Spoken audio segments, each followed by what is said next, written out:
Alright, ladies and gentlemen, welcome to the Ztkfps Cpma AU Duel Cup. I'm ZTK, and we're really happy to bring you this. Joining me today is Phylum. How are you today, man? I'm feeling pretty good. It's a nice warm day, nice sunny day. Good day to bring CPMA back in Australia. Buzzy, yeah. You know, we made jokes about how we were gonna do it, and then we actually did, so I'm pretty hyped for the, that. the dream is real. Yeah, man. Far out. Okay, so our first game of the day, you can see the brackets. I'm gonna bring it up for you right now. There we are. Whoa, that is not the bracket. Holy shit. You bring What? up your porn tab again, ZTK. What a meme, dude. What a meme. Nah, not. You won't see my fetish today. Where are we at? That's an old bracket for a different game. There we go, guys. So it has updated, and we will be watching APPA versus Madats off the start. I'm gonna join into the server now, and then we should be getting underway just as soon as that happens. So yeah, hype. This is gonna be something cool. I haven't casted, CPM before. It's been new, and yeah. Yeah, which server number are they on? They're on number 1, so or they should be. We'll see if that system got through. Yeah, no, it's my first CPMA cast too, actually. Oh, yeah. I've been watching a couple of games, doing my homework, but I finally obtained that prestigious caster role in the CPMA server. It's very exciting. I've been hassling Zero about that for a while, so it's good to finally get it. Where are we going? I'm in number 1, but APPA is not. We're hanging out with Q-Hat right now. They might be in a different server. Oh, good. All right, we're gonna have to do a bit of poking around here. There's no easy Steam friends list connect. We're old school here. APPA is not responding. What a great time. He should be. He was playing Amphi just before, so. Yeah, that might mean he's in a server playing a game. Okay. If he's still in the NZ one, I'll go tell him to get out. Yeah, here's Stral and Fuck. Okay, Dorina's is in the NZ one. Shit. So, alright, as we go and try and find these players, yeah, I mean, it's not a Quake competition unless within the first 5 minutes there's some confusion and drama. How are we doing this? Do you wanna take like the latter half of the servers that they could be in? Alright, I've just done 2, 3, and 4. Alright. Stral is in number 2. No one's in number 3. That was just me. No one's in number 4. I found Dirtbox and Cerno. Oh my god, Dirtbox didn't get in before the check-in time, so he just got cucked big time. Oh shit, yeah. You can't amend that, eh? If you've started the cup. I haven't started it. I'm gonna ping him right now. We're gonna use some admin. All right, we're gonna do some magic to get a Quake World legend. he was at QuakeCon this year. Yeah. Come on, we can't cuck him like that. Jesus Christ, guys. So anyway, this bracket will be changing in just a second. Welcome to the stream. Anyway, we're gonna get this underway very shortly. What a start! What a start! Yeah. One for the history books. If we can just get a confirmation that the sound levels. Sorry. Yeah. The sound levels. If we can just get confirmation that they're all good, like I'm not too loud, Phylum's not too quiet, that sort of thing, that would be totally cash in chat. I don't usually get told I'm too quiet, except on ZTK's streams, but apparently it's a thing here. My audio settings are just terrific. It's fine. We'll sort it out sometime. I'll get a mixer at some point. Nah, it's good. It's good. The low budget vibe. Yeah, man. Hey, it's indie. It's indie.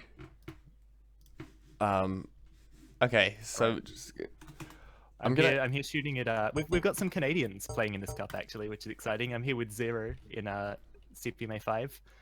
He's here with a lovely in our ZTK FPS 5, whatever this server's called.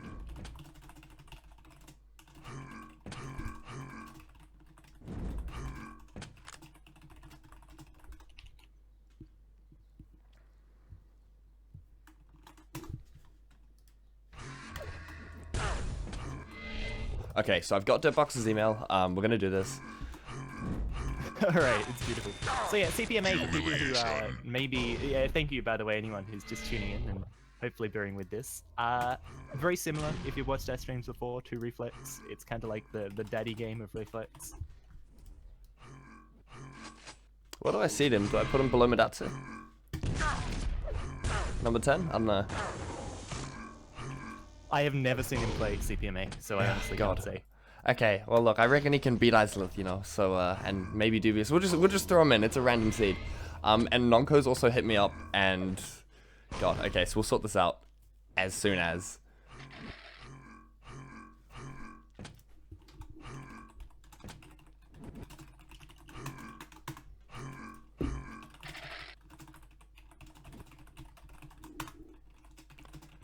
Look at how nice we are, dude. Like, usually I was all, hardcore on the whole, you know, like, make chicken or you're out kind of shit. But, you know, I figure this is the... You make exceptions for some people. Like, Dirtbox has just brought a whole bunch of Quake players into our little circle, which is cool.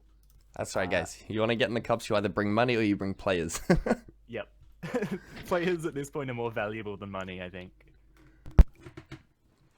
Oh, God. Alright, so, just sending... You don't... Just add them in. You can just add names in to a bracket. Yeah, but then they can't, like, accept it? Report it. Yeah, so... Yeah, okay, but they can just report to us. I don't know. We'll figure it out. We'll figure it out. Whatever. We'll sort it. Like I'm keen to like have them playing shit. So. Yeah, just add them in and tell them to report matches to us, and we'll update the bracket. Okay.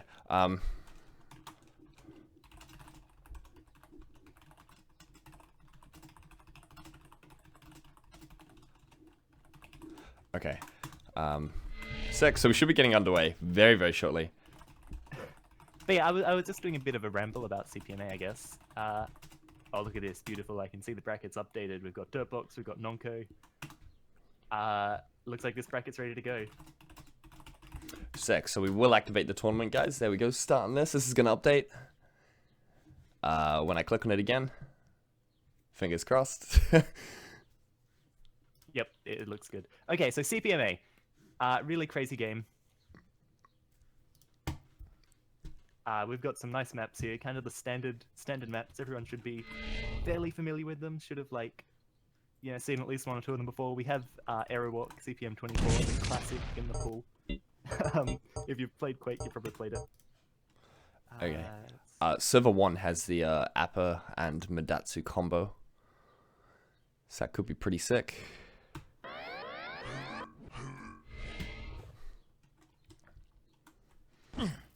Alright, cool. So yeah, Cup 1 is gonna be the server for that. Beautiful. I can do that, and it looks like we might actually have a game. So that's only a 10-minute delay. That's pretty average, I find, for a Quake Cup in Australia. We'll figure it out one day. That's alright though. So yeah, God, 16 plays in the end. That's 17. Buzzy. All right. Yeah, no, crazy for this kind of cup. All right, guys. So we've got a lot of guys coming in. We're just gonna go live with it, I think, and we'll see how it goes. But before we do, I got a cool map fly through. So check this shit out, guys. CPM 15, the first map. Wow. Our production value really kicked it off a notch. I want to give a big shout out to Entic, who made the poster, and Zero for all his help in sorting these out. I'm not sure who made the fly-throughs, but it's cash. So yeah, really appreciate it. This is gonna be buzzy. And here we go. In the game. Let's get up to start. Let's go with APPA 3. He's just got the nice spawn down at the railgun. Here on CPMA 15, so this is going to be a really interesting matchup. Maybe for two players who are quite as high skilled as as compared to the top contenders, especially. We've got some fantastic names in here today. There's a lot of space for these two to move around. A lot of times to pull out some interesting fights. And well, APPA already flying around using this railgun to great effectiveness. There's a 15-second weapon respawn on this map. So APPA's doing a good job here, moving around, getting himself some guns, and yeah, he just looks happy flying around this map, catch out Matatu anywhere Matatu wants to go.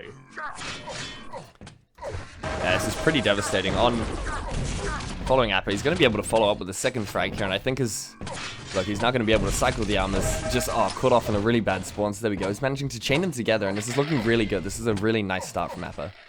Yeah, and this is definitely what you want if you get an early lead. Just look for these spawn frags. Nice rockets from Matatu. That's going to really slow APPA down. And now APPA has to be careful, because even if he commits to a fight here, if Matatu can get on a YA, oh yeah, here, APPA there, taking up the round. That's going to make it a little bit easier for him. But again, Madatsu does a fair amount of damage, and he should be able to get on a YA off the spawn. APPA looking to make sure he gets some damage down to shut that. But Madatsu should still get on his lower YA. We don't have item timers here, by the way, guys, so I'm kind of going to try and call out times when they're important. I'm going to have to try and keep track of stuff here. Radama's coming up fairly soon. APPA's in a decent position to pull back to it. Yeah, he's zoned Madatsu into this place on the map, so now APPA able to chase down, and he is going to come pick this up. It's going to be at, what, 45? Something like that. Jesus Christ. I'm having issues with the stream already. My apologies, dudes. Holy fuck. It's great. We'll just power through this. I'm trying to turn off multi-view. It's not a great time. Oh, no. Yeah, we'll sort it. APPA really chasing hard for that frag, not able to get it. He's 10 seconds early for red, and this is going to be devastating because now Madatsu has the chance to get around. He's picked himself up some extra rockets. He's got some yellow armor, not a lot of health to his name. I think he needs to get up and really urgently stack himself back up some health, because that's what's going to be important in this fight. And APPA sneaks onto that mega. And yeah, this is a fight APPA's definitely going to win. Not only in terms of just like dealing that damage, Madatsu should be able to sneak onto the red actually if APPA isn't fast enough here. And that's very sneaky from Madatsu. Unfortunately, he doesn't pick it up, because that would have been a really huge equalizing factor with both of these yellow armors up right now, I believe. And yeah, just this damage from APPA time and time again. He can't quite make the move to clean it up, but he does in the end eventually anyway. And he's heard Madatsu as well. I mean, APPA, if we just take a quick look at these stats, APPA's collected every single mega health so far, and I think that's really showing in these fights. Like in armors, they've actually been pretty close. APPA's generally had the stack advantage here. Madatsu has the red armor advantage, but well, I don't know, APPA's still the one putting the pressure down. He still has this mega health, and here he's in a great position where his back is towards this yellow armor. I actually don't like the self-damage to pick it up. I think he had a great opportunity to push in and take a fight, then pick it up on the exit, because then he would have been, you know, 150, 150 coming out of that with the red armor here, and he's going to take it almost unchallenged. Here comes Madatsu in the end, but not quite soon enough to lay enough down.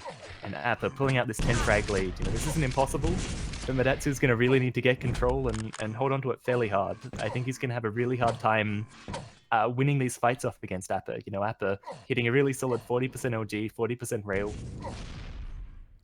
Yeah. It's going to be really, really important. Yeah, and I mean, like, as you mentioned his stack advantage being good, but as well as his damage output is just, like, not matching. Like, APPA's damage output is so much greater than Madatsu's right now, in terms of any situation that he's had, even the advantageous ones. He, you know, trapped APPA in the red room, right? And still was unable to capitalize on it because APPA's stack was so high.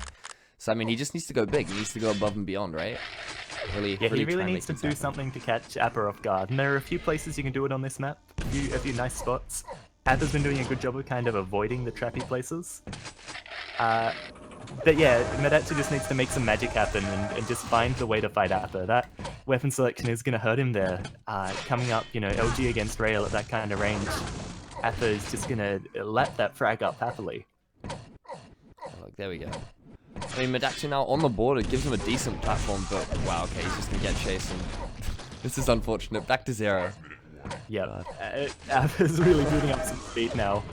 Wow, Madatsu can't even get on that YA there as APPA just comes bearing down from above. He might give this red armor away. Nope, Madatsu getting it kind of intimidated off. That's going to be at 18. Don't even bother, man. We just hang out and then, you know, they pop up and it's like, oh, alright. No, it's good. I think, I don't know, we've got some kind of Twitch chat, I believe. Oh, wow.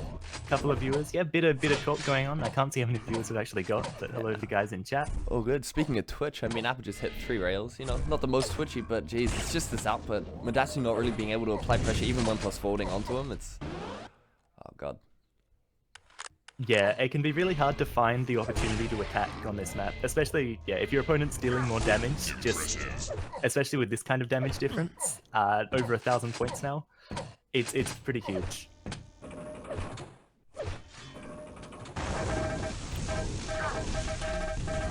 There we go. Here again, Yeah. Madatsu just doesn't have the right gun to defend himself in that situation, and APPA takes full advantage. You know, he knows exactly that he can do that OD damage from above and then drop down. He had that situation played out in his head beforehand. So as we come into the closing 3 minutes, I was about to say this looks solid for APPA, but there Madatsu manages to get some good damage down. So, you know, maybe this is going to be an opportunity. Could be an opportunity. We'll swap on over to him. He's waiting for the red, and he's got the lightning gun finally in a position to defend himself with. This is gonna be good. Yeah, he's going to defend himself out the red. And there we go. Now it all comes down that's a good to start. yeah. I mean, now it all comes down to APPA how aggressive he can be, right? Yeah, APPA with this mega health, so the fight can be fairly close. The LG in the back's a good idea. It doesn't really connect so much, so APPA's still quite stacked. And yeah, he's doing a good job of just hiding out here, and now it's going to be really hard for Madatsu to push into this red armor room with how close this red is. Like, if APPA picks this red up, he's just back to, you know, full stack. But there we go. Relatively even engagement coming out through the bridge. Oh, this is going to be tight. It looks like APPA's going to back away, and I think that's a really smart decision to do so. He will have his health collected. Yeah. Both players fairly weak, and oh, it could be the split of the yellow armors. APPA actually with a really cool trap there, finding Madatsu jumping across. He doesn't even care about the armor. He just wants more frags, and wow, what a clutched out rail there to get that one more on the board. APPA replenishes his beloved railgun ammo. And just a wall of damage on Madatsu anytime he wants to do anything on the map. This has been great control from APPA, great pressure. And yeah, I think Cpma 15's a map that seems to suit his style. A lot of opportunities to LG and rail, and he's been taking good advantage of them. Yeah, that's good.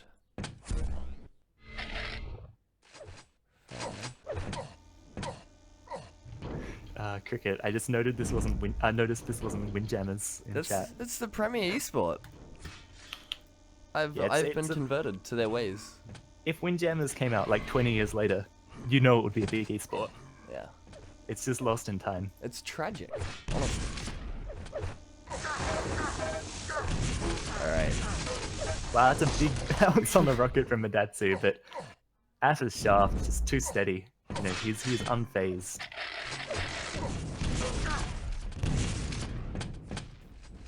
I mean, Madatsu's percents aren't too bad with the LG, but if you have a look, Madatsu has fired less LG than APPA has hit.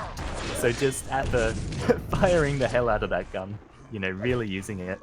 And making it connect. I mean, he's rocking 43% right now. It's crazy. Like he's just onto it, you know. Yeah, really solid tracing, and chasing, as he does almost get another frag. Well, there we go. Madatsu with 3. Instead time, but maybe he can make the scoreline look a little bit more respectable without the demo. Yeah, maybe just one more on the board. You know, you can always play for that. Yeah, 22-4, that's close. You know, 22-3, that's just a stomp. You know, so it's all about perspective. Yeah. Well, and again, you know, for people in chat that maybe aren't as familiar with CPMA, this isn't too bad of a scoreline, honestly. It's a fairly big one for CPM 15, but small differences in skill can really blow out in CPMA. So, you know, there's nothing to be ashamed of losing a game 20-0. I have lost many games 20-0. I've lost more than 20-0, and I know you have too, ZTK. Oh, that hurts. That cuts deep. You're gonna call me out live on that. All right. No, I'm not talking about our games where I beat you 20-0. I meant more when you played Profanum or something. Yeah. Okay. We're gonna move past that. Okay. Yeah. All right. So after this first round, we will have some interesting games in the second round map of this bracket, which will of course be CPM 22. Let's not look past it just yet. You know, still 2 maps in this game. Oh, they're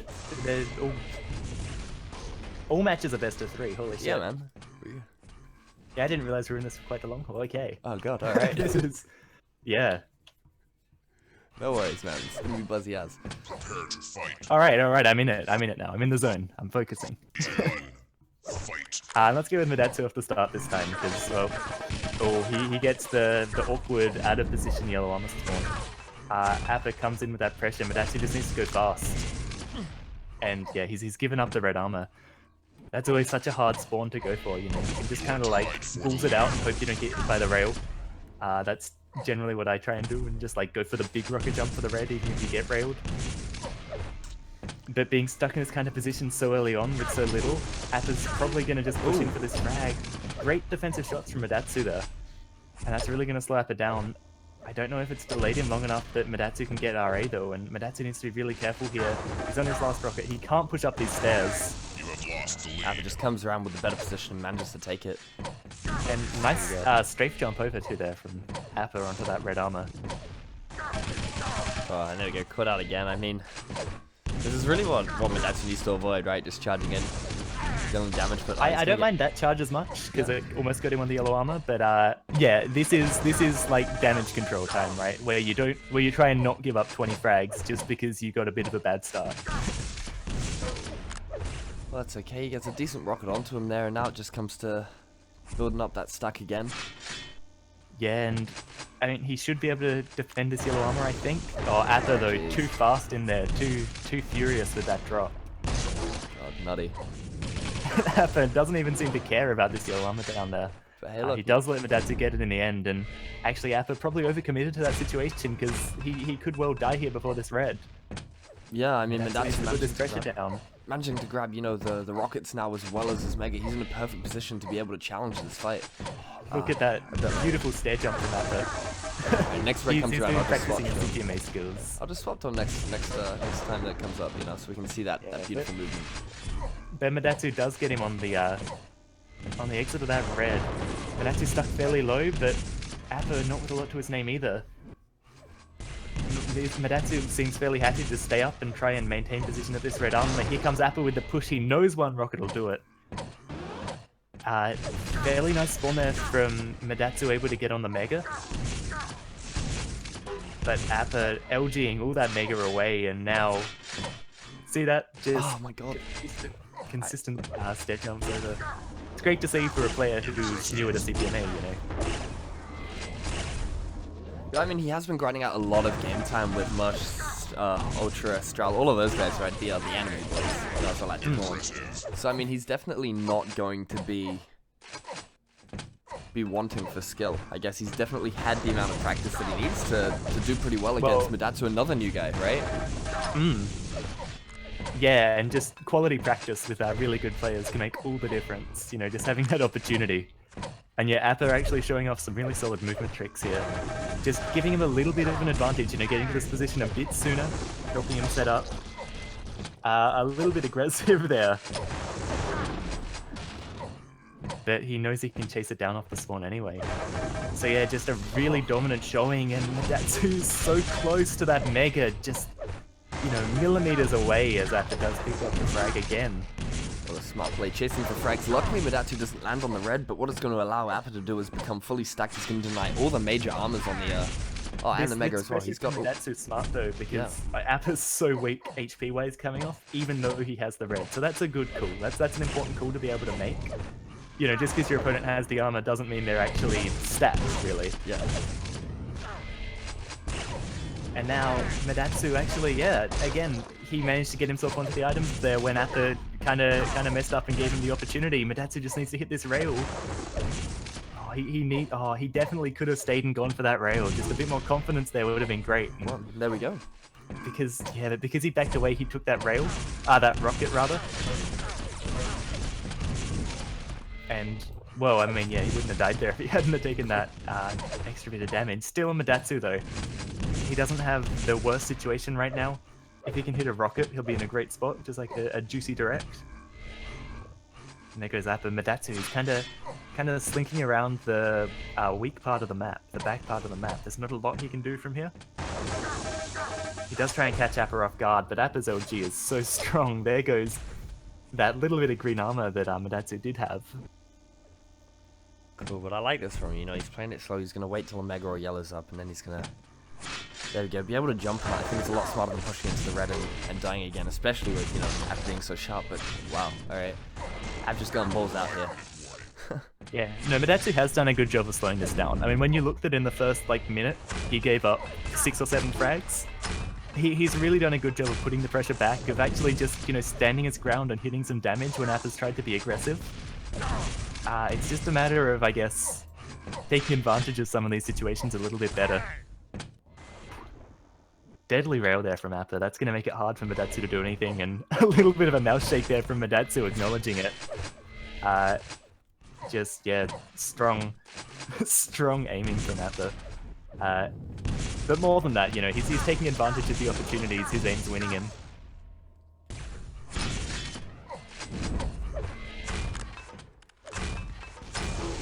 Cool, so there we go. I mean, Matatu managing to get a decent bounce there. He's caught APPA with a mutual frag there. Now, I mean, it really comes down to who can do the damage the fastest. It looks like, okay, APPA's gonna grab the red. That's pretty unfortunate. And, oh my god, Matatu doesn't even have a weapon there. So, I mean, what could have been a reasonably, like, even interchange of frags and a contention for control side is turned into, oh my god, wow. You know, APPA's superiority until, you know, rockets. APPA should be able to get away here. Yep, he still is able to get it.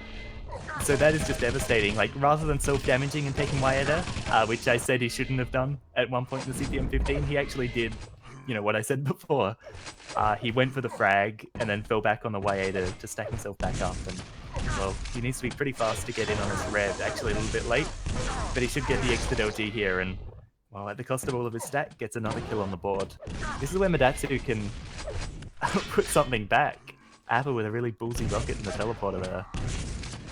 Great shot from Matatu, and yeah, just no fear walking up those stairs into the shaft. There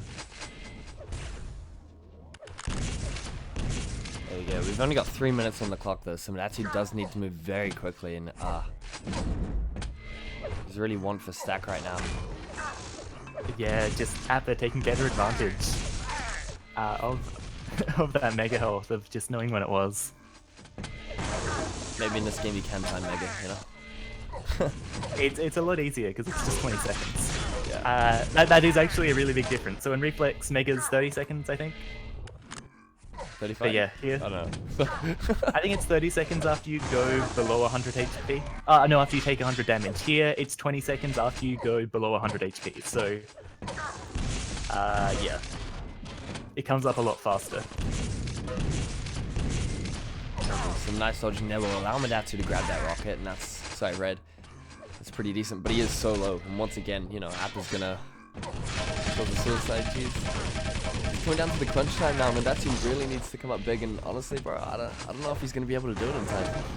Yeah, 20 frags in 2 minutes is, well, I mean, it's a big dream. It's a big dream. I'm just trying to think. So what, you can get a frag every 5... Oh, wow. I mean, even with that loss, there were some big rockets. I think he can be proud, if nothing else, of that moment, of having the highlight of the match, probably. Yeah, there we go. Someone Twitch clipped that. Oh my god. That was great. Something to show the grandkids, you know. Something to show the girls.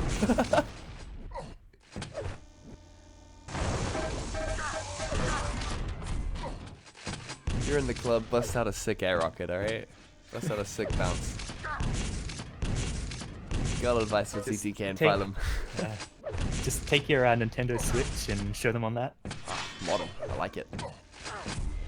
I'm up with the big references. Okay, so 1 minute to go. This is no longer mathematically possible. Madatsu's having a great time anyway, going for these big shots. It's good to see, you know, it's a good spirit. And let's have a look at where this lower bracket's gonna go. So, loser of 14. So yeah, he's gonna have a pretty rough game in his next matchup as well, actually. Depending on how Zero does against Cerno. That'll actually be a fun matchup. Zero playing on 250 ping, which is pretty insane. Well, yeah, I mean, I can beat Zero, you know, when he's on 250 ping, so I don't think that's too bad, you know. Yeah, but I hear Dakra can't. Oh my god. That was the funniest night, dude. He comes in absolutely shit-faced. We hear bottles breaking, like, as he moves Yeah, the mouse. someone showed me the Twitch clip of that, where you just, like, hear Dakra talking and then, like, a big crash of bottles. And... Wish I could have been there. But they're closing out a very convincing 2-0 over Matatu.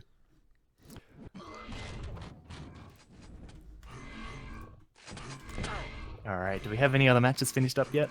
God, I do not know. Honestly, I'm gonna find out. Do that bit of administration, you know, that we need to see. I'll pull up the bracket for you guys to take a look. That is not the right button. There we go. That one is. So APPA beats Madatsu 2-0.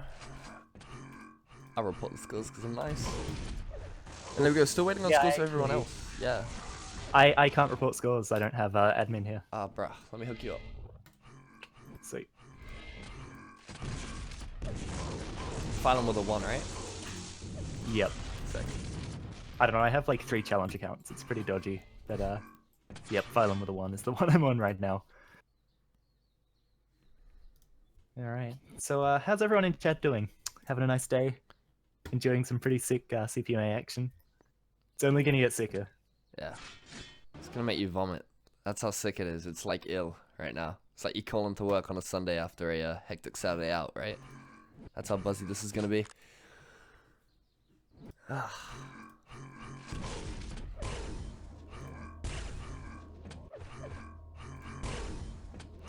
So he'd go on from this and watch Q-Hat just completely destroy APPA. That might be kind of funny.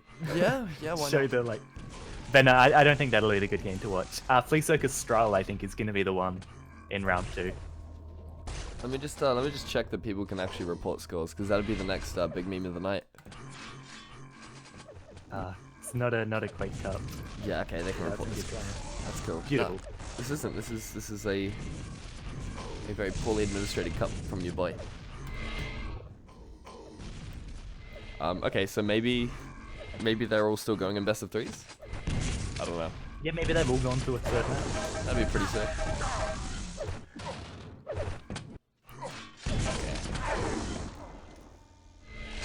Yeah, I guess I'll do a bit of a fly around and see where everyone is. Yeah, wicked man. Yeah, Strahl and Dubious is still going on. Strahl looks fairly convincingly in the lead on CPM 3. What else have we got? This is like a pick and choose of just like the highlights. Iceman's beating Dorinos on CPM 15. Iceman with 500 ping. Classic Kwong. Wow. Okay, so Sona beat 0. Which is... I don't think that's any huge surprise. Nah, fucking bodied that guy. Alright. Profanum's beating Nonko, which again... That is no Profanum- surprise at all. Nonko, a new guy, actually. Yeah, like, he's one of the weird guys that have started playing Arena FPS recently, but didn't do it with Reflex. And so he just plays Quake so Live in CPM and stuff. It's weird. Well, there's nothing weird about playing Quake Live, CTK. Yeah. Alright, man. But yeah, Profanum, of course, right up there with a chance to win this cup. So no shame in losing to him at all. No shame in getting absolutely bodied by him. Yeah, what about Ultra and Cerna, bro? Got a mean-ass suggestion in the chat there from your boy Mush. That could be pretty sick. See if Cerna's It could be got as some, well, yeah. Cerna's got some practice in. Of course, relegated to our Division 2 of the Reflex AU League. Is he? Yep, because we're going with 5-player brackets. That's right, yeah.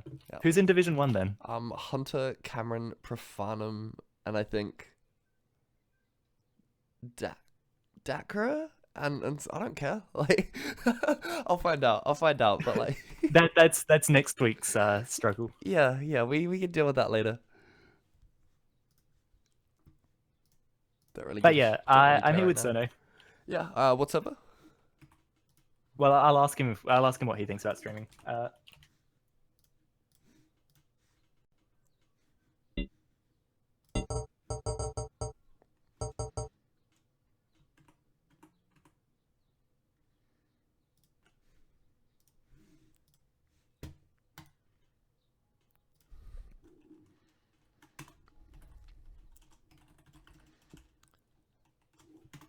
Yo, Phylum, do you remember what server the Kwon game is on? I've got a big request from the AU guys pulling their big I'm guns. pretty sure it was number 4. Number 4. All right. Or, We're number gonna- 4 or number 3. We're gonna catch you into the Kwon game, guys, because Napa's just so hyped to see his American buddy stomp this guy. It's gonna be great. I don't know if it's a stomp. Where are we at?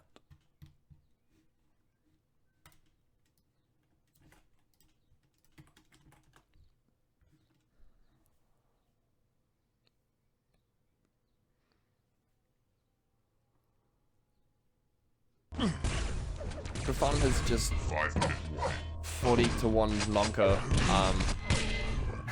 Oh, sorry, yeah, it must have been number 3. That is definitely not the server.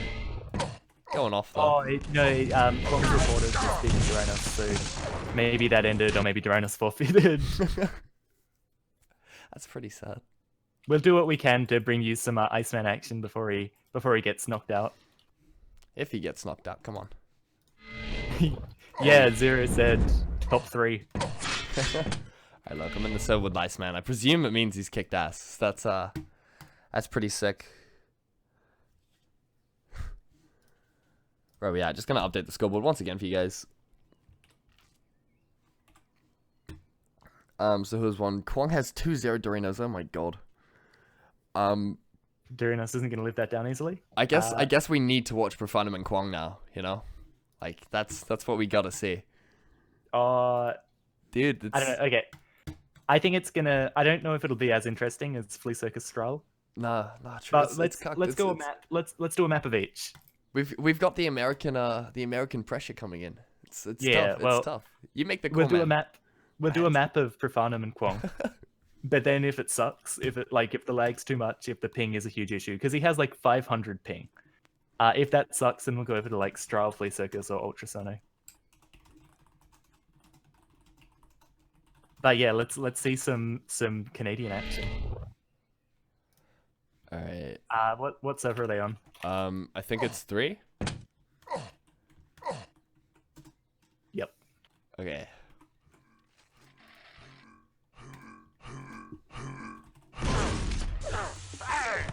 Sorry, I just have to give my professional opinion on how hittable this guy is.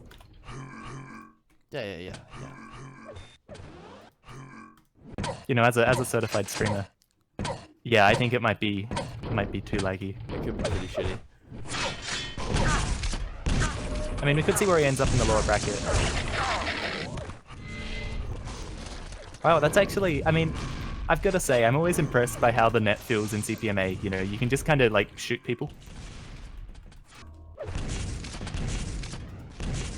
Obviously, 500 or 400 ping isn't good, but Yeah, I mean the fact that you can still do stuff on it if you just predict like hella. or turn Zerp on.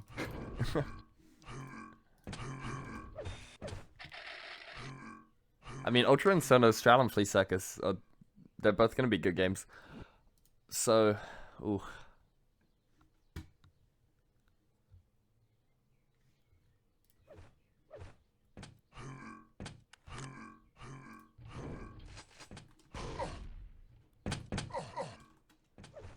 So do we just go to Strahl and Flea and call it a day, or what are we up to?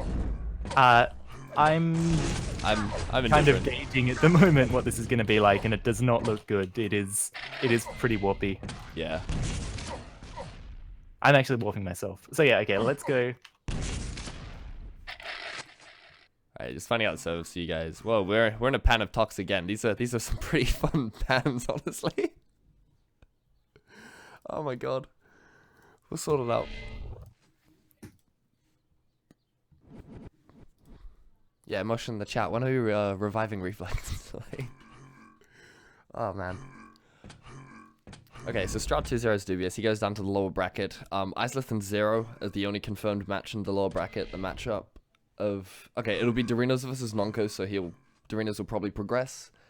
And Dirtbox versus Dubious. I mean, Dubious, I've heard inklings that he's a Quick Life player. I don't know how the true name that is is. kind of familiar, but I don't know who it would actually be. Yeah, so... I mean, a Quick Life player versus a Quick World player. I mean, that's...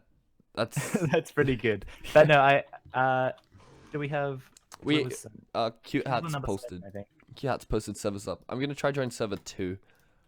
If this is too shitty.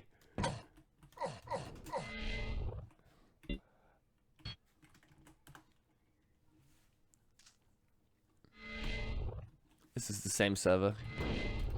Kill me. Oh shit. Oh, so we're actually trying to lock people in here. What am I doing? Server 2.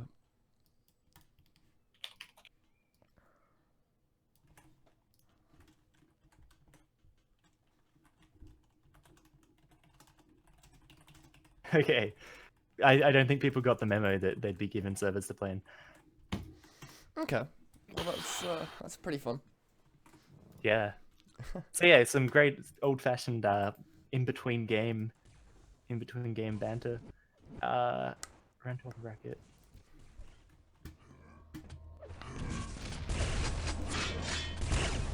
Okay, so Stratum Dubious is apparently still going on. I don't know. It should be done by now. Okay, yeah, it is done.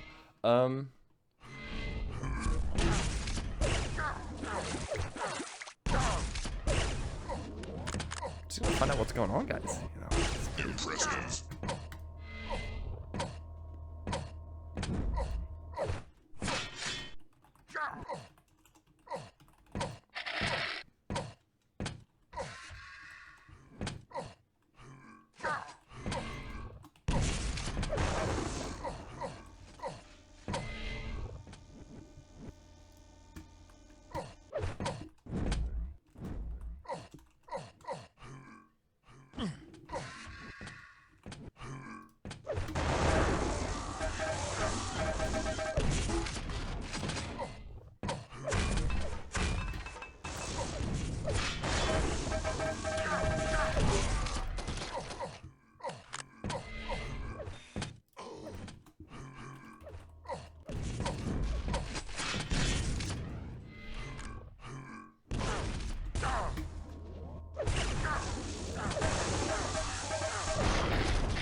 Alright, I think people are getting the idea about these servers.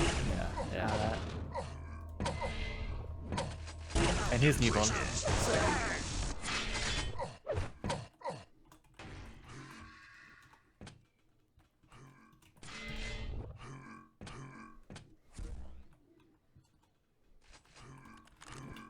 ZTK, you need to spectate. Yeah, man. I'm in spec. Cool. Beautiful. Cool. So this map, I believe this is the sexy button for the fly through. Alright. We're flying through 3A right now, guys. This is I don't know if this is a map ZTK, it's been almost an hour. We've played one best of 3.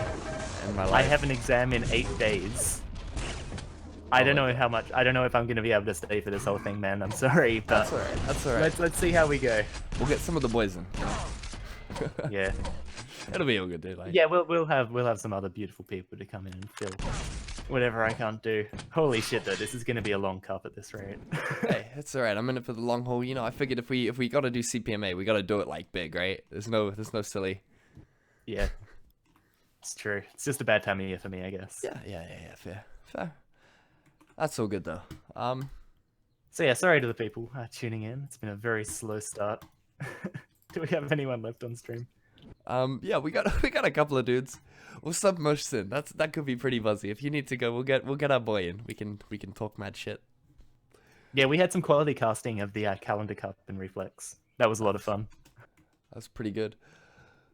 Indeed, yeah. If we can bring that kind of quality to CPMA, I don't know. You know, it just... I don't know what we'd do. But yeah, Stroll and Newborn. Both very experienced CPMA players. Newborn, definitely more experienced, I would say. But Strahl's no easy pushover. He has a really solid aim. He's done really well in Reflex lately. Will those skills carry over to CPMA? For sure. It'll be more a question, I guess, of if Newborn just kind of has that experience, has that intricate map knowledge that'll let him edge this one out.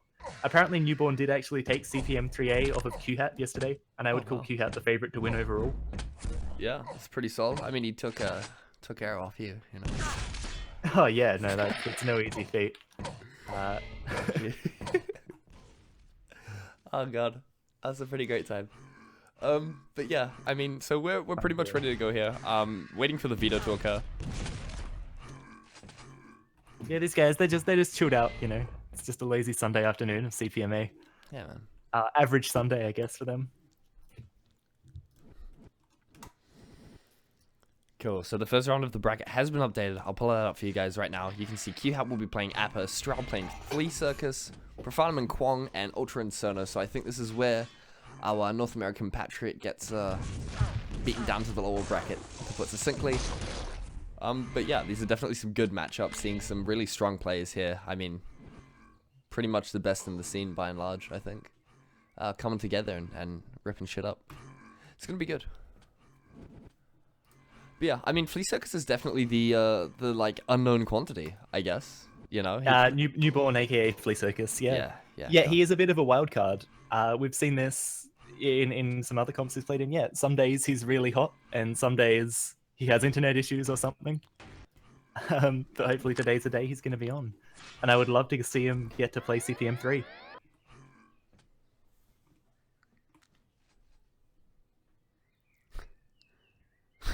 Okay, using his dev axe to win the coin toss. That'd be pretty great.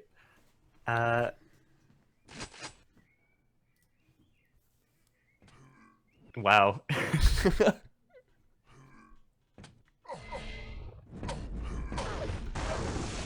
So yeah, CPMA coin toss wasn't always as random as people maybe thought. It's good.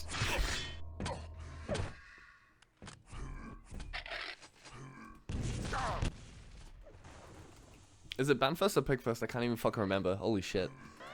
Whatever, they'll just pick it. Who cares, right? Like they're just gonna play 3 maps. They're chill dudes.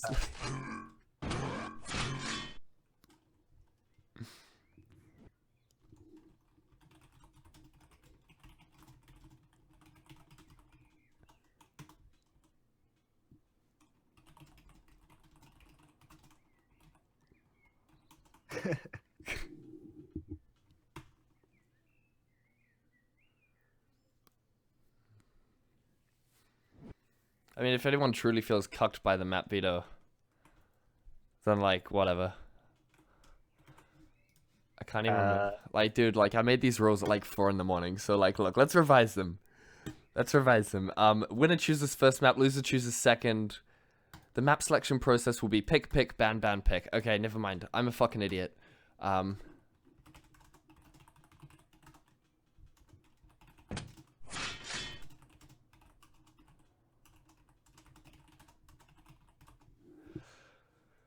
Oh god, it's been too long. Been out of the tournament game far too long. You know, when did we last cast? It was like September. It was like early September. Yeah. And it's just been a crazy whirlwind month for me. I haven't like had any involvement in it. Stroll.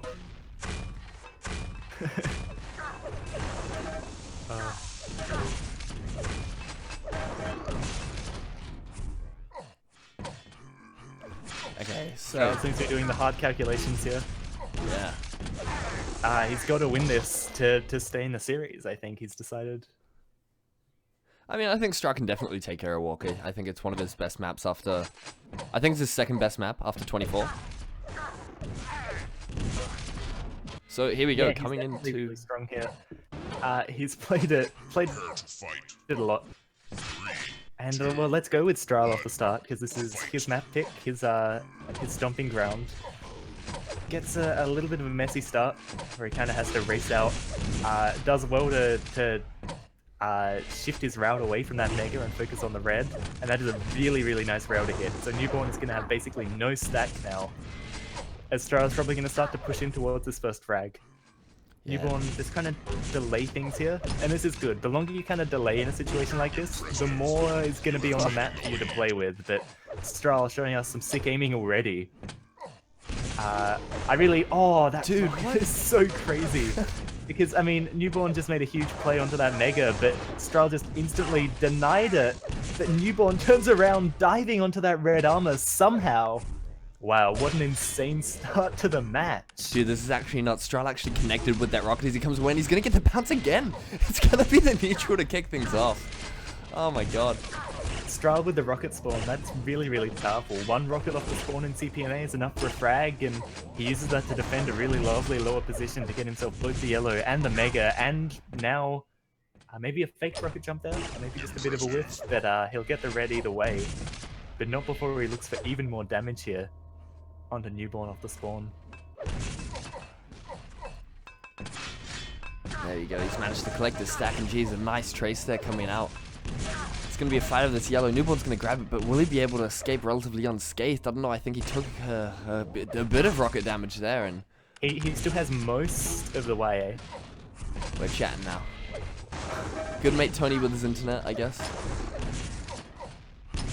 Yeah, a bit of warp. It looks like from both players, actually. Yeah, fun.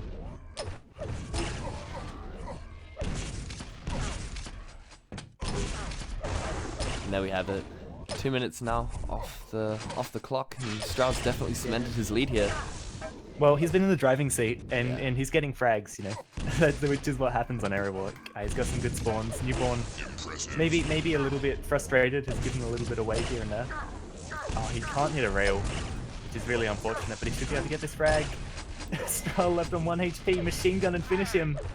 Newborn, I don't think he realizes quite how low Stral is. Oh, and Stral from 1 HP is able to sneak around onto the red. That is really disgusting. Just gets really lucky with how that played out. There we go. And We've he now, goes got for a Newborn big rocket drop. We've now got Newborn standing on the red platform, just wondering where the hell it is. And... Oh, it's a missed time from Newborn. That explains actually a lot about how that situation played, and it's going to be really disappointing. Because now Stral has this lovely gap between the red and the yellow. Well, it's not quite enough actually to get between them as it turns out, but Newborn takes full advantage of that. Stral should be the one to get the next YA though, I think, from the way this is going. He's pretty low. Yeah, Newborn definitely needs to put some pressure down right now. I don't know about going for rail in that situation. If he knew how low Stral was, having a rocket there would be just completely invaluable. But Stral, it looks like he's going to ignore the YA and just go straight for red. He learnt last time that there wasn't enough time to get in between them on this cycle. And I don't think Newborn even picked up the YA there, so no, he did. Stral should be able to get onto it as well. He did grab it, okay. Yeah. That's really lucky, actually, because that is going to slow Stral down a lot. Stral doesn't seem to care that he doesn't have any stack, though. He's just going off. Yeah. Oh my god, and here we go. Newborn trying to jump in there, get a sick rail going on, but it's not going to happen. This is good, though, because now he can put the pressure in from this position and stop Stral from getting anything. Yeah, I mean, that was a really good catch there with the iron LG. Oh my god. Wow. You've been reflexed. You guys just got reflexed. That's great. And yeah, an 11 frag margin in it, definitely within the realm of possibility for Newborn to pull this back if he can maintain control. He definitely seems to want to go at a slower pace than Stral has. He's kind of trying to come around the back here as Yellow Armor comes up. Stral with some solid rockets bouncing Newborn away from it and actually able to pick it up for himself. So Stral just swings straight back. He's unfazed by losing control and just smashes Newborn off the map really at that YA fight. Newborn maybe a little bit overconfident. Yeah, I mean, I think you have to be, really. I mean, if you don't come in thinking you're the best player in the server, then what are you playing for, you know? Winner's mentality, that's where it's at. But I mean, look, it's Stral who's actually winning here. Yeah. God. Oh my god, and the cheeky rocket rail combo there. This is just great. I love just watching this sort of stuff, you know. Seeing the finesse. Stral is such an entertaining player to watch. Just time and time again, you know, and once he can build up momentum like this and just go spawn frag after spawn frag, it's amazing.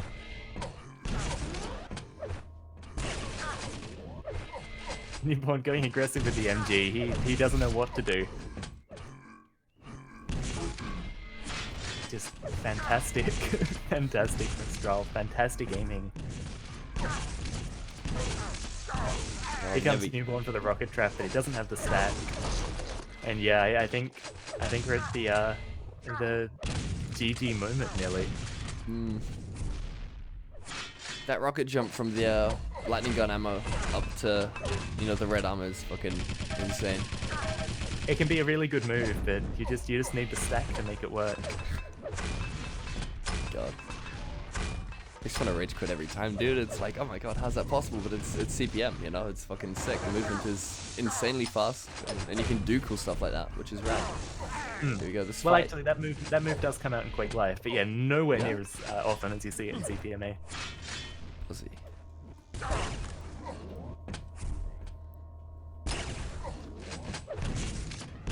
So here we go. Newborn, I think, content to make these railgun exchanges and stuff here. I think he knows that it's going to be a really tough endeavor to get anything done. Oh, wow, okay. Oh, he just misses red too. So this is just not a great time. Not a great time for Newborn right now, but I mean, Stral, he's just popped off. He's shown that he can be a really good big contender for this. Well, we've seen him take Aero Walk off of Ultra before, in a different game, but I think we've seen him take Aero Aero off everyone in a different game. Yeah, Q had as well. Yeah, that's right. But yeah, Newborn does call the GG. He knows. It's just gotten a little bit too far. So, there we go. On to map 2, guys, in the series between Stral and Newborn.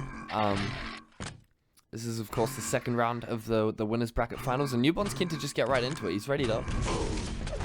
Yeah, well, he'll be feeling really confident here. Stral says he hasn't played this map so much. I seem to remember Stral actually did grind it out a little in Reflex, so maybe, you know, Stral doing a bit of sneaky. Newborn said he didn't know it very well either, but everyone knows that's not true. Newborn off the start, hopefully. Oh, and he gets that red armor spawn, so let's get ready for the Newborn show, guys. Looking for this lovely spam rocket across. Stral, I actually like that he went for the rocket launcher there before jumping straight into that yellow armor lightning gun.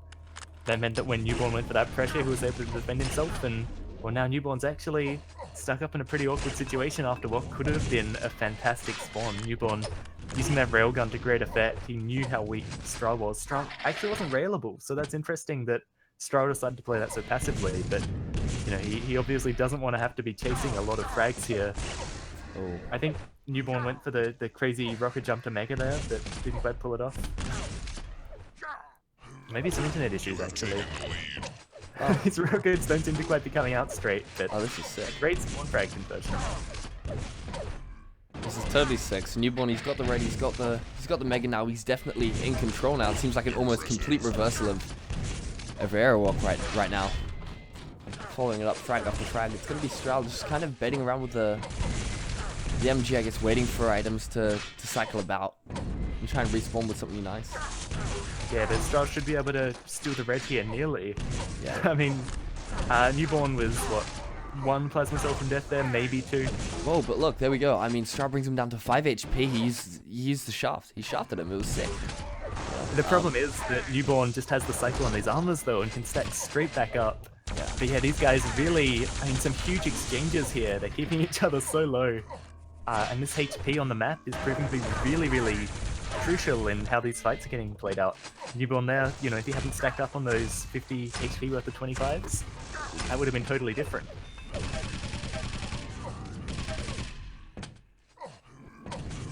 God, Because he knows that Stral is more or less trapped on this side of the map, so he's just taking all the time in the world, grabbing the railgun. And now he's ready to go in again. Stral in position to do the LG damage. Newborn, great movement to stay in cover. Impressive.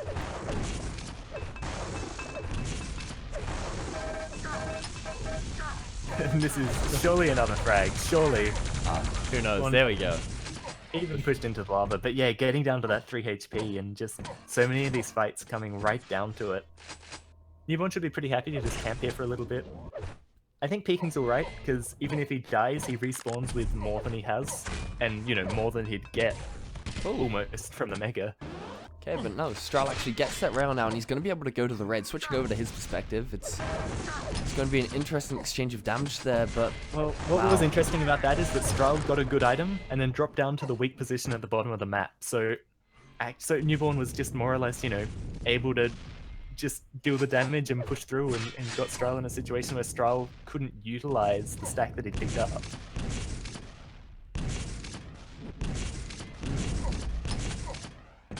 Stral looking desperately for the exit spam rocket that Newborn's hit a few times. Great aggression here, great movement and cover. Oh wow, Newborn Nothing actually Stral steals could that do yellow about that, too. except just try and maximize his damage output, and wow, Newborn bringing that one down to the wire as well. Oh, fantastic spam.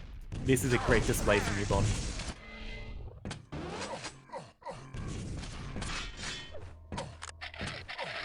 Yeah, this is meant. Stral, he needs to come and collect some weapons. Of course, 15-second respawn time on like the 5 of other maps, barring CPM 15. Yeah, and that really affects the kind of pace of these maps, how some of these situations play out. You know, it's not always so easy to just rush off the spawn. Oh. I think he just ate that grenade though. It's not the best at all. But here we go. Stral once again playing in the low position, almost gets a nice LG catch, and look, he's going to be able to take the red and the frag as well. So, I mean, that really played out in his favor. Newborn dropped it down for the red and just not really winning that engagement. Now it's going to be Stral. He's got the opportunity to really make some pushes here, try and deal some damage, but his issue is that he's low. He's only on 8 HP and he's trapped in this mega room, so... Okay, there we go. He's going to be able to recover, but... The fact with Newborn is now going to come out. Wow, okay, a sick rail to do it.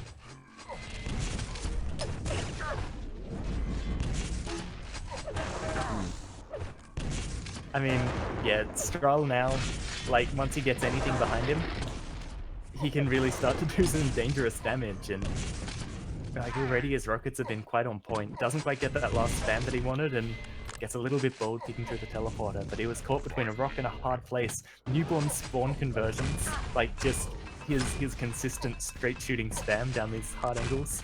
It's really great to see, and Stral, he doesn't have the guns he needs here, but Newborn doesn't really have the ammo either. Oh, again, one of these marginal fights. Oh, and Stral actually missed that rail. Wow. I think, was that the suicide or the, it was the suicide. That was the suicide, yeah. God. Yeah, well that's a relief, I think. I think suicide's better than getting pummeled.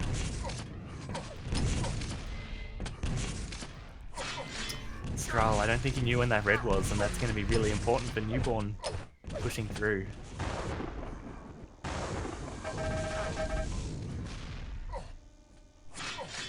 And now, like, you can see, once Newborn has the stack, he's done a great job of controlling the top of the map. And even though now he's dropped down, he's got his back towards the next item. It's up to Stral to push through, and you can kind of hear Stral sneaking around towards that teleporter, trying to bait Newborn away. So it should be Newborn to push through. Stral doesn't hit the rocket coming out of the teleporter. If Stral had hit that rocket, that would have been a great fight to take, but I mean, he doesn't even need it with that solid LG. Yeah, I mean, that's the thing. I mean, playing with Newborn, his damage output is so consistently good. And the way that he converts the frags, like, he does know these maps intricately, right? It's like, no matter what you spawn, you're going down, like, 3 or 4 times. I mean, especially as a shit like myself, right? An inability to rocket jump may hinder him, but, not too much. And yeah, look, he's just... This is a really good series, I think. This has been quite impressive from both these players. Well, we've got to see them both do their thing on their strongest maps, you know? Did we work out what the decider actually would be? Or... No, we haven't yet. They haven't banned anything. They haven't actually decided the decider. Okay. Stral trying desperately to get this frag. He knows with 3 minutes left that 10 frags is going to be a tall order on someone with as much experience as Newborn. And, well, Newborn actually doesn't succumb to the pressure and picks up another frag of his own. So this is looking really great for Newborn to just steal this one out, and with this frag, it's just going to get even harder, you know? He can definitely push for this though, because there's this YA behind him. It's beautiful. Oh, and that is just the humiliating icing on the cake. Newborn going for the big mid-air exchange, a bit of aerial dogfighting. It looks like red armor's going to be given away here, if Stral wanted to go for it. Stral, I think, respects the situation. He respects that red armor's just being left up here. and just wants to go for the fight instead. And yeah, I mean, it looks like this is definitely going in the favor of Newborn. So, you know, it's a great way to see both of these guys doing their thing, playing their strongest match. It's a great change to rail there for that finish from Newborn. And yeah, what a difference from the last match. Yeah, it's great. It's like both of them seem to set the pace and then run with it. There wasn't any big periods of contention, I guess. Neither player really allowed the other to do so, and I think that's just tight. It shows how good they are, you know, right now coming into this tournament, and it shows promising things for the progression through the bracket.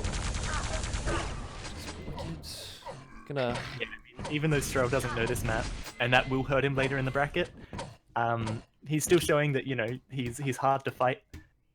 He can hit a lot of really good shots.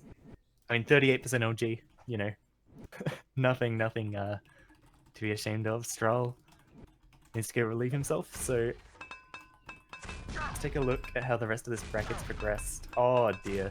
This next round of the bracket's going to be a big one. We have QHAT against the winner of this series, and Profanum and Ultra might be getting ready to play. So actually, do we want to go and see Profanum and Ultra? As great as this series has been. I'm keen for Profanum and Ultra. They're waiting for us to actually finish this, so that's cool. We'll see if they're down waiting for the last map.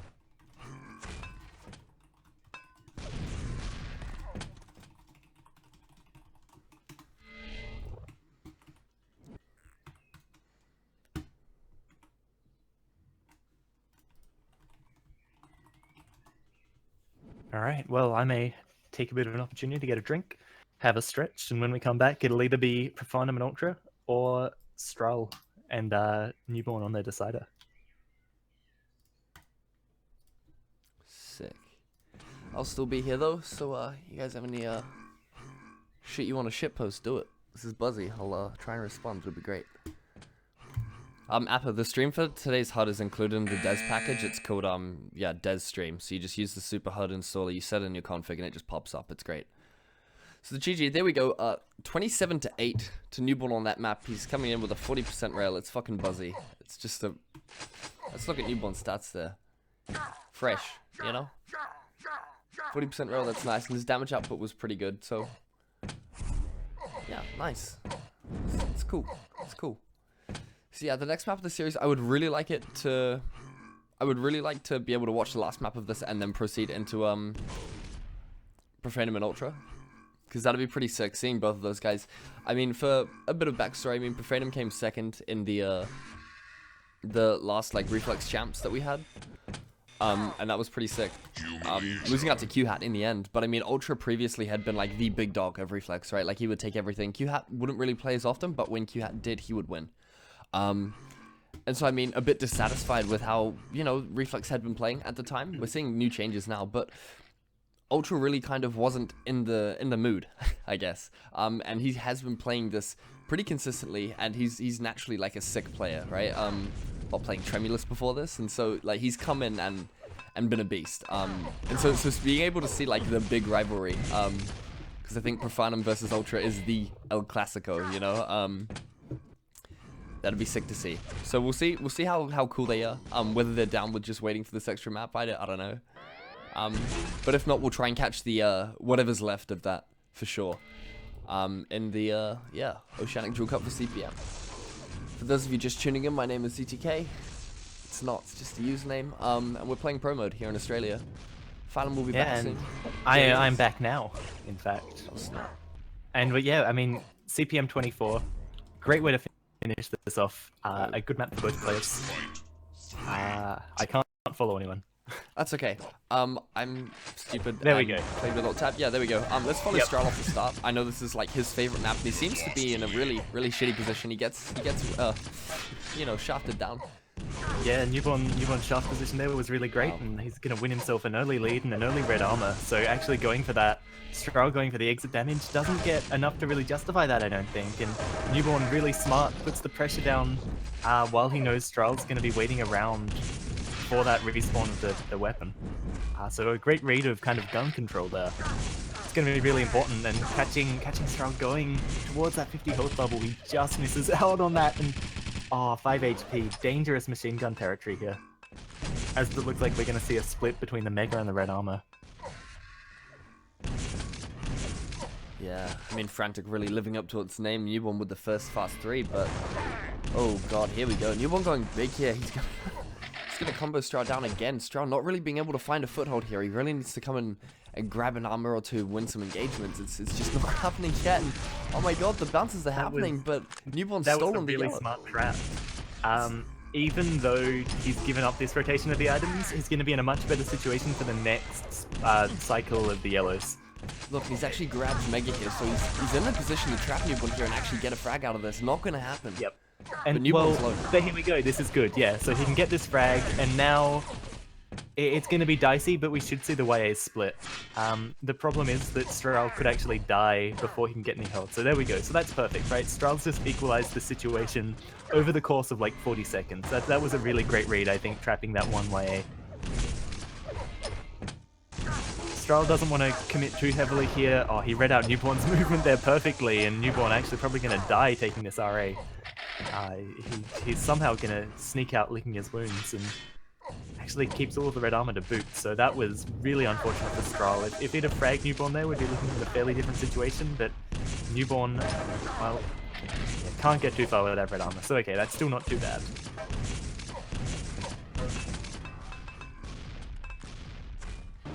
Stral doesn't want to push into that red. Not quite yet, anyway. And this is still dangerous with Newborn's grenades rolling down. Jeez, and there we go. I mean, Strauss managed to bring back a couple of frags now. He seems to have, yeah, really converted his deficit. But Newborn with a wicked catch there. It's going to eradicate a lot of stack. And he's kind of trading damage right now. Strauss going to escape, but... Oh, it's going to be tight. I mean, he's only on 35 HP. Is he going to try and push in for this red? Okay, wow, he actually gets the kill off it too. So that's sick. That's sick shot from him, managing to bring back some stack. Now all what matters is if he can stay alive, and he does. He grabs Mega. So if that was a deliberate, like if he definitely knew he was going to get onto Mega in time there, that was a really great move. Otherwise, very risky. Because like if he'd have died with that red armor, he would have been in a really bad spot, more or less. Wow, and actually Newborn somehow not able to shaft him down there. Going for the big aerial rocket fight. Both of them in lava. And actually spawns right next to Newborn. Beautiful grenades there. Oh, this is lit. Wow, and Newborn sneaking onto the Mega as well, so that is fairly devastating. Look, and there we go. They've now equalized.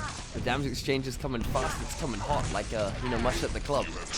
So look, 1 HP, he's gonna manage to get the lead out. Yeah, and so he can't go for red now, right? Because he'd just die and lose his guns and not really gain anything. Never mind. He's going for it. To that, wedges himself in there and actually gets the frag. Again, not in a great situation. Neither player able to really establish any control. So this is just a complete bloodbath. The first 4 minutes of this map. Really crazy stuff here from these guys. Finally, it looks like Newborn slowing down a little. Just to take a yellow armor, but again, you know, we're straight back into this fight. Neither player wants to give the other an advantage. That's a huge rocket from Newborn, and he's definitely going to pick up this frag. So now again, I think that's an interesting decision to go for red right then. And Stral's used that time perfectly to get a position of his own, but... Yeah, and getting onto that YA off the spawn as well. Okay. So this isn't the worst place in the world. Getting knocked into that lava was fairly devastating, and Stral again, you know, just kind of equalizing these situations with immense damage. Red armor's up on its place. But Newborn's managed to grab the Mega too, so this is going to be an even split of the major items, and that's pretty... It's pretty good to see. The fight, of course, will come out of this yellow, and I mean, it's Stral who's going to lead with sick rockets. Once that first rocket hit, that was just a disaster zone for Newborn, and Stral rightfully cleans that up with minimal effort. Newborn drops into red. This is a big mistake because he doesn't know the time. And, I mean, it's one thing to just commit to taking red and dying, but doing all that and not actually getting the red, it's really bad. Stral now, he's kind of forced into this position because he has to make sure Newborn can't just, you know, take the red willy-nilly. And that's going to be really nice as Newborn takes a little bit of damage getting that YA. And yeah, Stral's in a good spot now because he can just continue dealing this damage on every item Newborn goes for. He has hardly taken anything. so all this RA is going to really great use.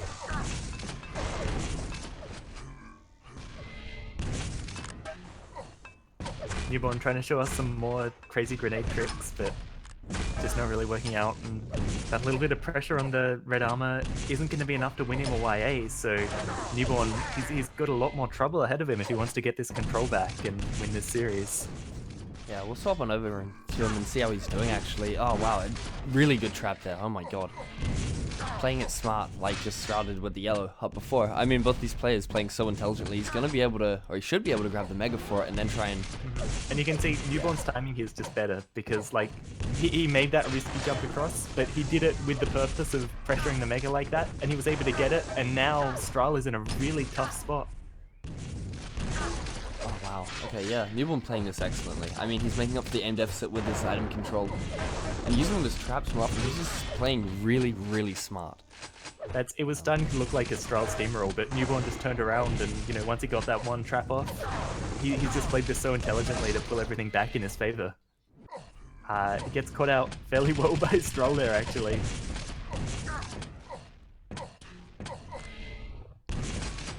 And lovely movement there from Stral as well to win himself the Mega. This upper way is going to be up. So Newborn does have some armor to play with. Stral wants to make sure he doesn't get away with this too easily, and this is a great LG trap. Newborn taken down to nothing as Stral gets himself the frag as well. So not very good for Newborn at all there.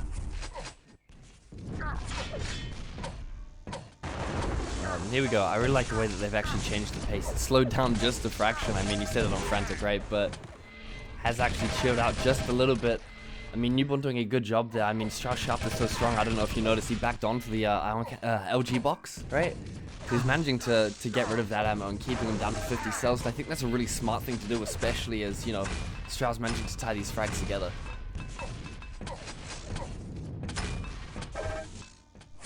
Here we go. It's going to be Newborn. Going to be able to grab a yellow of his own and manage to contest a red. This fight's going to come out shaft on shaft. And I mean, it's going to be the rocket that's actually going to do the damage here. He knew once he hit that rocket that he could push in. Like, if that didn't connect, there was no way he would have gone through that teleporter. But it's really unfortunate that doesn't work out for him. Still, Stral almost gets that nice bounce rocket, but still no one competing with Nadatsus yet. That we've seen anyway.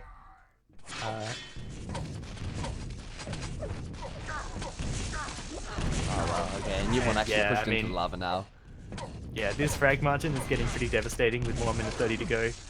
But yeah, I mean, for the first 6 or 7 minutes of this was really anyone's game. It was only once Stral...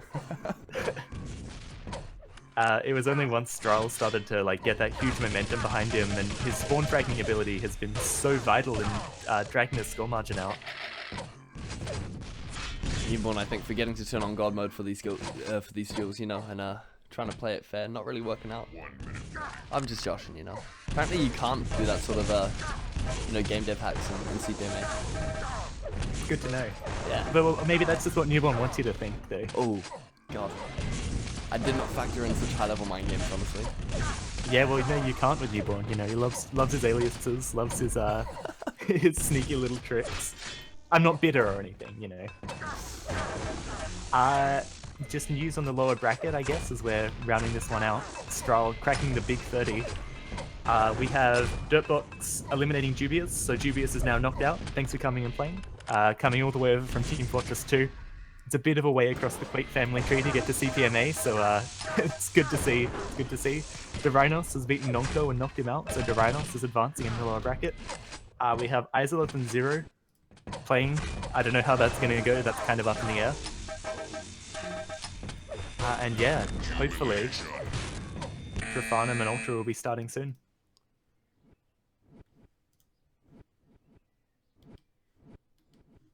So yeah, what a great series there. I mean, that Frantic was so exciting. That was sick. We will now be heading over to watch Ultra and Profanum, which, I mean, even more exciting.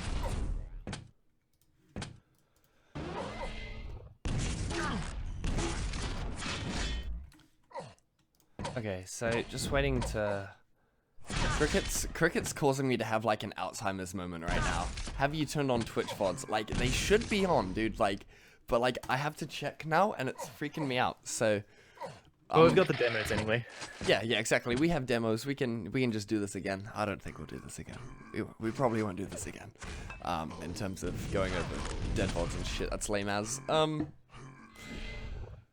God. Of course, Twitch settings is the one page that doesn't want to load. I've got to do this. It's like it's a typical, you know, have I left the oven on sort of thing right now. But yeah, I mean, the bracket is up for you guys to witness. Hopefully, it should refresh. It's not. I don't know why. That's pretty crack up the way. Like, Cool. And we're in server 4 to watch Ultra Profanum. server 4, sick.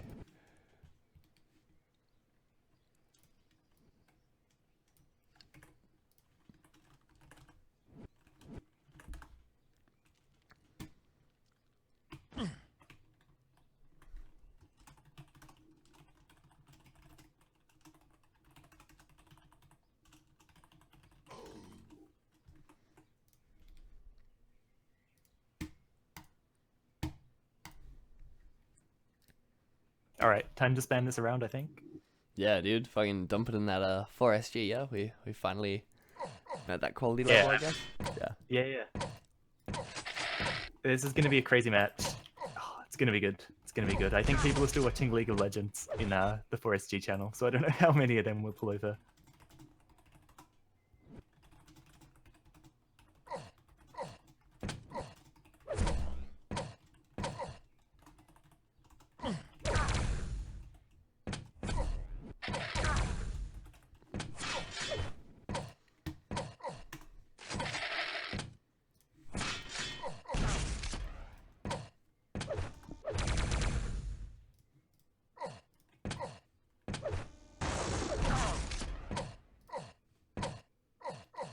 All right, beautiful. Ultra is apparently busy. Okay. I don't know. Time to stop pinging him, I guess. Oh no, here he is. Here he is. Speak of the devil. There we go, and the bracket has actually updated, so that's pretty sick. We can see Senna and Matatu, Kwang and Dirtbox. Wait, this is old again, right? Yeah, this might still be old, who knows? We've just had a report 0-2-1 over Isolith. Oh, jeez. Okay. Yeah, so Zero's advancing, you know, with that 250 ping. What a guy.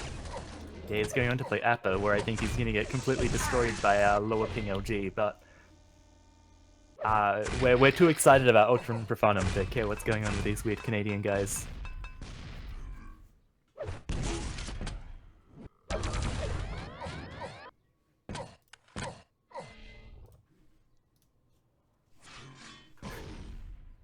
Alright, so the first pick's gonna go over to Ultra. And he picks Aerowalk, of course. That's the classic Ultra map. Profanum's gonna push over there, but I mean, it's gonna be really hard for Profanum to win. Profanum picking 3A is interesting. I think he's just hoping for a bit more experience, I guess, to come out there.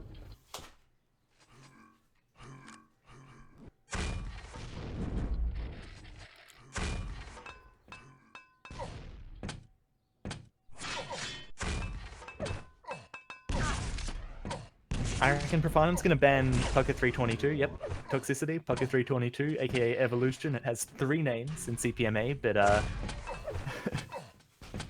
think we can manage. And so we're going to have the classic Aerowalk, 3A, and then Frantic. Oh, buzzy. Mirror match of last time.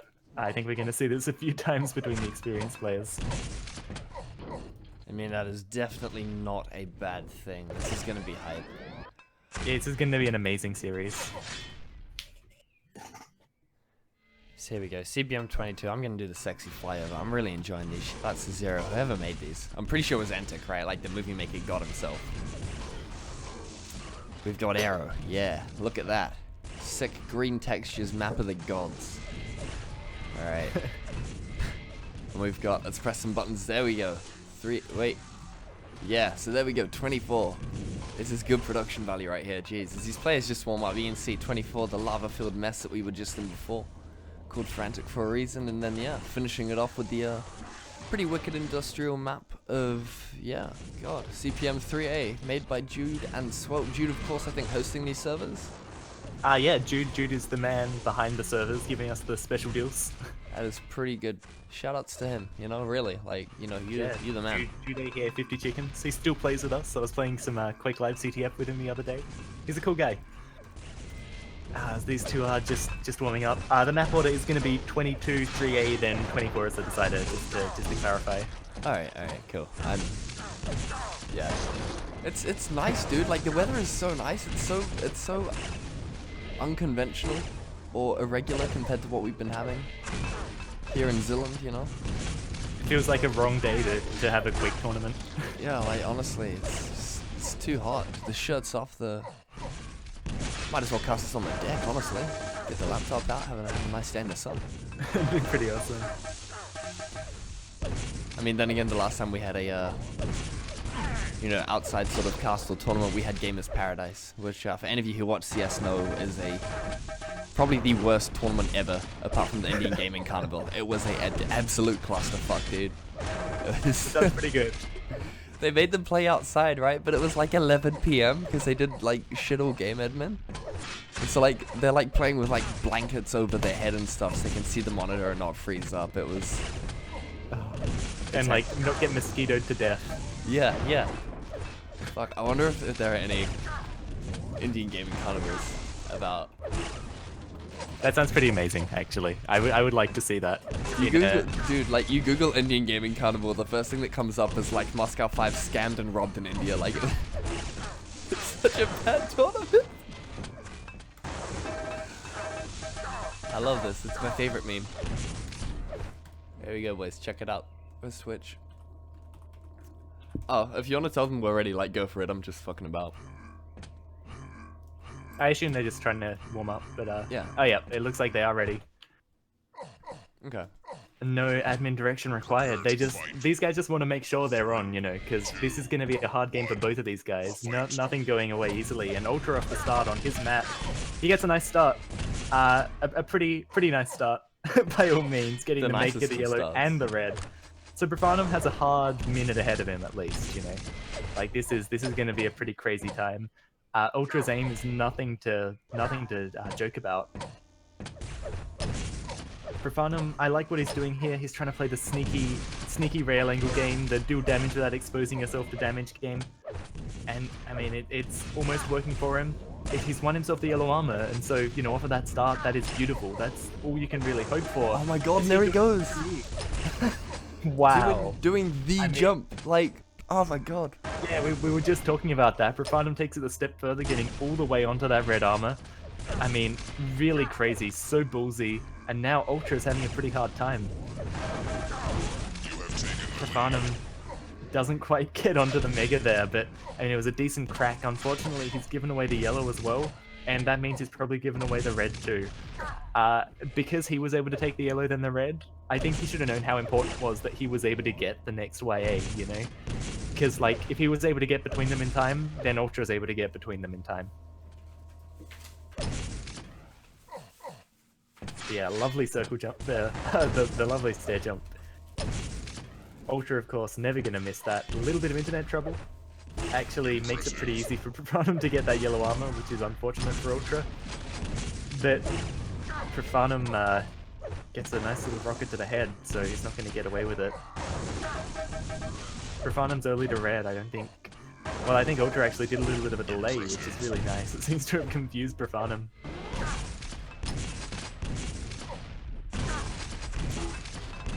There we go. I mean, Ultra, yep. Yeah, he's managed to hold off Profanum this long. I mean, it's sick. I mean, he definitely seems far more onto it than he was in the latter stages of the Reflex tournament. Yeah. This is he good. definitely This seems a lot more is passionate. Ultra, you know. There's a spark in his eyes, you know, he really wants to win. But yeah, both these players have been playing really smartly here. I mean, Profanum, even though he's had so little for most of the game, he's just been taking his time, hitting what shots are available to him, and then making sure he can get onto these YAs, which is actually so important. A little bit of classic Profanum switch there as he makes the jump across. And he doesn't do any damage to Ultra, as Ultra's there waiting to damage that RA, and yeah, that's more or less what you're going to expect. Not getting any of that damage down, you know, Ultra just waiting for these railguns, and Ultra doesn't miss easy shots. He doesn't miss hard shots either, it seems, as he comes down there, completely smashing Profanum onto nothing.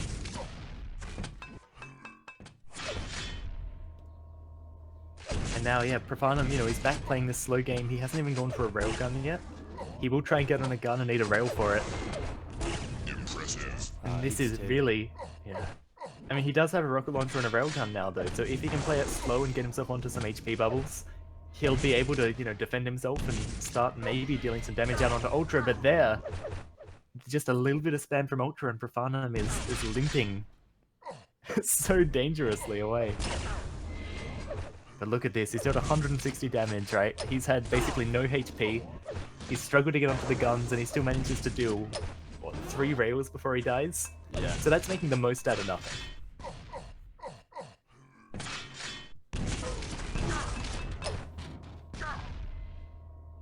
Impressive. But yeah, Ultra's aiming is just so solid. Profanum can't catch a break with it.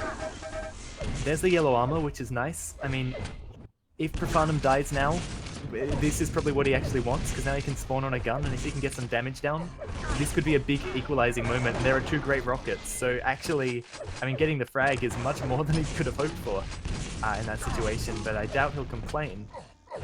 Ultra does get the frag. Oh, and he picked up the YA as well. Wow, holy shit. So that's basically the worst thing that could happen. Oh no, there's the YA. That's still up. My timing apparently not as good as I thought. Ultra does continue to deny it from Profanum though. But yeah, that's the kind of move Profanum needs to make, right? Just finding that situation where, you know, you can get the damage down off the spawn to equalize and actually just somehow do something massive and make it work. So right now the stacks are fairly even, and Ultra actually messed up his movement there. Profanum just that tiny little bit too slow to capitalize. Ultra very weak on HP, but Profanum even weaker, you know, and Ultra taking all that damage meant it's just effortless for him to get onto that YA. So this cycle is just getting more and more dangerous for Profanum. Profanum can't get on an item at all. But when he does, Ultra's able to do so much damage that it doesn't matter. And the time between this red and yellow is just working out so well for Ultra. Profanum can get in way here. He doesn't even want it, he just wants to keep going for damage. Well, it's going to work out for him anyway somehow. Ultra's nice and low. Profanum needs to put the pressure on now and pick up this frag before Ultra can get any stack back. And then just try and ride this momentum out, because he's got 15 frags in 4 minutes. You know, it's never going to be easy, especially against someone who's going to hit an absolute bitch load of rails like Ultra. Of course, I mean, if anyone's going to do it, though, it's going to be Profanum. I mean, wow, okay, here's his opportunity. Down to 8 HP in the shaft will do it. It will come out, and Profanum's got this. We're going to move over to him as he has a really long climb ahead of him. Wow, okay, and it's going to be mutual again. These players are so tight right now, and it will be the fight coming out over the red. That is exactly what Profanum needed, and yeah, if he can get another spawn frag or 2 before this red's still even, you know, great, go for it. But picking up that red is the crucial thing here, and he should get this frag before Mega as well, so this is it. This is where Profanum just has to go on. Oh my god, Profanum's movement excellent. He's going to be able to chase this so well, and here we go. Spawn frag after spawn frag. Yeah, this is error walk. This is insane. Profanum must have hit his optimal, you know, alcohol per skill level, and so he's just pumping him. He's popping off. Totally popping off right now. Here we go, charging in. I mean, it's going to be Ultra, but he only just grabbed the LG. Now he can't pull back onto the HP as much as he'd like to. Profanum just too quick there. This is insane. Ultra, 7 frags in 3 minutes now. Ultra basically can't get on a gun. I mean, that's what we're seeing here. And Profanum, you know, he knows he's only going to have that rail, so he can go fast right now and just get in close. Try and shut him down like this. Ultra, amazing to hit those 2 rails so confidently there. Wow, and he just keeps hitting rails. This guy can't miss, like I said, you know, and this is what's going to be so hard about playing into him with this time pressure, trying to pick up these frags, but, well, the time pressure's getting less and less of an issue, really. Profanum's ahead of, he's ahead here, really, on time. Unfortunately, he couldn't get in to deny that yellow armor. This probably means he needs to slow down before this red, because if he takes another rail here, then Ultra's actually going to have the stack advantage. Profanum doesn't even seem to care, he just wants more fights, more damage, and that's an absolutely beautiful rail to hit. There we go. He's managed to chain this down. Totally locked down the red. Ultra with the mega. To deny the yellow as well. Jeez, yeah. It's his only saving grace now, being able to hit these rails, and that's sort of it. Ultra needs to play this slow, cheeky plus back game, and I mean, Profanum's going to be able to take these rail angles that Ultra's hitting, right? And he's going to be able to return them just as adequately. So, oh. Yeah, it's really going to be a game of peekers from Ultra's end, it seems. But Profanum just flying around this map. Ultra does well to know that he could take that Mega. And yeah, he is really smashing Profanum hard here. Winning himself that yellow armor. Great play from Ultra. Just using that knowledge of the Mega time and the red time so effectively. And it wins him a frag too. So I mean, right now... It's going to be tough for him to chase, right? He got the best spawn that he could on the rocket and being able to convert the frag and now grab the red. So he's still in it. He's still in it, but like it's going to take a lot of time. Ultra moving so well to stay away and try and take these fights, but oh my god, okay, eating that yellow, it's just so unfortunate. These guys are both so good right now. Oh my god. Profanum's got the chase, but Ultra's managing to maintain the 6 frag lead throughout. Here we go. Yeah, and I mean, a great movement from Profanum there. What a move. There we go. And this is where the conversions can come in. So Profanum, oh, he's so weak on HP, but a beautiful rocket and the way to pull back on. I mean, Profanum, it looks like he could do this. He's got 45 seconds to get 3 frags. You can hear Ultra's not spawning very quickly. He's holding off on that. He knows what's going down. It's going to be 2 now. He can't delay the spawns too long. Ultra actually needs to get some stack and fight back, but I mean, Profanum's just coming in too hot right now. I think he's going to do it, man. I think he's going to get this. The fight of the Mega. This is nuts, man. Ride that prop train with me. It's going to be great. Great flick rail. Holy shit. He's got to find this. He's got to find this. Looks like a few nerves maybe even getting to him, but Profanum, he's got to go fast. He's just got to catch Ultra. Profanum, he's getting low. 8 seconds on the edge of his seat. He's going to have 3 seconds once Ultra spawns to grab this. And oh my god. He's away. I think Profanum knows this is so tight, going down 1 frag away. No. Wow. Oh, what a game. That rocket was on point to hit Ultra there. If that rocket hit, I think Ultra was dead. So, like, that literally came down to the wire. What a fucking game. Oh my god, dude. That's Buzzy. Best map of the tournament so far. Holy shit. I know. I mean, we made these guys wait for us, and you can see why. Because, like, there's just, like, what can you compare this to, you know? Holy shit. I'm done. I'm done, dude. Like, I feel sorry for the guys watching League of Legends right now. That's all I can say. oh, man.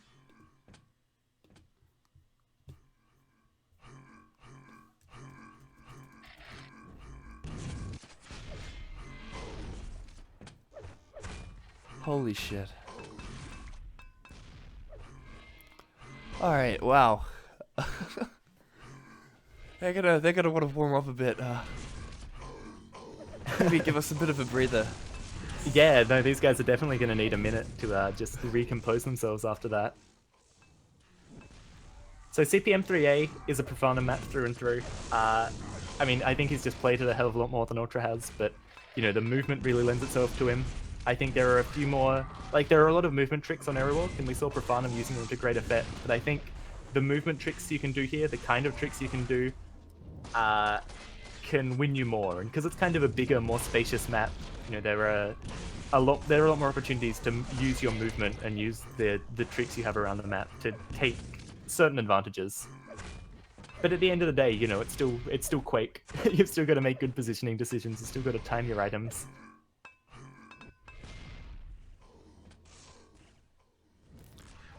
God. Okay. Yeah, just wow. There we go, guys. Cpma.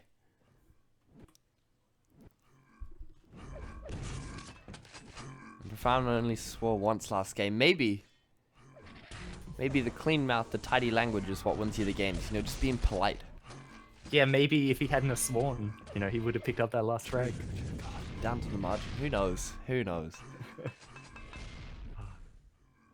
But yeah, the mid-game banter between Ultra and Profanum is always a good highlight of their matchups.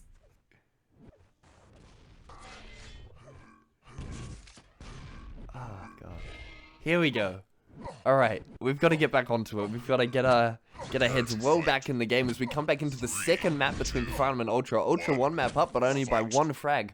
Falling Profanum off the perspective here, and he's good. He's got the lightning gun. God, I'm about to say lightning cannon. Jesus Christ. He's got the rocket. He's got the yellow now, and he's going to be able to grab the Megas. This is a very decent, even split. Well, I mean, Profanum should have an advantage on the stack coming into that first fight, but Ultra positioning himself well with the rail. Profanum's LG in the back is really, really good. And it looks like, well, in that situation, I actually think Ultra should have just chilled out, taken the red, and let Profanum get the yellow. Like, that was... Profanum would have been happy with that. Profanum actually self-damaging to pick that up, and that's going to prove to be a bit of a mistake. Ultra just, yeah, does not let him get away with that at all. I really like the way he peeked Ultra as he was in the Mega Corridor there, and just, you know, kind of backed off to the side to grab that, what was that? He messed up his grenade angle there, and it almost cost him. Ultra, yeah, I like this. I like that he's leaving this Mega up, right? The yellow armor up, rather, sorry. Yeah. I've said about this before, but I think it's a really important thing to be able to do, you know, to know when you can leave these items up, go for the fight, and then fall back onto them to stack back up. Because of how pro mode armor works, that's such a powerful thing. And yeah, I mean, it's just a fairly weird start, I've got to say, to a 3A. Both players don't seem to want to confront each other much. Just a lot of space, a lot of thinking, but still a fair amount of damage coming out. Jeez, Profanum actually doing good work there, managing to rocket jump into this cheeky corridor, you know, avoiding the typical angle that Ultra would probably check as he pops out from the teleporter. Jeez, using that sightline now, he's managing to do some decent damage here and not really have any done back onto him. And what actually might be important is the jittery connection coming out from Ultra right now. I don't know if we can pause or... it seems to be good. You can pause, but again, like, I have no idea what the command would be. I think, yeah, the players have permission to do it. Yeah, I can call it.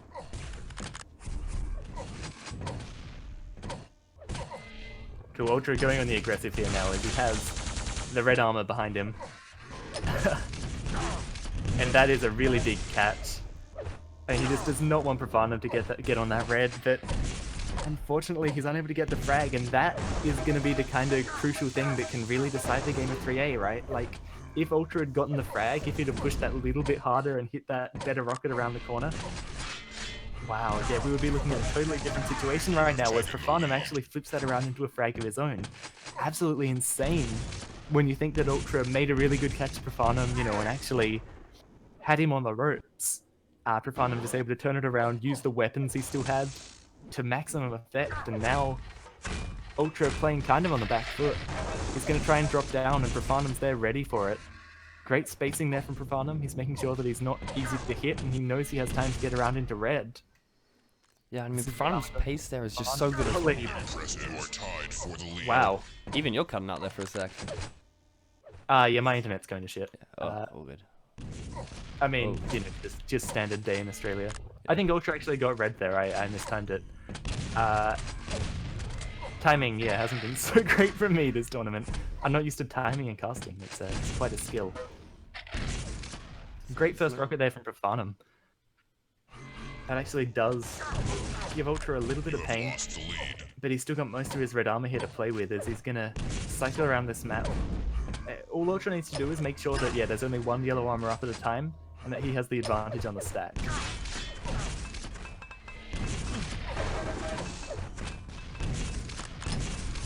So we got this engagement coming out in front. I'm doing some cheeky jukes around this big pillar.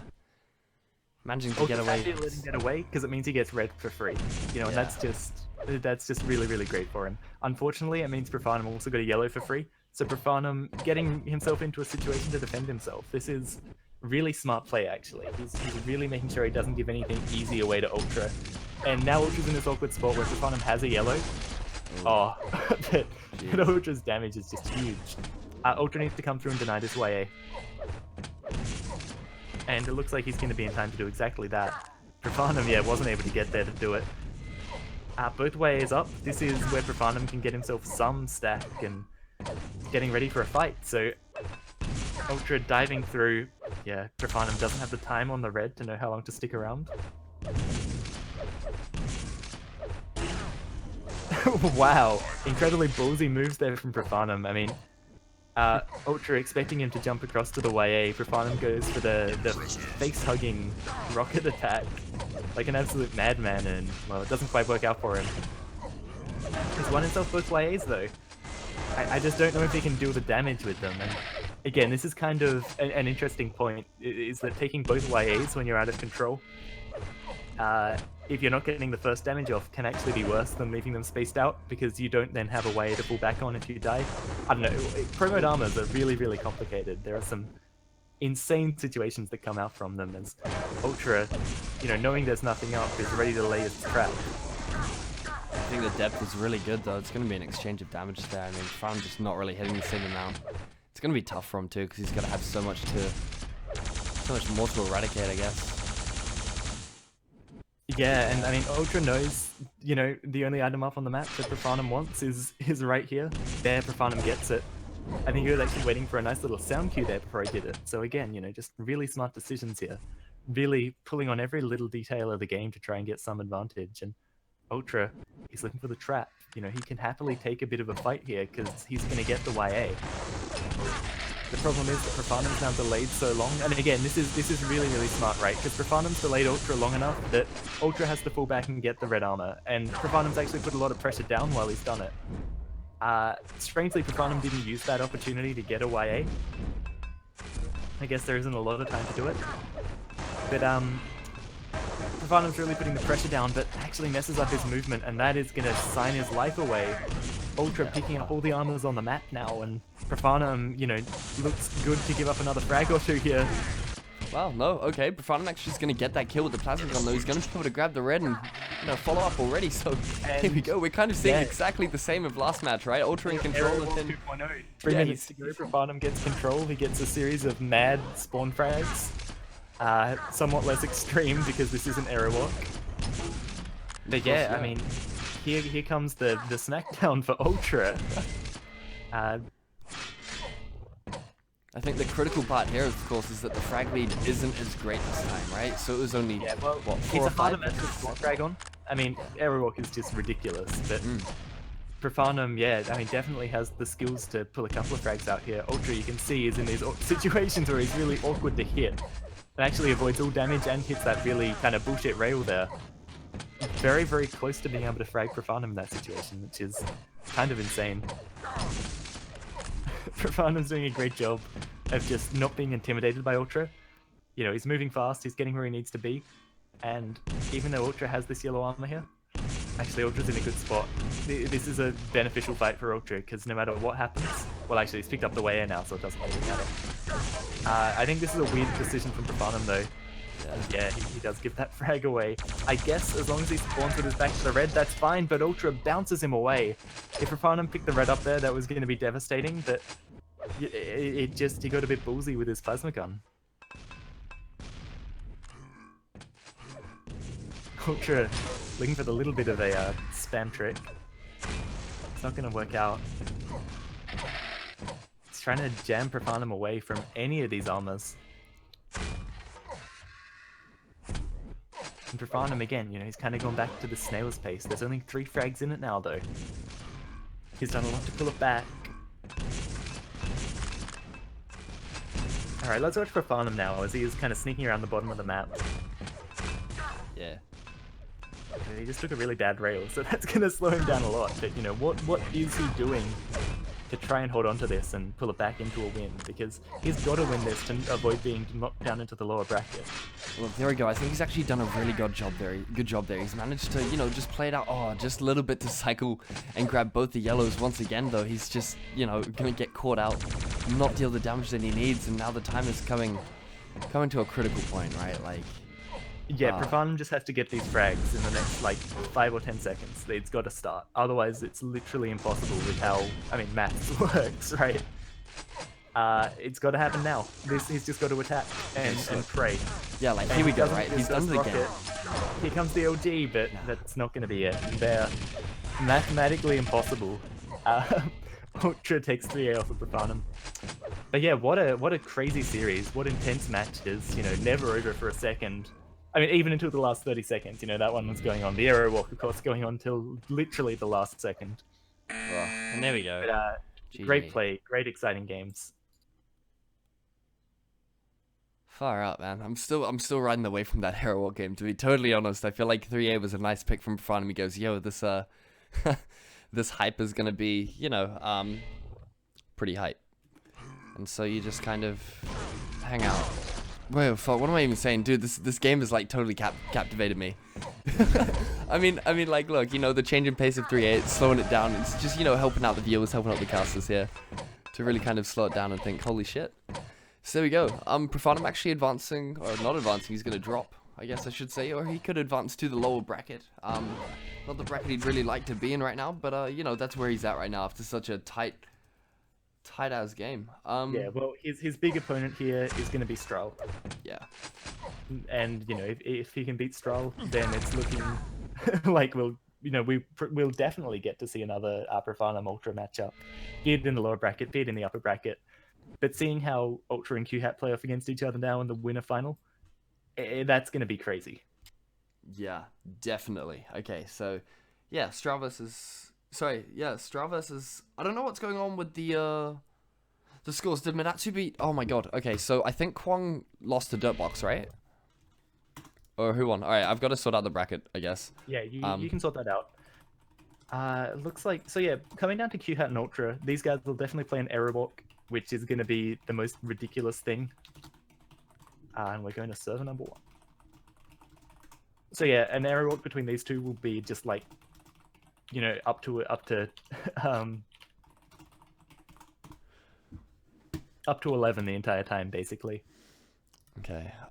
So Sona apparently quit. Matatu won. That's okay. And Matatu's in the lead there. Jeez. Okay. So Dirtbox doesn't want to play, I guess.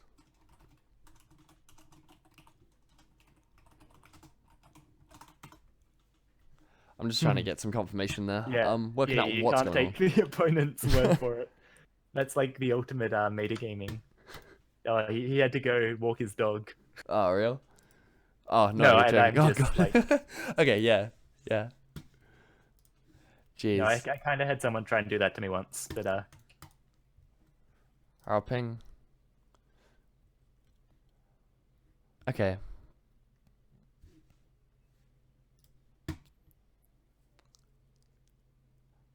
Dirtbox is currently playing Cpma? he might be in the server somewhere. Christ, okay. Let's go hop about, I guess. Try to work out what's going on.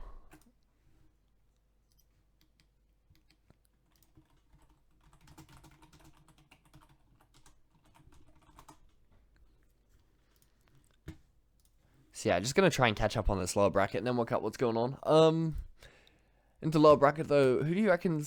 I don't know the status of these matches, but I mean, Flea Circus versus Apathy. Who would you kind of rate? I guess Flea, right?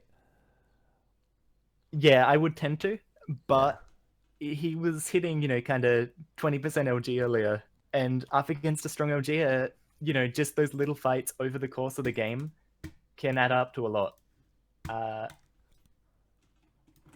Okay. The books.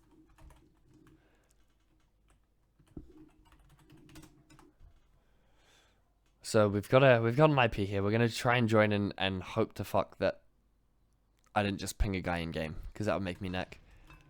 Do you mean, wait, why are we joining the Dirtbox game? Because QHat and Ultra are about to play. Yeah, it's like I'm trying to find out what's going on. So who won? He's playing Kwong in the lower bracket. They're just like really behind. Oh, we're not that far behind. It's all good. Dirtbox is playing Kwong. The winner advances and plays Matatu. The winner of that advances to play Stroll. Cool. Yeah. And, Okay. So I mean, this is actually going to be a really decisive moment for Kwong. Whether, you know, if he can beat Dirtbox, I think that's a fairly good hurdle. And then coming into Matatu. wicked. So do you have any idea of the server that I'm in number 1. I'm in number 1. Right, Watching wicked. QHat and Ultra warm up. Alright, sick. Sorry. So once we've sorted that out, this is good. You know, still on track. I'd hate to have that happen, right? Where you just have one part of the bracket just screw up because of you. Yep, it's always the nightmare. Ugh. the double elimination nightmare. You know, one player just like doesn't care and leaves, and no one picks it up. Impressive. Oh, just in warm up already, we're seeing some sick rails coming out. I am really excited. I'm guessing we're gonna see Aero Walk first between these two. So there we go. Heading into the winners bracket semi-final at some point. For those of you who are just tuning in, perhaps you came here a bit late. I'm Ztkfps, this is Phylum, and we're casting Ultra and QHat in this CPMA AU Duel tournament. Fuck, these binds are not my own. Map choices. And yeah, we're gonna see Aero Walk first between these two, which is gonna be absolutely insane. Then we're gonna see CPM 24, which is gonna be maybe a little bit less insane, or I guess insane for different reasons. And then Pocket 322 to finish, which I wanted to say earlier that I wanted to see him play.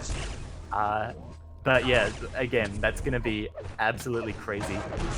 I think if it comes to Pocket 322, aka Toxicity, aka Evolution, or Evolved, or whatever it's called, we'll see QHat win. Because he's got the kind of like the Quake Live experience and has maybe played it a little bit more. But I don't really know. I mean, it's an old map, so anything really goes. Starting off with Aero Walk, let's go with QHat off the start, because we haven't seen him yet. Sure. Fight. And QHat, probably the favorite to win this, of course, gets the Mega Health Yellow Spawn. So this is nice. This is nice and balanced. Much more balanced than what we saw against Profanum. Yeah, he kind of tries to play the corner rocket game, get what damage down he can. Ultra, I mean, hitting so much onto him. Both players actually missing a railgun, which is quite out of character for them. Ultra's the one hitting in the end and picking up the frag though. I mean, that doesn't surprise me at all. QHat was definitely the best hit scan in Australia, right? This is, or at least the best rail for sure. His rail is absolute bullshit. If you've ever played him, just frankly. But yeah, I mean, he's a bit low on HP, and Ultra's looking to abuse this with the rail, which is great. Oh, but that is a nice bounce with the rocket. It actually bounces Ultra into cover. But yeah, you can see QHat's flick railing. It's just ridiculous. Here comes a nice fight. I mean, it's going to be a bit dicey with QHat on low HP, but he knew that health level was coming up for him. Trying to bait Ultra up for this fight. Ultra thankfully not going to bite into that. That would be a bit too easy for QHat. Ultra retreating away onto the weaker side of the map. He picks himself up a green armor, and he gets a YA without, well, there's the rail, so there goes a lot of that YA. And, I mean, the LG is strong, the railgun finish. Ultra just getting dominated in the first 2 minutes even, of this Aero Walk. There you go, I think that's the first rail he's missed this game, right? Cannot go for something crazy. He missed 2 or 3 earlier on. Let's pull up these stats actually, holy shit. So, he's only hitting 44%, you know? That's only 44. He's not Cypher. Yeah. God. There we go, he's trying to be, I guess, Ultra. Ultra there on the return, so let's have a look at him now. He's gonna try and sneak onto that red, actually. I think second guessed himself out of doing the stair jump. Oh, he still gets the frag, and great movement up onto that red. It's really important he could do that quickly, because QHat knows he did a lot of damage. He's going to be looking to put the pressure down. Oh, this is dangerous for Ultra, but he does not want to give QHat any breathing room. He doesn't want to give QHat the yellow. He's going to have to though, as QHat just, you know, dances onto it. Ultra not really with the health to consider some self-damage, or even some, like, you know, baiting some damage out to take it. Yeah, he didn't want to self-damage there, definitely. I mean, QHat also being very smart there to not do any damage over there, and just kind of juking him around. I think it was very intelligent, and look, here we go. It's going to be QHat now with the, you know, more advantageous position on the high ground at the top of the stairs. And Ultra's just forced to sort of dart around and try and make some damage connect. He's going to do so with some rail, and QHat not escaping through that portal. It's going to be an opening for him. Here we go, gonna see some slight damage, but I mean, Ultra's really low. He's rocketable, he's railable just until he grabs that red, and look, there we go. Okay, so he's managed to take the frag. I mean, just flying around and showing us that you can fight aim with aim, you know? Yeah. Hitting some great shots. There we go. God, just relentless amounts of damage. Ultra knows he's been granted, you know, a chance for him to deal a lot of damage and follow up on some spawn frags, and he's gonna do so now. Wow. Yeah, but unfortunately for him, QHat just far too tricky at the moment, it seems, not giving anything away easily. And yeah, QHat actually sneaking himself around, you know, getting these guns and suddenly able to defend himself. He's managed to just stall Ultra off for long enough that he's able to back off onto the yellow armor. Gonna slip these items. Ultra actually waiting around, I think. Maybe not actually, no, he's really going all in with this pressure.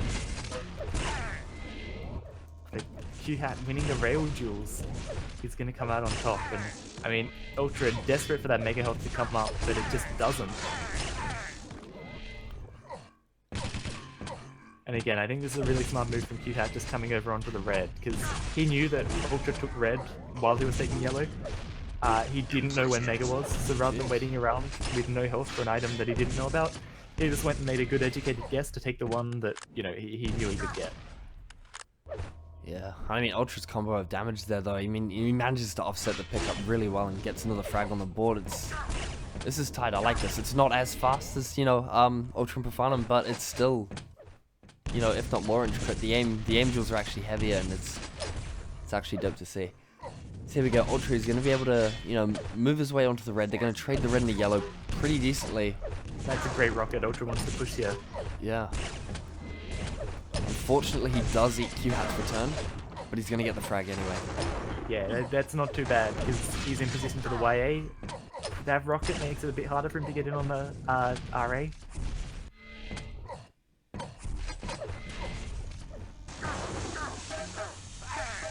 Wow, and Ultra just hits no shaft there. QHat murders him. Great rocket through the grates, and actually, yeah, Ultra says, you know, I know your tricks.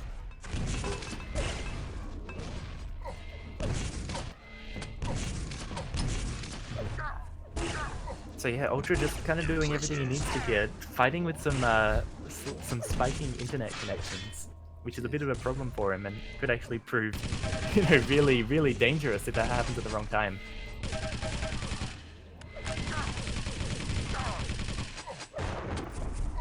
God, I apologize to all the guys who had to listen to the opening seconds of the Battlefield remix.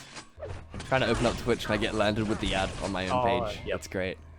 So that was loud as shit, but look, there we go. Ultra not happy. No. I think he's just not happy with how much LG he's hitting. Let's check the 23% here, and we did see this actually in the reflex comp as well. He was just hitting no LG, and you know, being kind of a sad boy about it.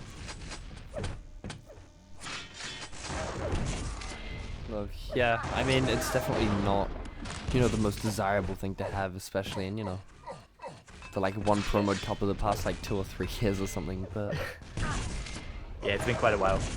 But we're back, maybe. What's it? Jeez. There's a bit of connection with that LG from Ultra. He needs to be careful. QHat, yeah, gets that sneaky bit of damage off, and there, even though he gets the YA and gets the frag, QHat knows how much damage he's done, can put the pressure down off the spawn and just really keep Ultra at bay here, winning himself the red armor. Some great spam angles coming out from Ultra, but it's not enough that, you know, he can just be really comfortable in this room. He's still going to get absolutely smashed if he tries to hang around. Holy shit, that damage output and another rail. So I mean, just Ultra making an insane amount out of just having 29 HP here. Yeah. QHat. I'm not sure. So dangerously weak. This is, God, that's what, 3, 4, 5 maybe? Like, intensely. I feel like 5 rails in a row shouldn't be possible without killing your opponent, but I guess QHat stacked back up somewhere. Because yeah, that was another 2 hits, and somehow QHat still isn't dead, so I don't know, that's insane. That's like 7 rails in a row without getting a frag. Stream confirmed.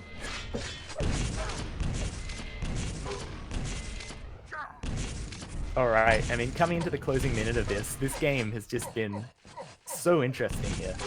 QHat definitely dominating the damage, but Ultra finally looks like he's kind of kicking himself into gear, picking up some urgency coming into the closing part of this game. He cannot get the frag onto Q-Hat there though, and that would have been a really crucial time to get a frag.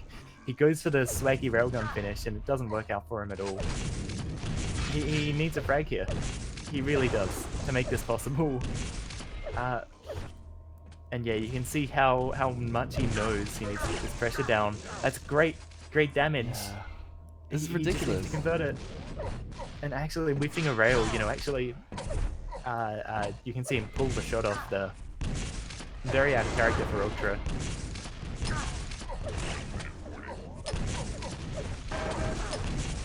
Great push, just fantastic movement and stuff, but Still the Q-Hat mega. knows the time on the Mega and is able to make the steal. You know, dragging this out just that little bit longer, giving himself that bit more timing control, and you know, with 40 seconds to go, this is Q-Hat winning this arrow walk fairly comfortably, it seems. You know, it's not like there was ever an easy moment in that game. There were so many times where Ultra could have done that bit more damage, could have, you know, taken control a bit harder.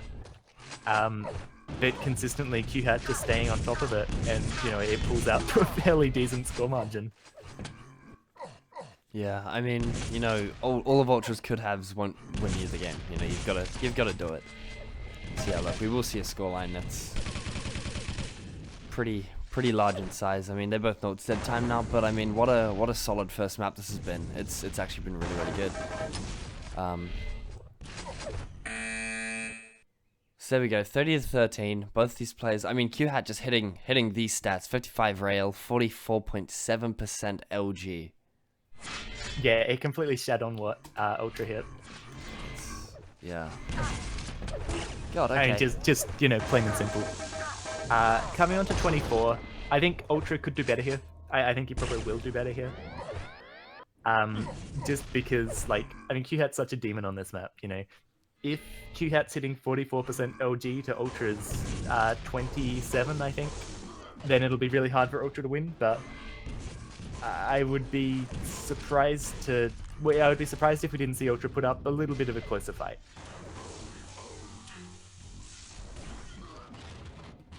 And yeah, both players warming up their OG a little.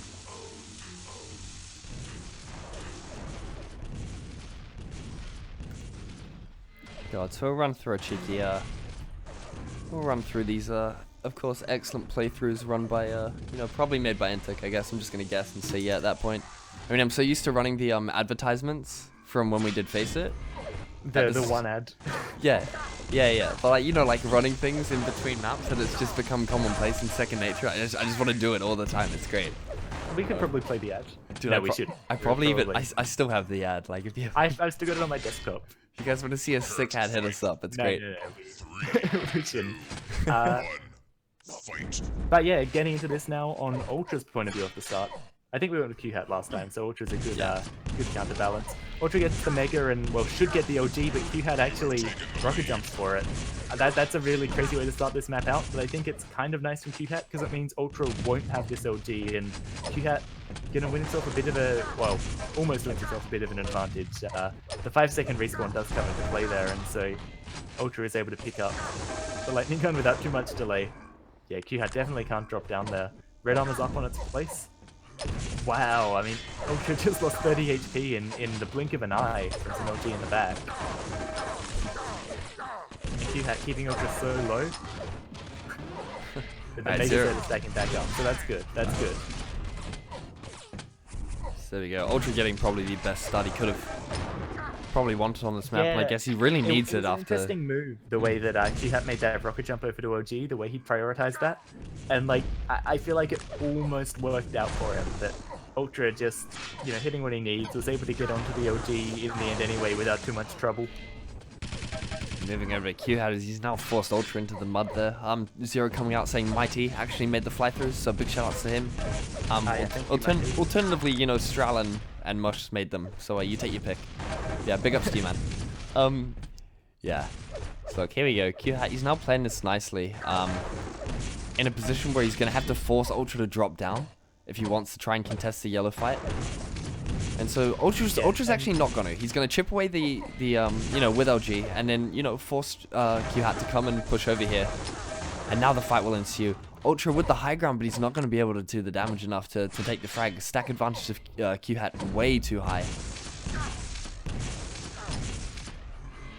Here we go. It's kind of an interesting situation, you know. You see people kind of pushing in towards that upper YA at really different times. It depends a lot on the player how they like to do it. You know, like as it's just coming up, or 5 seconds before it comes up, or 10 seconds before it comes up.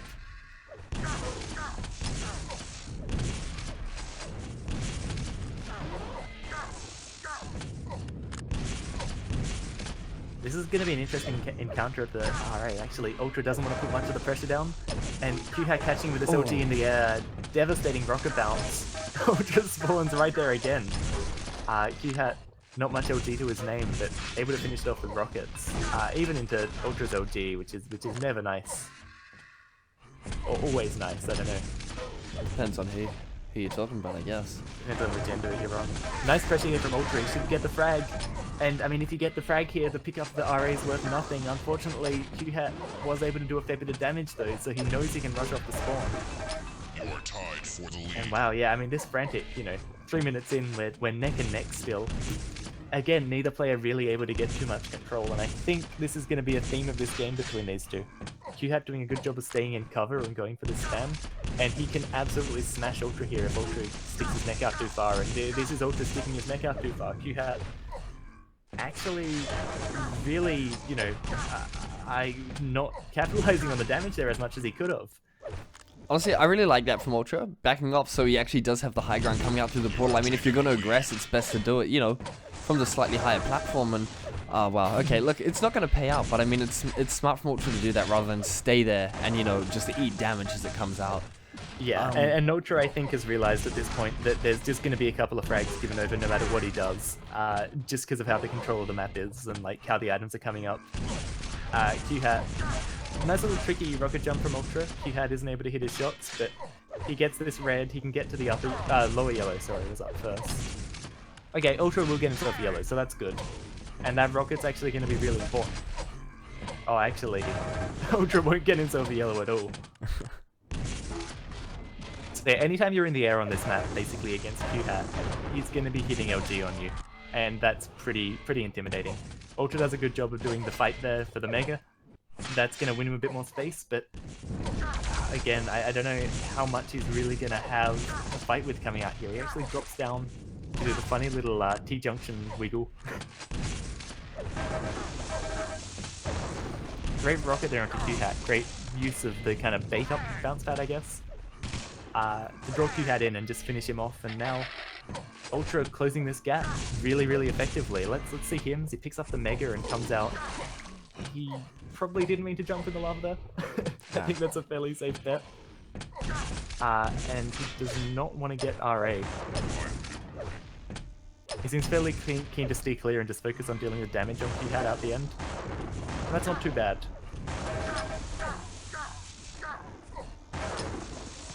You can definitely shut down the person picking up the RA coming out. Unfortunately here though, not only does Ultra not shut it down, but Q-Hat's able to get onto a YA, and now he should be able to get onto this YA as well, or stop Q-Hat getting it easily.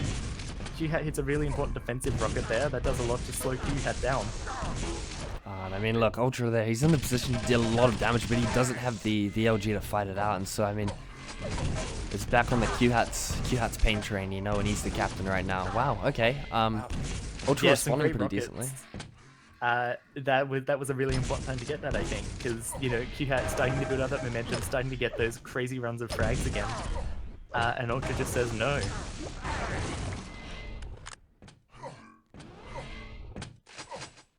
Alright, 4 minutes left. I mean, Ultra, he does have himself some control, but Q-Hat with this amazing pressure, no damage taken, completely obliterates that RA pickup.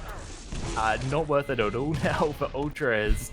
Wow, he's just getting smashed spawn after spawn after spawn. Ultra's stuck without much ammo, but it's not even going to matter. He doesn't even care about rocket ammo. All he needs is the LG to get frag after frag. And I mean, this is such a dominant performance from Q-Hat here. Oh, this is good. I mean, Ultra trying to slow it down, but I don't think he's going to be able to really dictate any of that pace. Q-Hat out of nowhere. Ultra just totally missing any sound cue. I don't think there was one somehow. And look, there we go. I mean, follow-up after follow-up. This is increasingly slipping out of Ultra's hands. Yeah, and it's just this insane damage output that Q-Hat's capable of, combined with amazing knowledge of spawns and just like, it's just great to see. I think the big thing as well, right, in terms of item control. So like usually the in control player will just subsist off the 2 yellows, right? Like red is the trap. Red is where you catch the the out of control player out of guard, right? But I mean the thing with Q-Hat right now is he's being so dominant. He's like able to cycle all of the items. He's even able to cycle the red, right? So Ultra never has a decent He's able to make the really important decision about when to trap red and when to take it, and he's done a really effective job of that. And yeah, we've seen him taking it, you know, the last couple of minutes, just by making it so impossible for Ultra to take it. And yeah, when your opponent starts doing that, you're never going to come back against them, basically. Approaching 20 frags now, Q-Hat.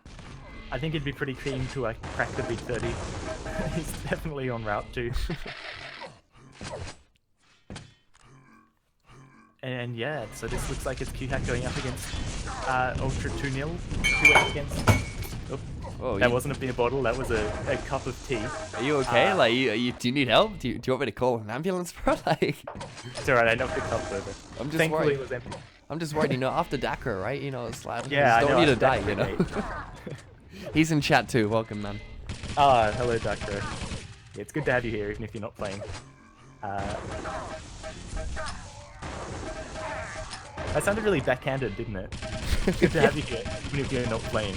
I didn't mean it like that. Cool, alright, so we're just seeing some class BM here. Q-Hat cracks the big 30. Ultra knows it's GG, he's not really fighting, he's just hanging out, waiting for the clock to tick down, I guess. Yep. We've had Newborn 2-0 APPA 3, so Newborn just stuck to his guns there and did really well, which is great. 1 minute warning.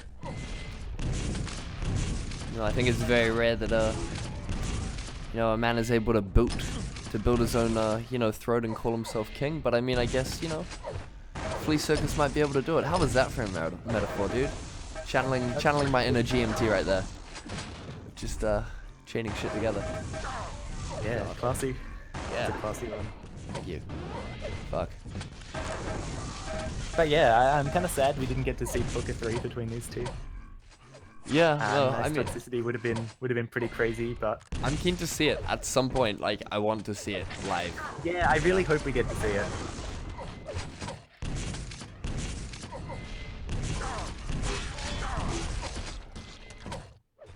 Alright, so where are we heading after this? We've got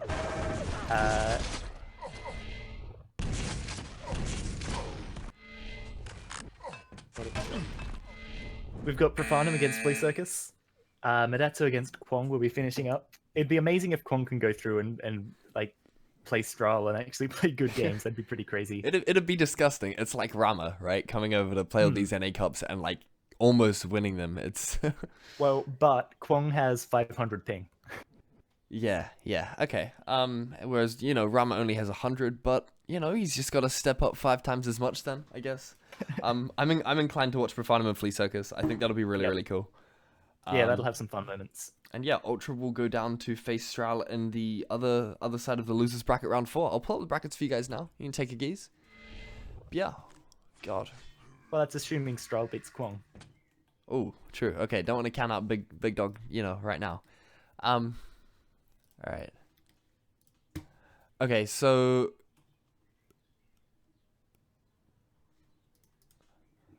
no, wait, that means that Ultra's the loser bracket final. So the winner of Profanum and Flea Circus plays the winner of Stral and Kwong, then the winner of that plays Ultra.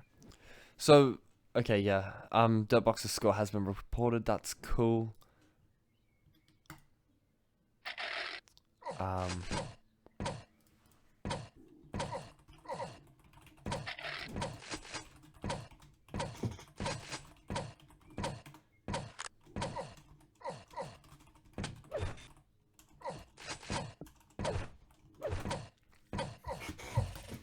Alright, cool. Well, I might take a quick breather. Wicked dude. And yeah, we'll come back to Profanum and Flea Circus.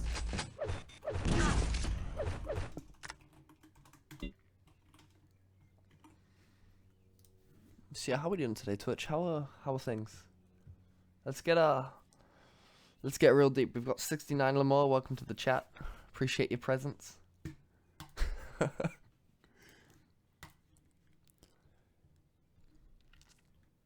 We should do some shoutouts. Shoutouts to the Riffer boys. Shoutouts to the anime guys. Shoutouts to the other boys in my rap group. Okay, no, but some serious shoutouts. Big up to QHat and the Oceanic APPS team, of which, you know, Profanum and I are part of. They're hosting servers and stuff. It's pretty buzzy. Yeah, and big up to Zero, Mighty, and Entic for their contributions and, you know, their big help. Big up Spuld, who, at 2 AM my time was, like, giving me fucking sound settings and configs and shit because my drivers had deleted themselves. It was a great time. Had that happen once before, but was able to rectify it for this, at least. Yeah, alright, shoutouts to Mush, top lad. He's big on anime, but, like, he doesn't tell people about it, so it's like you've just got the picture and you can see past that. That's really my favorite kind of you know, consumer of that sort of medium. He's a big guy. He's a big guy. Cricket is also back. Oh, all the gang. All the gang. I'm gonna try and find Profanum and Flea, I think. I'm gonna ping them really quickly.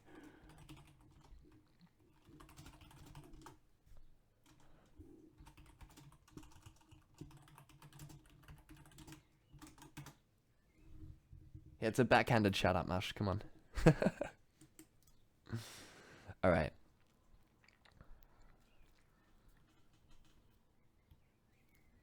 Alright, so we're gonna join Profanum and Fleesucks to serve for this. It's gonna be hype. I wanna see them rip shit up.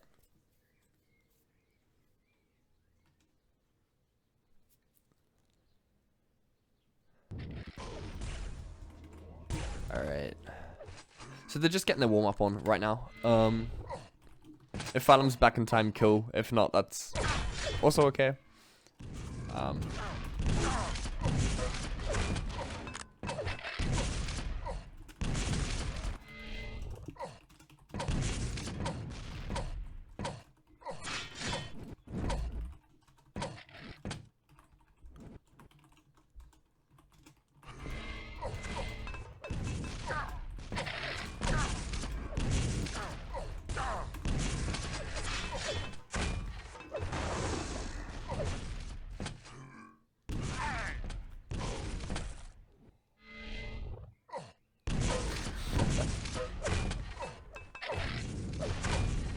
Okay, so both these guys are happy to wait for my caster compadre to come back.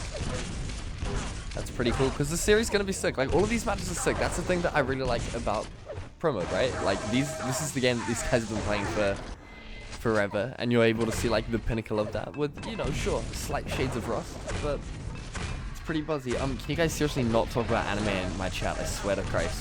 Like, this is the dominion which I have ultimate power over. Alright, just cut the shit out. Alright. I need someone in the anti-anime camp to come on and moderate, maybe.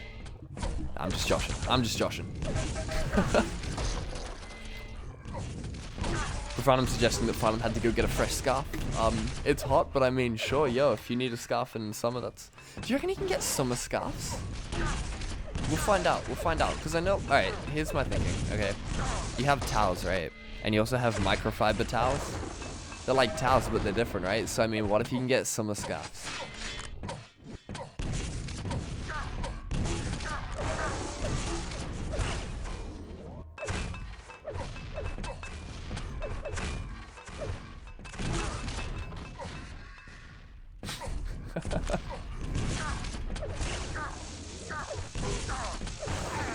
Alright, an unironic shout out to Mush, making the big calls in chat. Total lad. No callouts, no backhanded comments. Just like, oh, you're a funny guy. Oh, alright. Alright, I'm back. What server are we in? We are in server number 8 right now. Beautiful. Of course, you know, while you were gone, the first thing that the chat starts talking about is anime. I know this falls to shit straight away. It's just... I need the reflex police, man. Where's APPA? Like,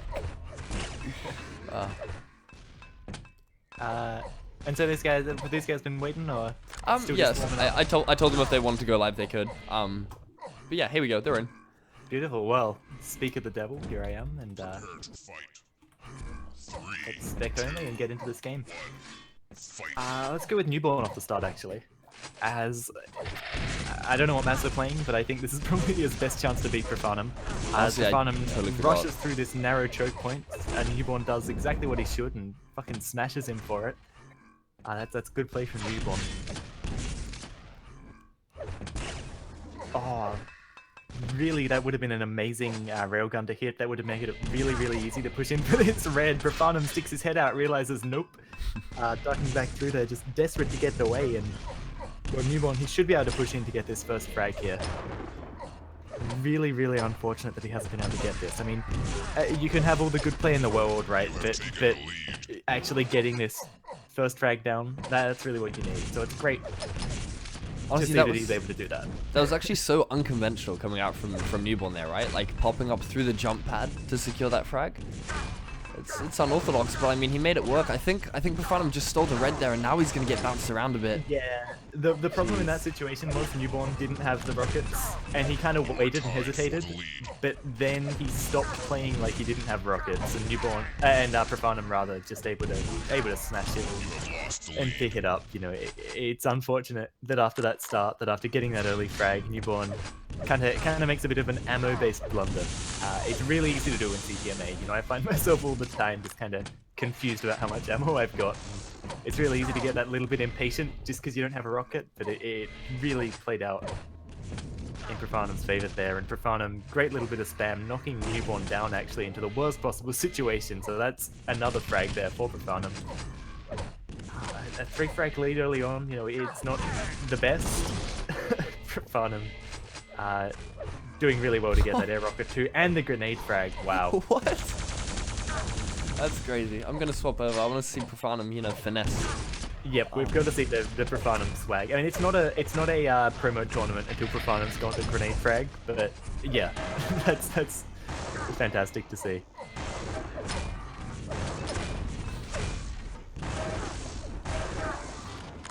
All right, there again, like, you know, this is a really hard situation for Newborn now, because I mean, not only has he lost control, but he's lost control to Profanum, who, you know, a really kind of aggressive player, will hit a lot of rails. He's not going to give Newborn very much breathing room at all. And Newborn, I mean, making that really easy for Profanum there, jumping into that shaft. I think the classic 3A shaft spotters. Gotta be that. I mean, Profanum executing it flawlessly. So, Newborn now he's got to push out. He's got to make something happen. Whoa. That was such a what great rail happened to there? hit. That Yeah. little fadeaway rail. And that's actually something we haven't seen very much of, is LG into an immediate rail switch. Even though apparently that's the only way to play Cpma, and it's a free 80 damage, and you should never not do it. If you listen to people on Discord. Man, whose opinion are you regurgitating right now? Am I right? Oh. Oh, Nah, we're in a tournament. We can't make big calls. Tune in after this for our ZTK talk shit and burns bridges with Philo.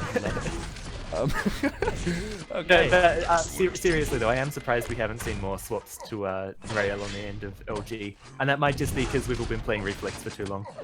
I mean, you know, for the last 2 years. That again, I'm saying things today that sound really bad, but I'm not meaning them like that. Profanum, beautiful timing here, beautiful control, beautiful damage. He is just doing everything right. You know, it's not even a question of what Newborn can do better. Profanum is just off the chart. You know, he's all the way up to 11. Great rocket jump, fantastic control of this yellow armor. He can get back over from this red to the other yellow as well. Newborn probably doesn't want to pick out for any damage there at all, as Profanum is just going to rain down damage again and again. You know, more and more and more. Newborn gets himself an armor, but still only has these rockets. Profanum can probably actually, well, probably could have gone in there. He decides to not. A really cheeky little grenade angle. Megahelt's going to be up. Newborn's going to stay and insist on fighting at this red though.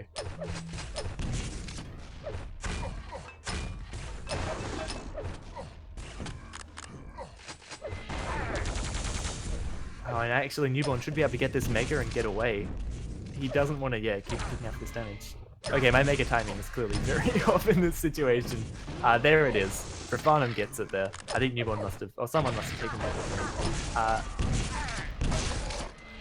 Wow, but Newborn does well to get himself into that position where he can kind of have his back towards that red and do all that damage. Now we've got some serious teleporter plays coming out here as Newborn. Well, he's got a lot of frags to pull back if he wants to win it, but I mean, he can definitely do some damage here. Profanum hitting some really important shots there, allowing him to just walk forward and make a lot out of that.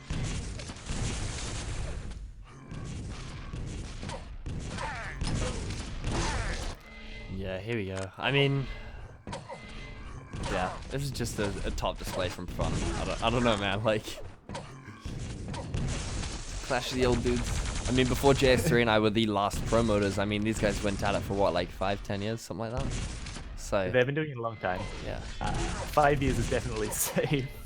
Profanum hitting a nice rocket on the new one there as he flies past. Ooh. Dangerously close situation, but Newborn edges it away. He's going to get Mega and he goes big. Oh, beautiful frag, beautiful rocket thing.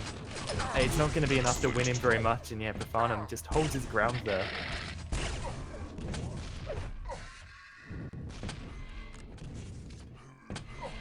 Profanum, not really sure where to go with just 20 HP and nothing much to play with, but well, he just kind of dances around, does his thing. Newborn does catch him out and clean him up. Maybe, I guess, not so confident with his movement today, having to rocket jump over that gap to grab him the yellow. I don't know. He's been caught out by it before, you know, in these. Yeah, no, and it's not match. something you do want to be caught out by if you can avoid it. Newborn has actually closed this gap, I think. So, yeah, he's down to 13 from 15, and there's another frag for Newborn. I mean, 3 minutes 20. This still isn't over. That's for sure.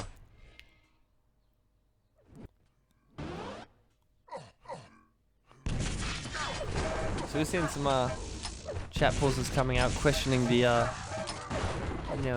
skills of the server.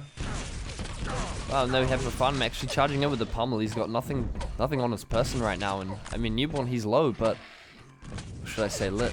Yeah, let's pander to these guys. Or he's gonna be able to, hold off in this area, but he needs the Mega and N to escape cleanly if he's gonna be able to build up this frag this frag deficit in such a short amount of time. There's less than 3 minutes on the board now, and he's got to make up 10 frags.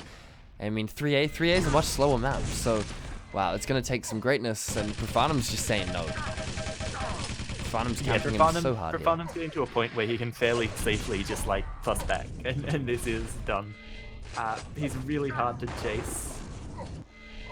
Yeah, I mean, there's only so much you can do, but 12 frags in 2 minutes isn't impossible if you just get a crazy string of spawns. You know, people are happy to run into your rockets.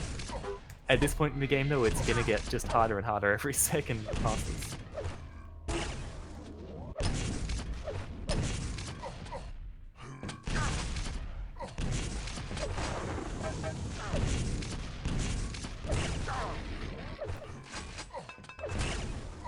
Cool, so here we have it. The yellow is up now. And Profanum knows it too. He tries to catch over Sneaky, and it's not going to work out from Profanum. Going to rocket jump and be able to grab that. Okay, so Newborn's actually just going to be able to sneak in and grab that other yellow. And oh man, alright, he's going to follow up with this frag, and now it comes to, the classic sort of case. He's got a couple of frags, but his health is low. He's got the armor though, so he just needs to build that up and then start converting. And I think now is the time to do it, if any. He's got to do it real fast, because it's going to be so difficult otherwise. Yeah, oh no, that is devastating. Profanum just so fast, so like he's a raging bull at the gate. There's nothing you can do to stop him as he flies around that corner, just absolutely abusing the speed, using and abusing all of his speed. That was a classic game shot.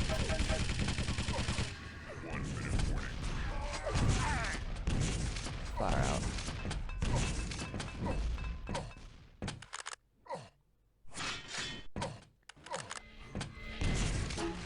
Alright, so I mean Newborn, he definitely put up a fight there. He's definitely showing us that he knows what he's doing. It's great to see. I think that honestly, he's still got the mojo. Yeah. I mean, he didn't win it, but I think honestly this is the sort of performance that he himself was expecting. Like, I know he told me, right, he's telling me that, like, sure, he used to duke it out in front of him in JS3, right, but then he got old and shit, right? Those were his words. So, I mean, Yeah, that sounds about right. yeah. I mean, I think that he's having still been able to make it this far in the bracket, right? Still, you know, putting on a decent show here. I mean, it's nothing to be discouraged with as you go into the second map here. Yeah, do you know what the other maps are? I joined it just after they did veto. I didn't even look. Alright, yeah. So look, we'll Well, find it's a out. mystery. It's a exciting journey. I think 24 CPM 24 would be a safe bet. We're just gonna keep going up through the console log, try and find it out. Oh, Don't even worry. Oh, okay, so he's gone to, oh, okay, yeah, spec bug, all good. I think that bottom will do it. Okay, so no, CPM 15. CPM 15. This is a crazy map to play Profanum on. Like, he's great at movement. He's great at sorry, just having some spec issues as well. Can't wait for this next CPMA patch. Profanum's movement here is amazing. He's going to show us some crazy tricks. He's going to show you things you never knew were possible on CPM 15. Seriously, he's so good. I'm really excited about this.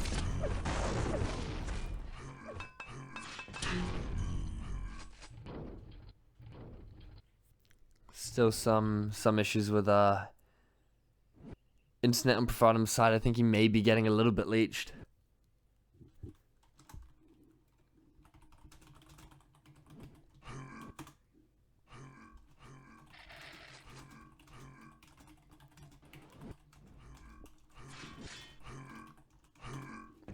But yeah, people in Australia. There have been a few funny little connection issues. I heard one guy had like 400 ping.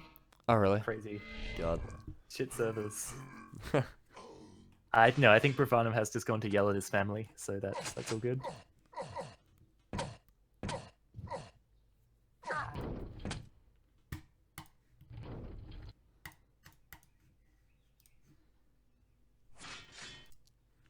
Okay, so it looks like Kwong and Stra will be playing it out on the New Zealand server. I think he gets a little bit better routing. I should actually do this big shout out. Shout outs to Moxie, man. I don't think he'll be watching this. I don't think he'll be in the stream. But a big up to him because he's been fucking beast. He's been hosting the NZ Reflex server without even playing the game. Like, hosting this one too. What a legend. He's a let's top go lad. on Profanum here just as we're getting started. Yeah. He gets a spawn where he gets a lot of guns, and that is always a good thing. Nice from Newborn to steal away that Mega. Holy shit. That is so much damage. Okay, Newborn can rush off the spawn now, right? Yeah. This is a dangerous time for Profanum. Newborn can get a gun, and if he hits a good first rocket, he'll have an advantage. So, yeah, and Profanum actually knows he doesn't want to be at that red right now. He takes away a first to fight, but Newborn hits a great rocket as he comes around the corner. This is Newborn's red, and Profanum, yeah, to back away here. Lovely movement there. Grabbing those health bubbles, grabbing the armor. Honestly, I just really like the way that, Newborn decided to jump up and play on the rail. Like, that was, it's just like a cheeky little nuance, right, that you don't really see coming from the players who are largely new to this and the guys that I've played, right? So it's, Yeah, no, there are crazy things you can do on this map. Just like it's wicked little depth. tiny moves that make such a huge difference. Watching Vu here is really good too. Because he, just takes advantage of anything you give him. I think historically it's been a North American map, so I mean Gelisak as well, an excellent player to watch, especially from my my demos trying to study up on this. But look, here we go. Newborn's going in, he's popping off, and he's going very aggressive there to secure, his first frag and try and bring things back a little bit. It's gonna be Profanum who grabs the Mega though, and so this fight really is gonna come out. Okay, it's not gonna come out over the red. They're electing to play it a bit slower, and oh god, it's coming out close. This tight rocket fight. Yeah. Actually, the loser of this fight doesn't have such a bad chance of getting the red either if they got the right spawn. But I think Profanum will be happy with this. He's kind of caught in an awkward spot, and Newborn's pressure is really nice to take advantage of that. Profanum kind of having to jump or put himself in a really narrow corridor to get out. But this pressure from Profanum onto the red is going to prove fairly challenging for Newborn. Wow, yeah, and even though Profanum goes down, he does so much damage, he gets the Mega off the spawn, he's going to get this YA2 any second now. Here's Newborn with some pressure, but he just does not have the HP to stay there, and I think actually mistiming that Mega health, making all the difference. Cool, so here we go. Swapping over to Profanum. Let's see what he can do with Wow. his period of control. Yeah, jeez. I caught the very end of that. Crazy mouse movement. That was something. Profanum, of course, a very high sensitivity, high acceleration player. You have taken the lead. Wow. Very cheeky finish there. God, So there yeah, we go. Profanum's control of this mega health's been winning him a lot. Just having more health than Newborn in these situations. You know, Newborn has been taking the reds, but Profanum, just the mega and yellow combos, you know, and great movement, great positioning. It feels like he's definitely had more in the driving seat of this map than Newborn has. Yeah, I mean, when both of these players are, you know, relatively even stacked, you can really just attribute it to player skill. And I mean, Profanum's got that in droves. So Yeah, he's got the crazy movement. He's got the the really good aim. yeah, a little bit of a cheeky escape there for Newborn actually. That rocket that Newborn hit too, completely knocking Profanum off course. Profanum out of rockets, can't rocket jump back up, and probably wouldn't want to with his HP anyway. But you know, as you've said, it has allowed him to grab that mega now. Caught out in an awkward position though, and of course lacking the rockets. He's electing to use plasma and rail. It's pretty cheeky of him, but I guess it reflects all his versatility that he actually has all the weapons. Actually forcing Newborn off the yellow as well, dude. Well, did Newborn have too much red to take it? I don't know. It looked like he was on it, but it might have just been Profanum's OG being really powerful there, honestly. But yeah, I mean, Newborn, yeah, it's going to be left really low off that. Profanum as well, not a lot to play with, but he should be able to defend himself with yellow armor, I think. Newborn, no, he makes a really great decision there to push in. Profanum hitting nothing. That's For the lead. gonna be a little bit sad. Probably should have swapped the gauntlet there if he was gonna go for that little trap, but well, he makes it work out. Yeah, and I mean, Newborn does, that is. yeah, and moving over to him, of course, he's now in the lead for the first time this game, I think, apart from, you know, the very first frag. So here we go, Profanum though with an excellent trap, and I mean, Newborn's back on the back foot. Oh, okay, a cheeky rail to offset his momentum though. Does a decent job here using the portals now to interplay that as well. It's just he's going off, but now he's out of all weapons. He's got LG ammo, he's got rocket ammo, but he doesn't have the guns for them.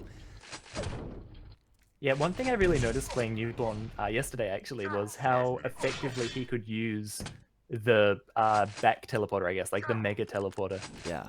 to just get to awkward positions to pressure you when you didn't want him to be there. And that's such an important skill in Quake, you know, being able to be where your opponent doesn't want you to be. I mean, think Newborn knows that Profanum's up to something here. You have taken the lead. Cheeky silence, not enough of an edge for Profanum to get on that red. Oh, this is dangerous from Newborn though. He's opened himself up in a fairly major way with no HP and actually messing up his movement there. Profanum sneaks away. Thankfully, Profanum doesn't try and push the issue too much. But Newborn knows he has to get back onto this red. Cool, and I think the key thing to note here is that Mega is still up. So, no one's And actually... yeah, that could be a really important thing if one player really decides to commit for it. Newborn does not want to peek out anymore, and yeah, really smart to take it. But having to take it on such low HP, it means that he doesn't get a lot of benefit from it. So like, Profanum definitely hitting some important shots here and just stopping Newborn getting too comfortable. Great pick up of the red armor there. And I mean, yeah, Newborn... Well, Profanum tying up the game with that kill too. Newborn... Fantastic movement around the map. That's gonna make some difference. I mean, he just really cranked it up there. Just put pedal to the metal. You have taken the lead. Oh. And there we go, a little cheeky engagement, yeah. Wow, okay. Solid bounce. Not as good as old mate Matatu's, but you know, still a pretty good bounce. Gonna allow him to get the frag and start, you know, building up a decent lead. Two frags now. I think it's bigger than he's actually ever had it during this map. Yeah, and I think it's safe to say we're gonna see another. Sure. I mean, Newborn's now in this position for him to grab that yellow and the mega. He's been asserting dominance over all games. He goes into this fight. But he's a little bit too late for the red. He might still get the frag. Just narrowly dies. He dealt a lot more damage than he kind of had any place doing, really. And he has the mega as well, it seems. Or maybe not. This Mega's been pretty elusive this game. I've had a really hard time putting my finger on it. So yeah, we've got Newborn. Here's the pickup, and now he knows that he can afford to maybe stretch out for a rocket a little bit. Oh, that's a really huge rail to miss, and a second. You cannot miss those shots. That is going to be so important now as Profanum pushing in. He knows that he's caught Newborn kind of with his pants down here. Right, okay, Newborn actually hitting a good rail there as exit damage, so, I mean, that's something, but you're right, like, it's just big from both of these players. So, yeah, it's crazy that Newborn managed to kind of just, like, stay afloat of that and managed to hit that exit damage. He's really doing a good job of keeping Profanum low, maybe lower than I realized. As he does go down again, though.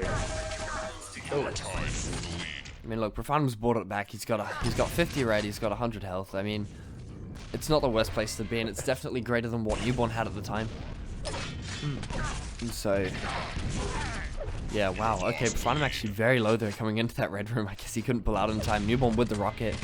Gonna follow up, and we're seeing a bit of mouse shake there from Profanum, of course. On his perspective right now, it's pretty buzzy. Okay, according to chat, he actually has a vertical sense that's like 3 times his horizontal instead of Excel. That's cool. That's pretty cool. Profanum has used acceleration. Maybe he doesn't in Cpma. I think he did in reflex for a bit. Maybe I'm wrong. But yeah, you can really see it coming into play there when he just it looks like he's flicking the shit out of his mouse, but it really doesn't do anything. Honestly, I feel like you find out the magician's trick. I feel like that's just been dispelled from me. I thought Profanum was sick. I think if most people tried to use 3 times vertical sensitivity, they would just aim like a complete spastic. Yeah. Profanum, would aim fairly well with just about anything. Profanum made a huge play at that red armor just a second ago and just pulled a crazy fight out. Basically, when he needed to. I mean, this game's closing out fast, and Newborn is going to just try and hold on to this lead. Profanum misses the yellow armor. That could be important, because that's going to really shake up how he can chase here. Newborn gets away, and Profanum cannot clean it up.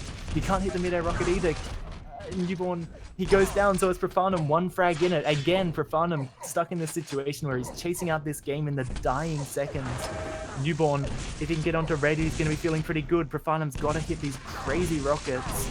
Profanum, he can't do it. Newborn, with the 2 frag lead, clearing this game out, and that is just fantastic play. Oh my god. Absolutely phenomenal. Holy shit. That's oh god. These tight games are so sick. Man. Okay. That's tight. So, 1-1. Yeah, so we are going to go over to the deciding map. Hopefully Toxicity. They're just doing their bans now, but yeah, I would like to see Toxicity. I mean, Profanum has been banning it consistently, though. Jeez.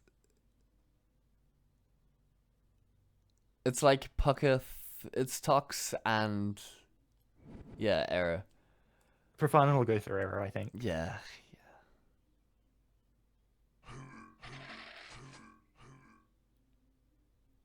Or maybe he'll surprise us all. No, oh! Wow. Yo!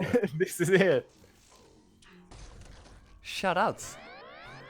There we fucking go, guys. Alright, the first broadcasted game, I'm pretty sure, of Puck 322. I get to use this wicked fly-through. Here we go, check this shit out. This is my favorite, dude. It's great. It's so good. And they're going right into it, though. So we're going to come back. We're going to, work out why our config doesn't, delete multi-view immediately. We're going to get into it. So, following Newborn off the start, I guess? He's got a really good start here. Yeah. He's doing pretty well. If he can hit good LG here, it's good, but he gets hit fairly hard by Profanum. And yeah, I mean, this isn't good for Newborn. This really isn't good. He needs guns rather than damage in a situation. Because, yeah, even if it had hit those grenades, he didn't have any guns to really follow it up. And Profanum would have almost definitely spawned on a gun. So, it's a dangerous situation. I think... oh no, Profanum, able to pick up that red armor. Jeez, there we go. 3 really quick frags for Profanum. I mean, initially contested really well. This is great pressure from Newborn though. Just solid, machine gun. God, and there we go. A bit of lag there, or something. or just frustration that Profanum wouldn't die. Perhaps. True, the chat line 840. fucking die would express that pretty well. So... I mean, yeah. But yeah, Newborn has had 2 really great opportunities to get frags here, and they just haven't quite come out for him, you know, it's just been not quite enough damage. Jeez. I want to watch Profanum now. He's in the perfect position to contest there from the upper platform. He's going to be able to grab the red. Newborn unable to grab it. And Rocket jumping with 1 HP to his name before picking up the 50 and the 75. These traps are so good. Profanum is going off here. That's a great rocket from Newborn. Where did Newborn even get that rocket from? I think it was the lower spawn as he came through. Ah, yes, okay. Yeah, that just caught me off guard. It apparently caught Profanum off guard as well. He just kind of walked right into that one. Newborn here with the exit trap. I don't think this works out so well for Newborn, honestly. I think Profanum cleans that up fairly happily and should still get at least one of the YAs in this rotation. There's one, and well, yeah, here he comes to position himself to shut down this other. So Newborn, I mean, even if he'd have done more damage on that red trap, he has nothing. Yeah.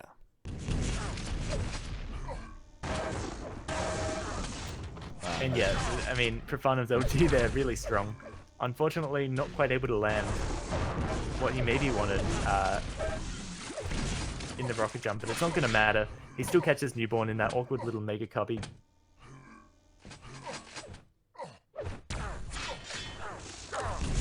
This is a great position for Newborn here. Just catching Profanum as he tries to exit his yellow armor denial. And because he knows Profanum has to be kind of fast getting over to this red armor as well. Again though, Newborn's kind of focused on... I mean, he gets the kill, so what can you really say? But I think... I don't know. I mean, Profanum, he dies, but then fresh spawn, he's able to grab the mega, he's able to pick up, what, rocket as well? Maybe even that yellow by the water. Yeah, this is more or less what I meant. I think Newborn could have taken position on that side of the map, but it's a kind of hard call to make, actually, with how stacked Profanum was. Yeah, we're actually moving over to him as he hits some solid succession of rails there. Yeah, wow. Okay, picking up his second frag, and now the momentum is firmly in his favor, I think. Waiting for all the items to come up. There we go. Oh no, the swap to rail is Yeah. going to be a disaster as Profanum. It's not good. And it looks like that's happened to him a few times, actually. Maybe just a misfiring bind. I know that's happened to me lately. My railgun just likes to whip out at inappropriate times. I mean, it's possible in CPM to have alias binds, right? So you can fire iron and then, like, switch to rail with a button swap, right? Yeah, you can do all kinds of crazy shit. I don't think it's really too valuable, but yeah. Nah, Gotta for be sure. a real dude doing it yourself. Okay. Yeah, this is unfortunate to see Profanum with a bit of it looks like he's occasionally just getting like 40% packet loss. Yeah. God. Typical cup though, right? Like. Yeah, typical Australian cup. Jeez. Jeez. Okay. Shafted into the lava there. It's just gotten a whole lot more difficult for Newborn, even more so than it was. Now on the back foot again. Profanum's gonna have free roam of the map right now as he comes into this red. From the low position again, but a shaft, and look, another Newborn- nade kill. Classic. Newborn trying to make the fast plays, but just not quite able to pull it off. You know, he needs the sick rocket as he enters the room, and he doesn't get it. But it's ballsy to go for it. It's just maybe a bit ambitious playing into such a stacked Profanum. Profanum, you know, he's actually stuck in this red room now. He seems very insistent on just waiting this out. And there it is, 440. Is the next red pickup. Profanum misses the YA. Thankfully, it's not gonna. Well, thankfully for him, it's not gonna. That's not gonna be significant. He has just made a fairly big blunder in not getting up to the mega though, and so that is gonna give it away to Newborn and give Newborn an opportunity to also get a frag. Newborn playing this very smart, not actually going for the mega. Just focusing on keeping these frags coming instead. Red armor is up on its place. And we're up at 10.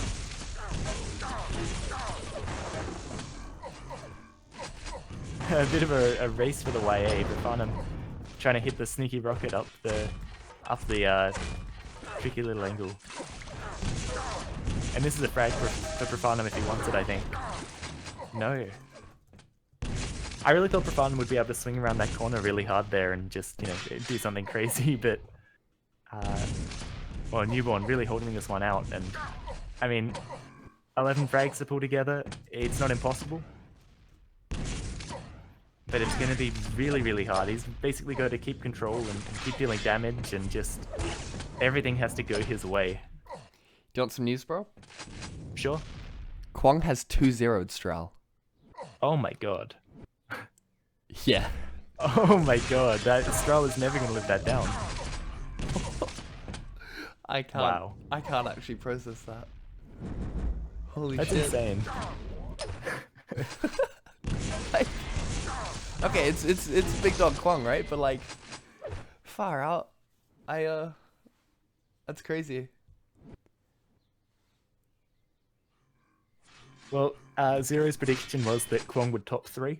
Yeah. Oh my god. So all he needs to do is win, well, beat, it looks like Profanum. I think it's fairly safe to say Profanum at this point. It's not impossible for Newborn to bring it back, but on this map it doesn't look like he'll be able to. Yeah, I think that he really needs to have an answer to Profanum at this point by now, and I don't think he has it, honestly. Yeah, Pucker 322 is a fairly awkward map in some ways. Like, I don't know, I'm not the biggest fan of it in Quake Live. I do really like it in Cpma. But yeah, you just need to know how to play it. And Profanum, even with his occasional 43% packet loss, is just hitting all these really great shots and making some fairly good decisions about how to attack.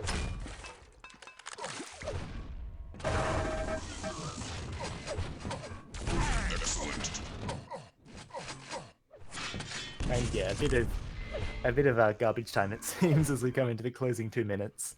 So yeah, we're gonna see Profanum against Kwong. Oh, beautiful rocket. Beautiful exit rocket from the RA. And we're gonna see the call of GG maybe? No? Newborn, he's gonna play this one out. Impressive. But yeah, he's put up a fantastic fight. I mean, I'm not surprised. Yeah. But I mean, yeah, look, there we go. he's The GG's called. tilted in the first 30 seconds, yeah. But yeah, making it all the way up, you know, there's nothing shameful about being eliminated by Profanum. He's a hard opponent. He actually took a map, so yeah, really well done by Flea Circus, aka Newborn. Yeah, 1.5 win, 0. Am I right, Zing? Can't wait. TBH. I'm actually, that's my most hyped number right now in terms of numbers that we could possibly like get hyped about. 1.5 is where it's at. So Yeah, it's yeah. Well, I mean, Kwong, if you want to join this server, it's number 8. If you're still in chat, I can probably, you know, text message you via Discord, and you know that'd be a much smarter way of communicating. yeah. Yeah. 1 minute warning. But yeah, wow. Yeah. Well, I think 0.5s in general should be fairly exciting, because Reflex isn't too far away from that either. From 0.5. Yeah, true. So I think it's the 0.5 hype. Okay, so yeah, jeez. Okay, I think Kwong wants to play on the NZ server, which is fair. I mean, I guess it's up to Profanum.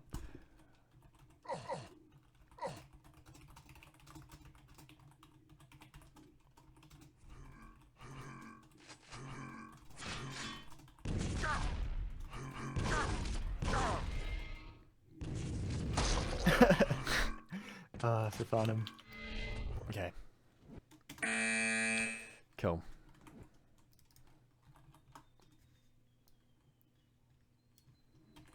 Sweet. Wicked. So there we go. 23-4 in the end. Profanum just going beast mode. Lit.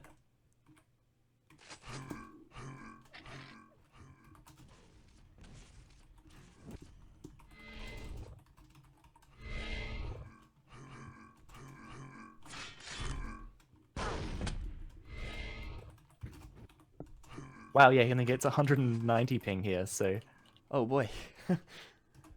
that's actually such a huge difference. I wonder why his ping gets so much more retarded when it goes to Australia. It like going must be to- the routing because NZ has a direct like hookup. I think to America, yeah. It must be Yeah. going like all the way through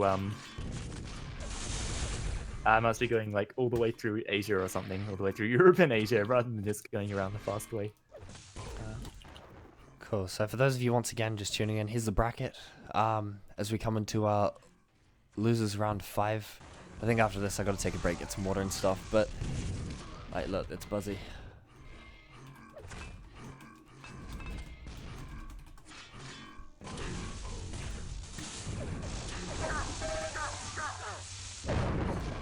So cool. Yeah, definitely impressed with what I've seen today. This has been pretty cash. I hope those of you on the stream appreciate my my ad block of the challenge ad. I thought that was pretty swanky. Yeah. I have to admit, I hadn't seen the new challenge until like today. Is it It's new? pretty Is there nice. any different for the bracketing system? I didn't think so. It's a slightly different color. It's just a little bit sleeker and bluer. I like Okay. it. It looks nice.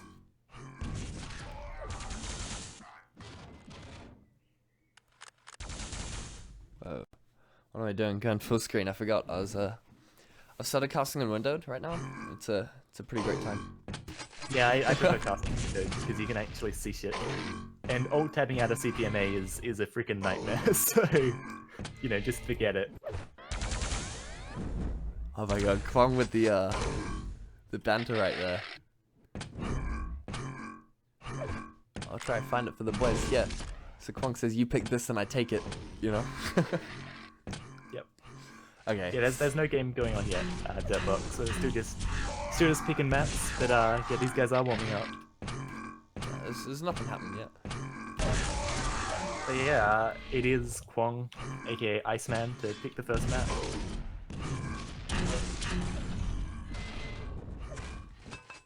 Even my internet is now spiking. This might not work. Yeah, it's weird. I've had weird spikes all day, like everywhere in Australia.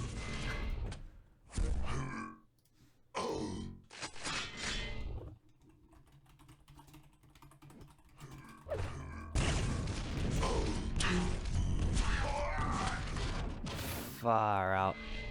I'm having intermittent connection drops. Is the stream okay? The stream is not okay. You're getting a big connection interrupted sign flashing across the screen every second. No, but like, is your connection to stream okay? Oh yeah. We'll find out. It should be okay. Ultra says it's cool. Goddamn, gotta love server issues. I don't know if we'll be able to play on this server with this.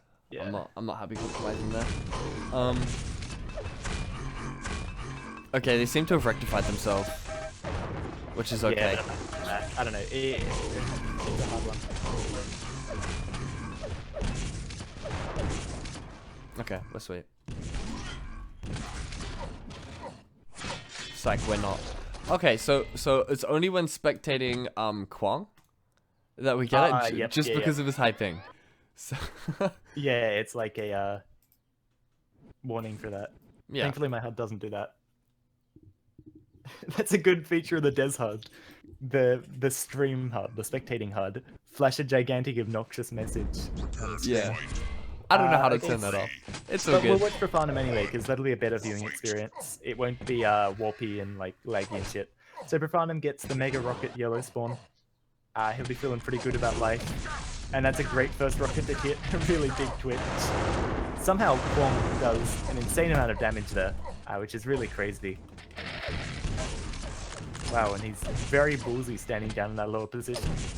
Profanum might expect that Red Armor's a little bit delayed. I think it is. I think it's going to be close to like 30-25. You have lost the lead. Well, you're right, and it looks like it's gonna be old mate Kwong, actually taking this first frag. Yeah, and I can't even believe and it. getting that Red Armor as well, completely cleanly. And he's looking pretty good to, well, not only get this frag, but get onto the Mega.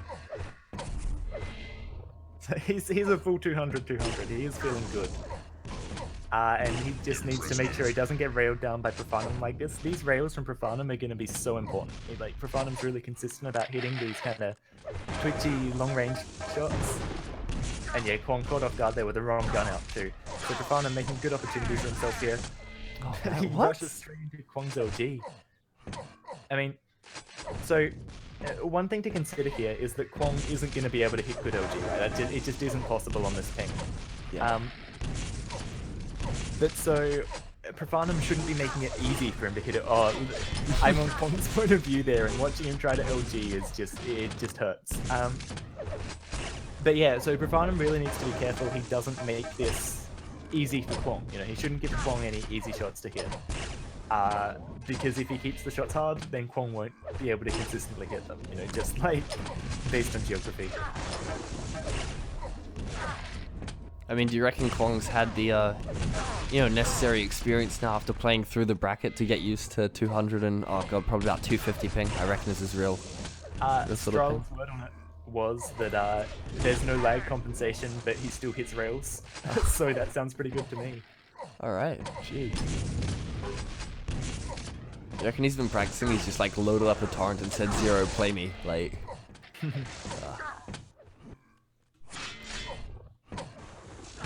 Yeah, it's crazy. Like, I guess just so much experience can transfer across. He really is not hitting any OG damage here, and that has hurt him a lot in how this game's played out so far. Yeah, I mean, Profanum missing, well, what a crucial rail there. Not really making things happen for him. And I guess he's frustrated not hitting that either. Seeing the mouse shake come out and, oh god, this is depressing. Do you know how much shit I'm gonna eat on Discord from all the guys from the States? Who I've been calling out and saying that AU is the best scene? Alright, like, I've got a lot at stake here, you know? Oh man, and there we go. And see, Profanum. now that Profanum has control, like, Yeah. I mean, that moment at the red early in the game, right? You could tell it frustrated Profanum, as well as just kind of being exactly what you don't want to happen at the start of 3A. Profanum in control is where Iceman has problems, is where Kwong has problems. And now, yeah, Profanum can put the pressure on, and this is gonna, I think, change gear really, really quickly now.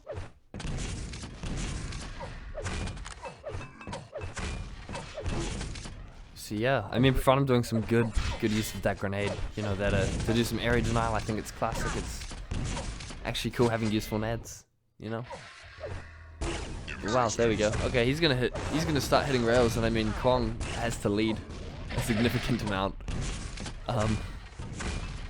Kwong's in the right positions to deal the damage and stuff, though. Like, he's keeping himself out of harm's way as best he can. He's slowed down that string of spawn frags from Profanum.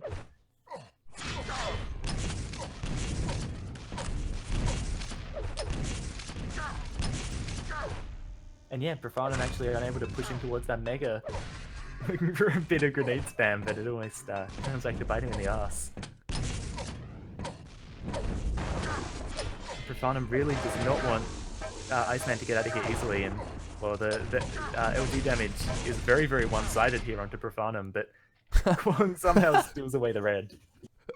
Oh god. And Okay. yeah, I think all ellipsis justified. Oh, okay. So, you know, Profanum just in total rage there manages to hit the sickest nade, out.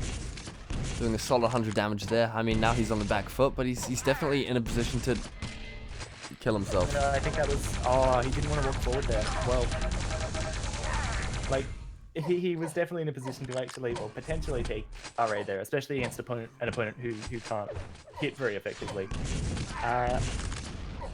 But yeah, this is an awkward situation now. And Profanum definitely, I think, exhibiting some signs of tilt. Which, I mean, is going to be dangerous in this series, potentially. But also in the remainder of his matches, you know, if Profanum gets on tilt, it can be hard for him to win. God. The man is tilting pretty hard. What is the prize pool for this wicked sick tournament? It's $40, bro. If you wanna contribute more, just hit me up. I didn't have like a donation link because I wasn't keen to dox myself to the entirety of ESR. But like, It's yeah, half the fun. if you guys do want to put up Fun anything, videos. yeah, if you guys do want to put any of that up, by the way, like even now this late, just feel free to hit me up on Steam or something, and we'll sort it out. But yeah, the illustrious first place prize of $20. It's gonna buy you a 12 pack. And that's kind of what's important, you know. There we go. Seeing the iron kind of LG. Like, do you know how bad this is? How many chicken nuggets does that buy, ZTK? Oh my god, are you fucking... Okay. You're such a dickhead, like... Alright, so we've got Profanum here. He is looking keen to get some frags. But he cannot make the pushes. I mean, yep. Wow. There he goes. That was, yeah. You can buy 20 for $14. Alright? Alright, okay, cool. Cool, okay.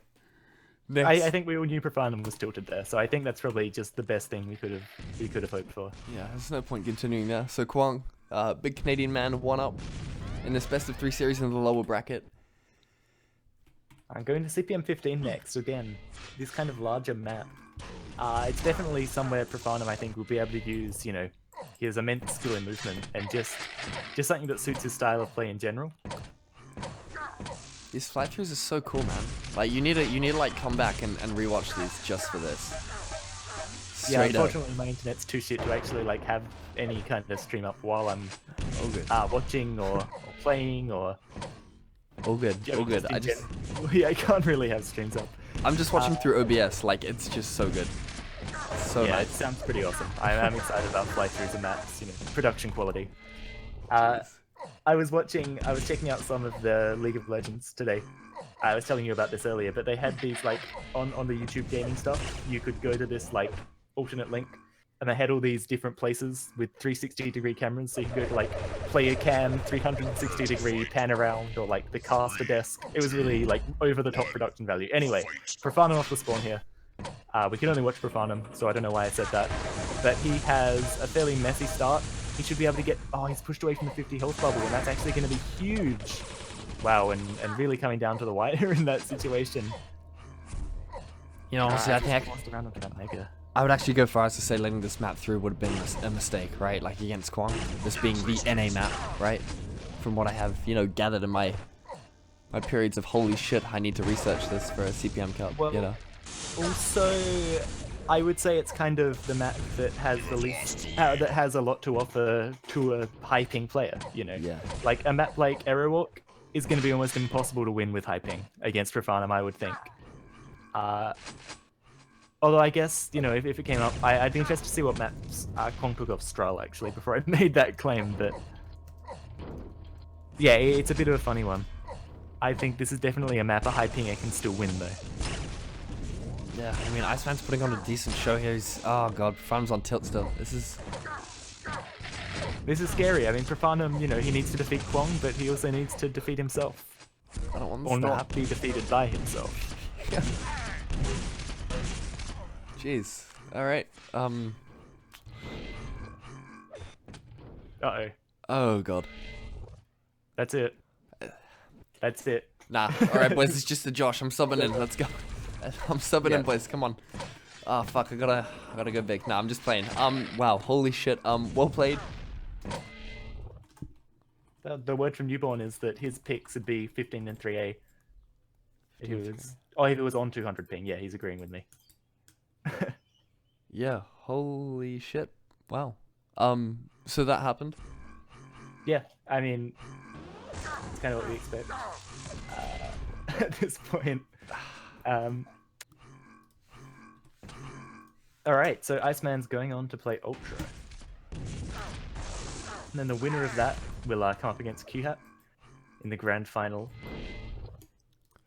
Alright. Obviously won't be on this server.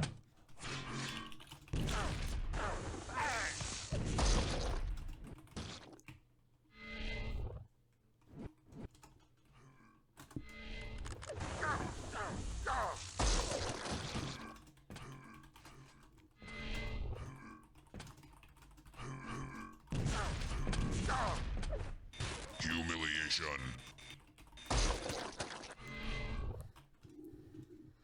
Okay.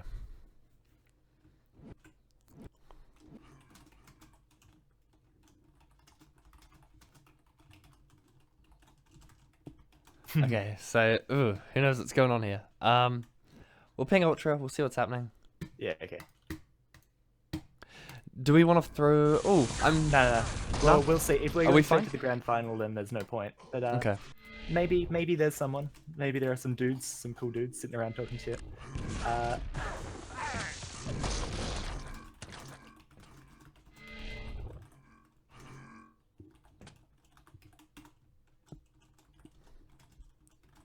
Just ping Ultra right now to find out. Top 3 is fine for me, and that was Zero's prediction, so I'm sure he'll be pretty happy with that. If you're in spectator and you like go up to a door in CPM 15 and it's closed, you just like teleport to the other side. It's really cool. You don't like have to phase through it. It just teleports you. It's really weird. I'm discovering new things about Cpma every day. It's a good time.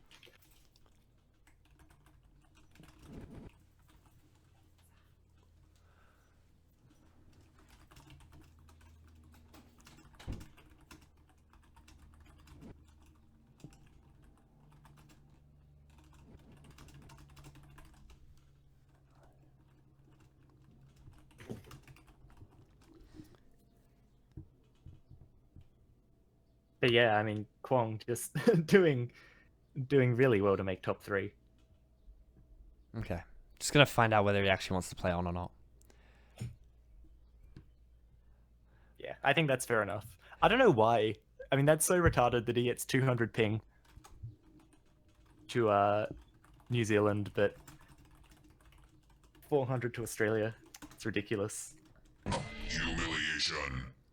But yeah, Ultra expecting probably to have another like 15 minutes before he has to play. So he's pretty chilled out. Okay. I'm just gonna try and find Ultra. I guess. Do you have him? I have him on Steam. I can't find him though. I don't have Steam open. Okay. He's offline. Well, shit. Yeah, no, someone hit Ultra up. Someone will have his details.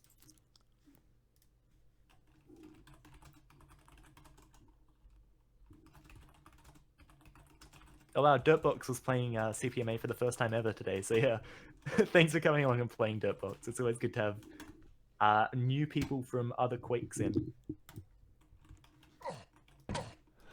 Just gonna find out, I guess. How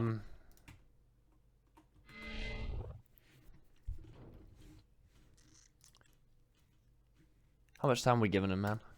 For Ultra to you know, do the old response. I mean, well, I mean, he didn't like there should be like another 10 minutes before he was expecting to play. So like. Oh really? I mean, we can take a break. I don't fucking mind. But Yeah. I mean, Kwong's. Let's take 10. Yeah. Okay. I mean, Kwong's of the impression that like he doesn't want to mess her out for like 20 minutes, right, on 400 ping. So. Yeah, and that's fair enough. I can understand that. But yeah, I'm happy to chill out for a bit until Ultra shows up. Because I mean, he's got to show up. Like, if he doesn't show up, there's no loser bracket final, but then also no grand final. Yeah. Unless Ultra wanted to play Kwong on New Zealand. So, like, yeah, we'll wait for Ultra. There's no real choice. All right, sick. Okay. So look, let's just come yeah, back. Here is Ultra. Here is Ultra. Here he So is? we'll All sort right, this out, lovely. and then we'll come back. All right.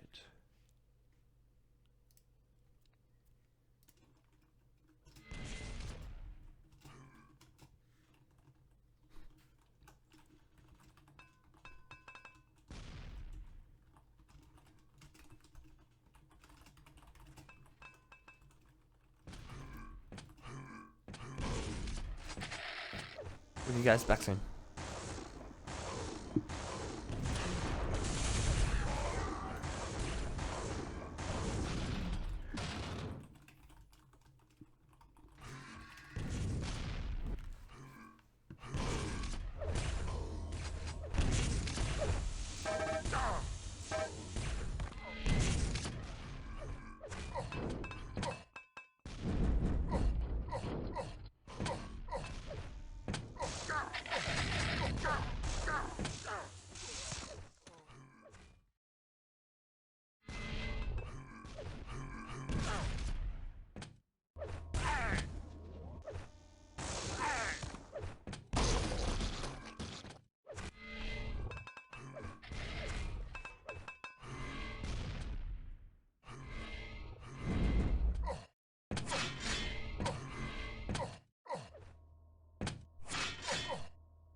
Yeah, hello. I'm back.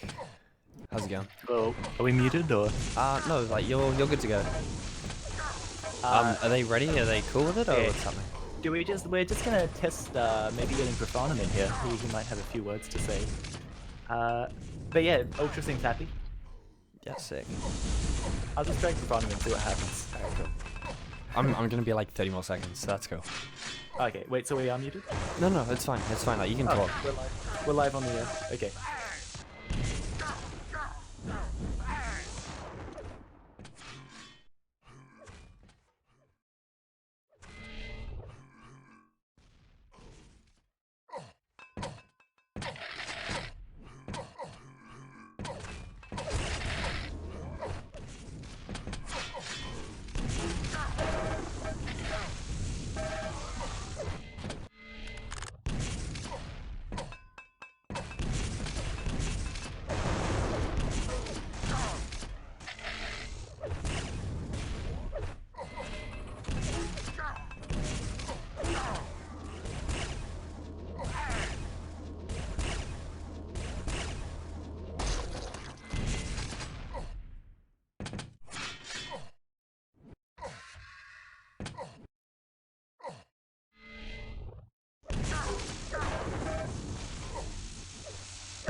Alright, cool.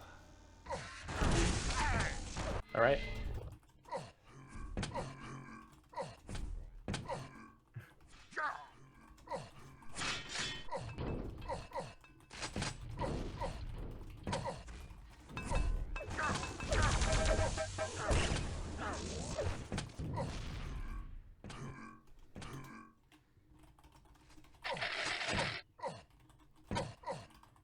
So yeah, we're gonna get Profanum in here, which is gonna be cool.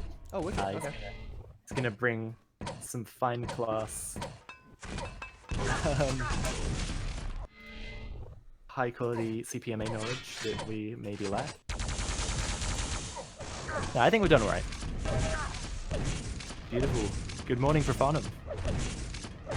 Morning. What do you think this is?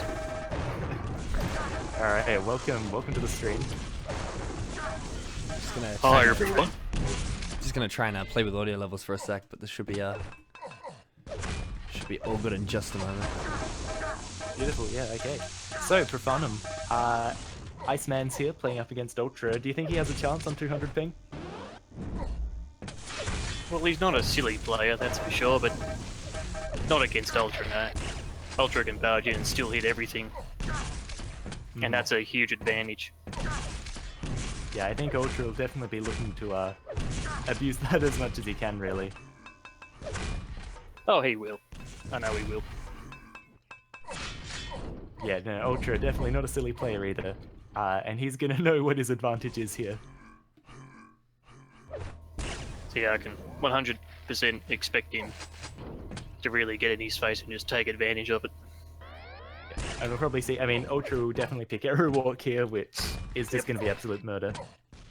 Just assume every time he's gonna pick Arrow Walk. It's pretty safe. Same with Q-Hat, he's got to pick Arrow Walk every time. Who wouldn't? It's a cool, fun time, you know? That's all I'm saying. Jeez.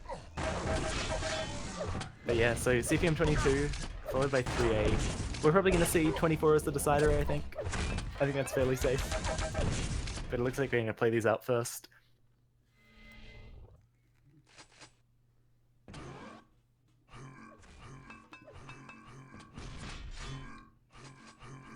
Alright, so hopefully these guys have had plenty of time to warm up and aren't going to take too much longer here.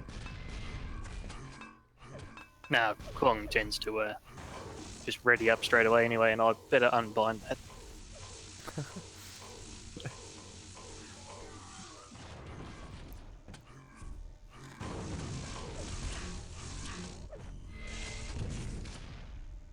Right. There we go. I had ready to attack on my voice button. Mm-hmm. Yep. Yeah,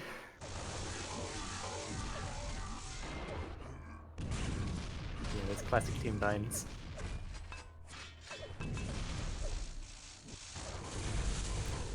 Yeah, cool. So, I'm ready to go. I hope they are.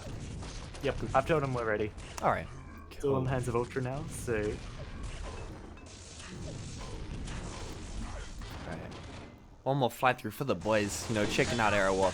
Looks good. I love this so much. I know I've said so, but this is just my favorite. Ah, dude. I'm gonna run the ad at the end of it. I feel like we need a throwback. Well, okay, so the community caster challenge, they still haven't announced who won. So, Oh, they you know, did. we They could did. still be- They did. Oh, they did? Yeah. We got cucked. Oh, shit. I mean, obviously we were the best people in there. But, Yeah, of course. We had some other guys and they were just bad. So look, we're in. Yeah. Alright, just And gotta... so... Oh, wow, Ultra actually gets the kill before the YA, and that... You cannot have a worse start on this map than losing absolutely everything. Kong hits a nice LG off the back of it, and actually, well, he doesn't lose everything because of that LG, but that's still a really crazy start. Yeah, they both didn't quite, get there on time. Oh, So wow. it led to a bit of a weird situation there. Yeah, but Ultra's Rail's already winning him some opportunities, and a bit of a dicey dive in for the Mega there, but... Whoa. Alright, Bit of here's an Ultra hit another Rail for sure. Yeah, bit of an unfortunate thing to lose the Mega there. And Kwang actually getting that frag with the LG, which you wouldn't expect him to, and then again that rocket, it's forced him down to low health. Ultra has to fall off. So here we go, this engagement will now kind of come out. And there we go, Kwang actually using, the Y as a good trap there, doing some decent damage, and he's able to do a solid pick there, and now he's in the lead. It's nice. I think we can already see Ultra's strategy here is going to be just continually rush and do damage until he gets control, and then try and steamroll from there. You are tied for the And that's a really great rocket to start it off, and now, yep, here's a spawn frag. Almost gets another. This is where Ultra really needs to make his mark on this map. Oh, it's a shame he hadn't, let Kwang get that yellow armor. He was so close to converting again. Like, this is good, this is hype. We're seeing a solid performance from Kwang, even despite the ping disability. Yeah,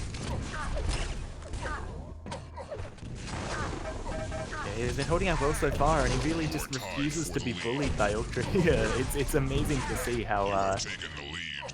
how much he can hold on to, even with such a high ping. Really, really crazy.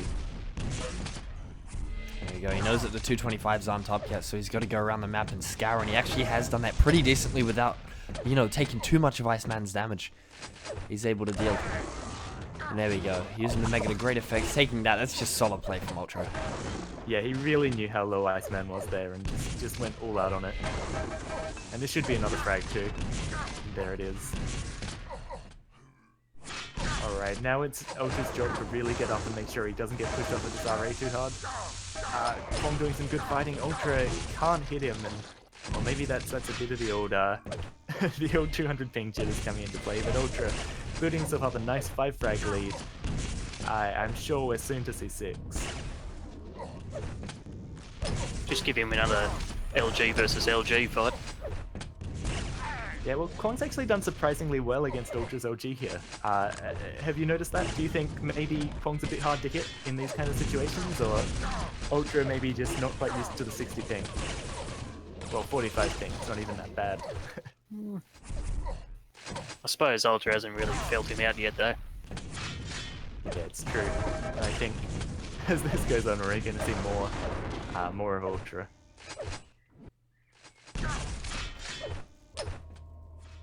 Kwang's doing a pretty good job of just sneaking around here. He's got himself some guns. He hasn't opened himself up to anything unnecessary. Ultra's pushing in there for whatever damage he can get, and that is a beautiful rail. Kwang's prediction rockets have been fantastic, but I mean, it's just not enough to flick this around against Ultra. This is a nice position now too. I mean, Kwang is going to have to do a lot if he wants to even challenge Ultra here. Like, he's going to have to go above and beyond, because just sticking around and playing his usual game, I mean, getting that Mega is wonderful, but with Ultra pushing in with his LG, there's only so much he can really do. Impressive. Wow, and Ultra really ballsy there standing out. Actually gets the spawn on the red, so a really great decision to just kind of suicide there and respawn with everything. There we go. The spawn frag dominance is insane. Wow. Just utilizing the rail, he knows all the angles, all the places that Kwon can be. Noticing for all you know, guys, the prediction there onto the spawn by the, the bottom of the jump pad there. And oh wow, look, again and again, he just hits rail after rail, following up, just furthering this frag lead. Now 21-5. Nice man's gonna call GG on that map. That's Classic arrow for you. Yeah. Classic arrow. Right, sick. What an excellent first map. What a fast first map. That's my favorite. You know, where you go ahead of schedule. Always good. Oh, God. Yeah, the autistic tournament organizer point of view. Come on. Oh, Yeah. Jesus. That's usually me, I've got to admit. Oh, but that's alright.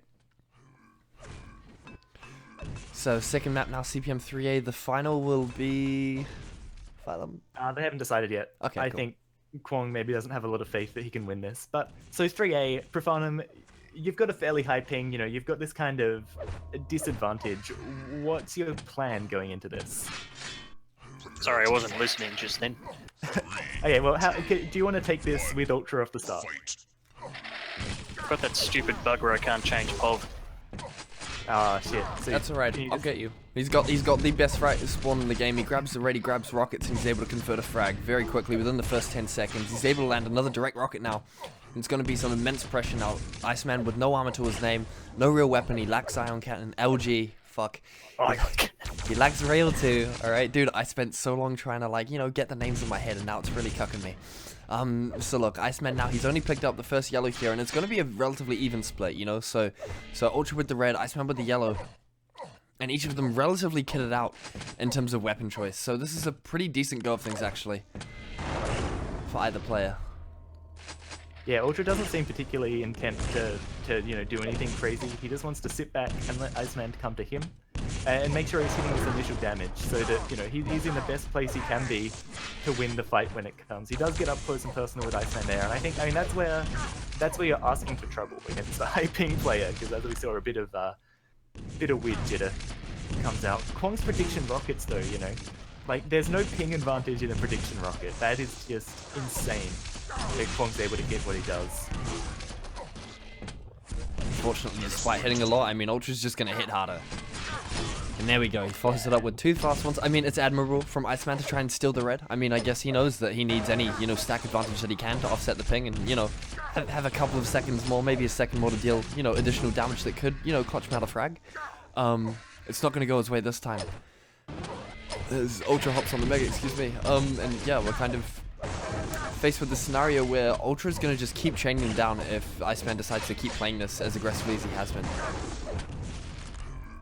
Yeah, we may see another early forfeit at this rate.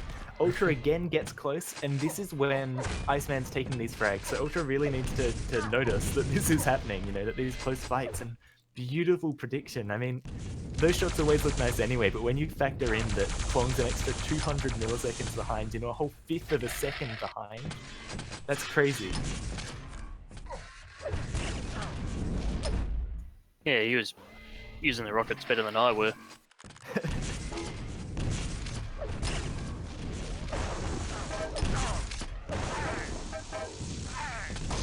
Ultra finally manages to get a close fight to go in his favor without too much hassle.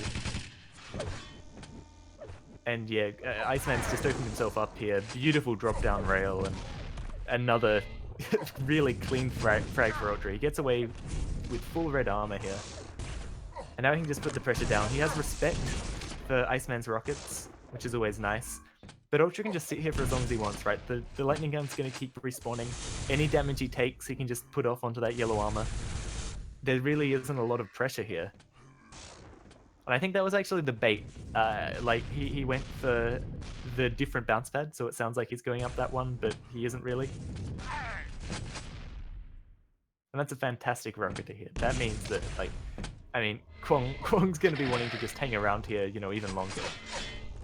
Kwong does finally make a move, and Ultra responds. Ultra's just playing this so smart, he's being secure, he doesn't want to let anything go.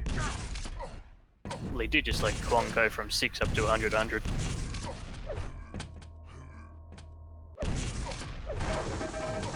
But ultimately still catches up with him in the end anyway.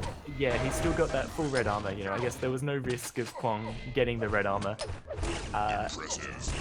Wasn't a lot he could do to stop him getting that mega health. And Ultra, I mean, so much control of this mega that he can't even pick it up.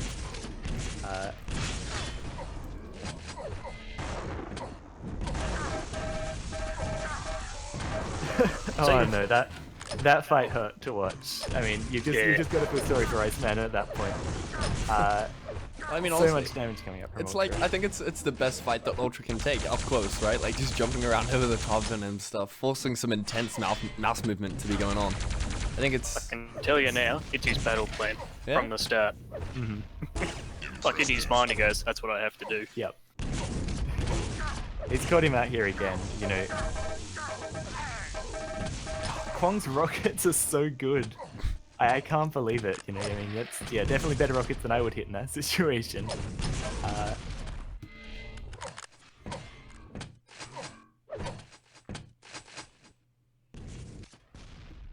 And Ultra, he's just gonna play this slow, and I think this is smart, you know.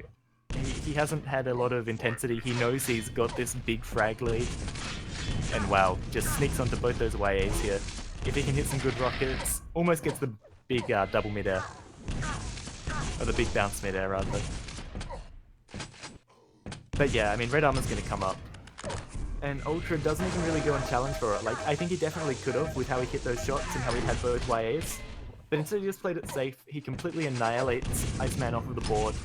Really nice from Iceman to have the urgency to get onto that YA. Unfortunately, he's bounced away by Ultra, and Ultra, again here.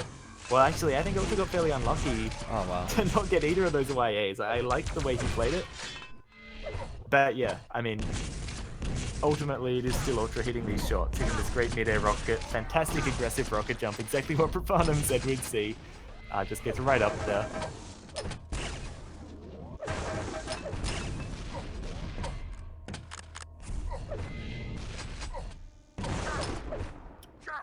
Jeez.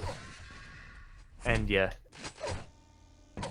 Iceman will actually win himself the red armor. Again, Ultra is just being so cautious with how he takes these fights. You know, if there's any chance he's going to take a lot of damage, he seems fairly intent to stay clear. And I mean, you know, he just wants to hold on to these frags because he knows how hard it is for Kwong to attack him. Impressive.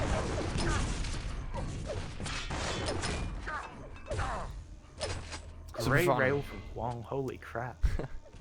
Profanum, a question for you, my man, right? Not many, you know, we don't really take this angle a lot, right? So, okay, you're as damaging as Ultra is, right? How do you, like, ensure, you know, how do you ensure your dominance continues, my man? Like, what's the big pro tip against the high-level players? What do you say to keep in charge, right? Hit us up with that knowledge. Okay. If it's someone like Q-Hat, for example, I find that if I fight fire with fire, but actually do it well, you know, I can throw him off. Because he keeps going for the rail angles where I can expect him to be there, sort of thing. So yeah, if you're same reading again that with home, Ultra, like go balls to the wall after, like especially you would have seen it in our aero match just before. Yeah, where you were kind of like trying to match his intensity, and there were just lots of really close situations. And yeah, once you got control, you really made sure you did what he'd been doing and just put all the pressure down. Which was essentially play a classic aero warp game. Yeah, exactly. Just stay. Don't give your opponent room to breathe. Yeah, I mean, I figure it's just really cool to, you know, take the opportunity to ask that while we can, because I mean, a lot of the time we focus on, you know, what can the losing player do to get back, right, or how they can, you know, get back in the game. But I think it's definitely something that we haven't focused live on stream, at least in terms of our commentary about, you know, how they can just keep being a sick gun, you know. It's pretty buzzy. CBM is very heavy on the combat skills. Like sometimes it doesn't even matter if you've got control. You just got to pull some sick shit, which happens a lot in CBMA that breaks control like that. But Well, you but can't more really than- get away with it in like reflex, for example. Yeah. Well, more than just hitting the like really crazy stuff though, it's knowing how to capitalize on it the best. You know how to do like you make a good attack, but then you know where to go off the spawn, or you make a good attack, but then you know how to get the 10 spawn frags afterwards. You know.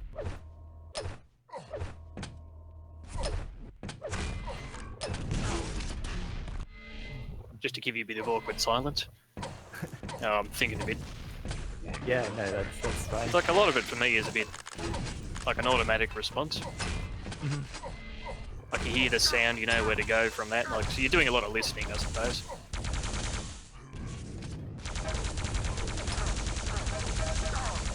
It's like, there we go. I think, you know, a minute left on the clock. I don't think it's, you know, it's possible. I'm pretty sure that, you know, I'm confident in my opinion that, you know, Ultra's got this. You know. Eight frags in yeah, 8's not possible. Right, you just- so there we go. Honestly, you just That's gotta the 2-0 for Ultra stop there. thinking mathematically, man. You gotta think emotionally, you know? Like, I've can Iceman emotionally get these frags, you know? Like, got a maths exam in 8 days. I'm shitting bricks at the moment. oh god. We gotta go pro quick then, you know, get you a fullback. Yeah, exactly. Well, yeah, something like that. We're really good at playing ads. Any of you guys from Logitech, I would love a new keyboard, you know, hook us up. Even just give us an ad to play. It gives us Yeah. something to do when there's downtime. Honestly, like, from casting the bracket for like half of that first cup I ever did to this, like, you know, I like running shit now. It's a great time. Can we get a pre-finals interview and post-finals interview with the players? Are we feeling like some UFC sort of like pre-game shit talk? Oh shit. I'd be down for that. I don't know. Gotta find out if they're down, I guess. But that's cool. That's map 1, right? 2. GG's. Yeah, Whoa, that's yeah. That's it. It's all over. OG. The Canadian dream is dead, but the Australian one still lives on. I think we'll get him in. We'll get him in after the games to talk Yeah. if they want to. No need for shit to... Well, I mean, the thing is, right, the reason that I don't like doing post-game interviews, right, is because, like, I don't prepare questions and shit. And so you just get them on, you can't ask them anything that actually matters. So you go, oh, yeah, I played well, and that's sort of it, you know? It's true, yeah. So, I mean, like, yeah, I'll get them in. They can use their, you know, 30 seconds of fame to shit talk to 26 people. I don't care. It's fine. I don't know. Hopefully we can try think of something on the spot that's more meaningful than just that. Yeah. Well, I mean, we'll see what happens. Okay, so I guess we'll find Ultra. We'll find we have Ultra. Well, we'll find find- Q-Hat. We'll find Q-Hat and hop on, I guess, an Australian server. Iceman talking about the the fun memes that are going down in CPM pickup AU. Sorry, NA.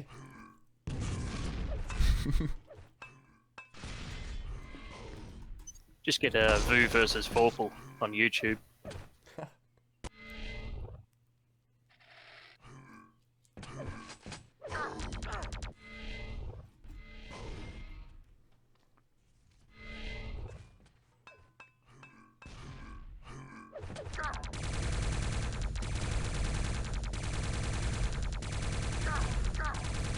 Okay.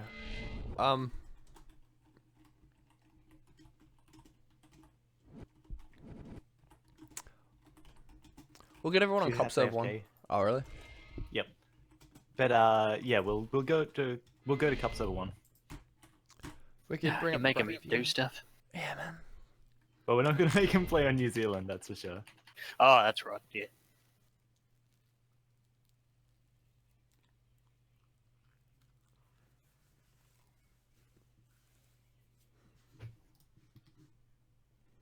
Oh shit, they're here. They're here, they're ready. Alright, so this is the big one. This is the big final. In that last game, you know, a bit of an interesting point to see how much a 200 ping player could do against Ultra, but this is where it gets real. Alright, cool. I need a second, and then I'll be right back and we can kick this off, right? Beautiful.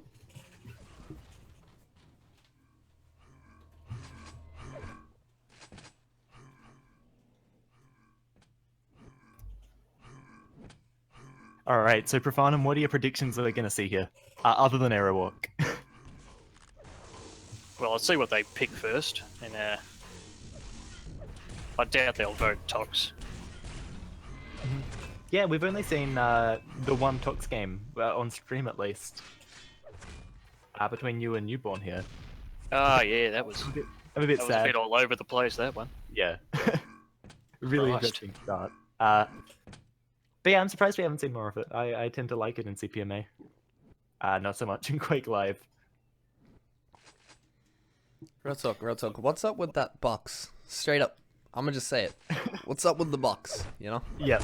Okay, in Quake Live, that box is fixed, and lots of the weird clipping shit's fixed. So maybe we should, like, backport the Quake Live version. I don't know. I don't know, Yeah, man. that might be an idea. A lot of people aren't keen about ports, if you know what I mean. Sick. Nah, I'm hyped. That'd be good.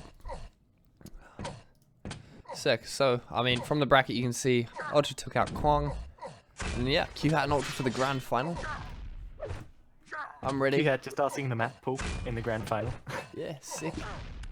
You gotta work it out sometime, you know? Yeah, there's no time like the present. Alright, so hopefully they don't want to take too long.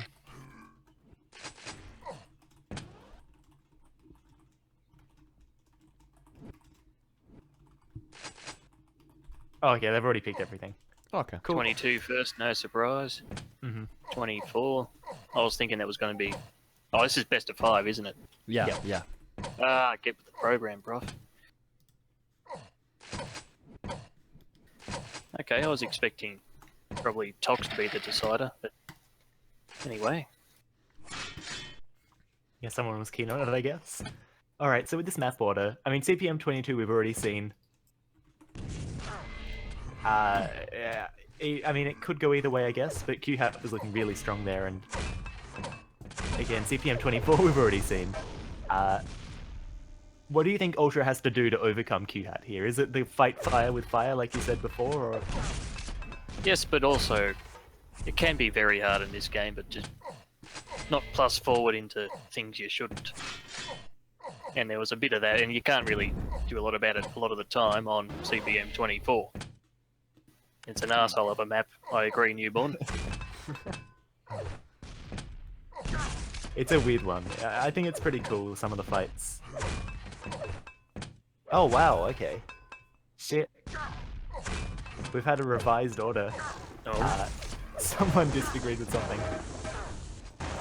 they're probably an Ultras team speak at the moment. Yep, they're probably just some shit there. Apparently that's what the pre-game shit talk's happening from Dimash. Yeah, I thought it was... Yeah, I thought CPM 24's second was going to be a weird one, but anyway. Well, given that we've Now already they're doing seen... more what I expected. Yep, now that given that we've already seen today, Q-Hat win 22 then 24 against Ultra, it seemed pretty bold for Ultra to turn around and say, no, I'll play those exact same 2 maps back against you. This stupid spec though. Come on, Newborn, get cracking. Honestly, do we have hype for you? I don't want to say too much, but you know, stay tuned after this, guys. We got something sick in the works. Yeah. You don't else love promo though, TBH?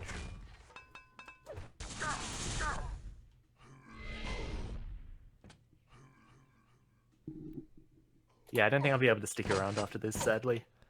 Too much work to do, but it'd be good to see. What's the ad for cricket? So when we were casting CS, it's got like these guys from Europe talking about how much they love their keyboard. What keyboard is it? Is it a Corsair? Corsair K series with the Cherry MX Reds for faster gaming. Yeah, MX clears or MX. What are they? MX Reds, bro. You know, token keyboard of Summit 1G. Oh boy, it's some dope shit. Like I'm queuing it up right now in OBS, you guys. I don't know if I'll inflict the entire thing on you, but you know, it's a It was a solid ad. Yeah, I'm sad. I didn't realize the winners for the ECS thing had been announced. I was expecting to get an email or something. And I googled it before we started. I realized that in your stream description, CTK, it still says we're like part of it. So I'm like, oh shit. Yeah, Is that still going on? I hadn't updated it like at all. But yeah, it's done. The dream is dead for now. You know, we'll come back and be 6 CS casters So later. DDK didn't like us? Oh, dude, I didn't even know who decided it. There were like English dudes and they were like 16 and stuff. It's like, go away, we're better. Like, you I'm know? a streamer on Twitch. I don't want to talk shit about whoever won. No, I will. We're better. You'll take the bullet for me. Straight up. No hoots. Alright. Alright, That's guys. going to be readying up here. 20 whole Australian dollars on the line. Holy shit.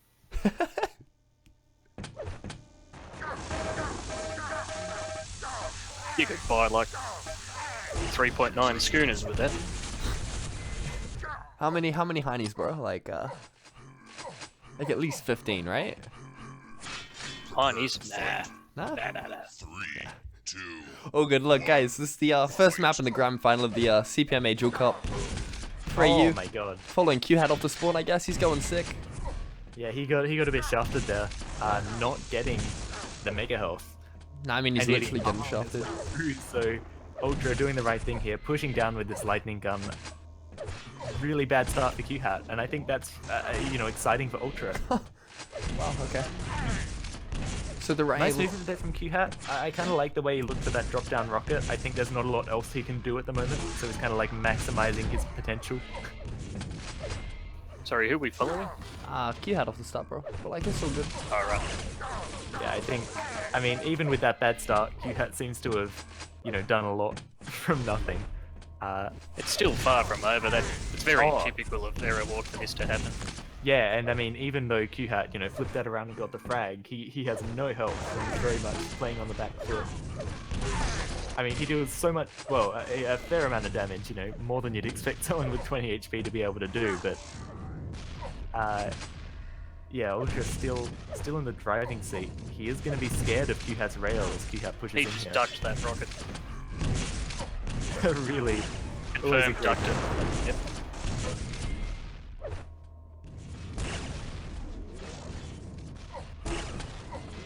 There you go. Another pretty crack up rail there from Q hat.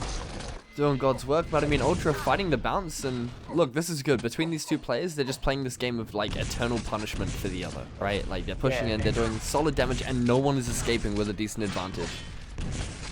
I mean, Ultra before, he was on 150, 150, right? And Q-Hat just negated that so quickly with his rails. So, this is nuts. This is nuts. This is high-skilled gaming, you know?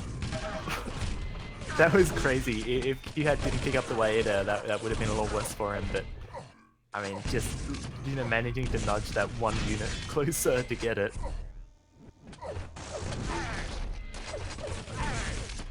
Yeah, they're leaving every fight pretty critical.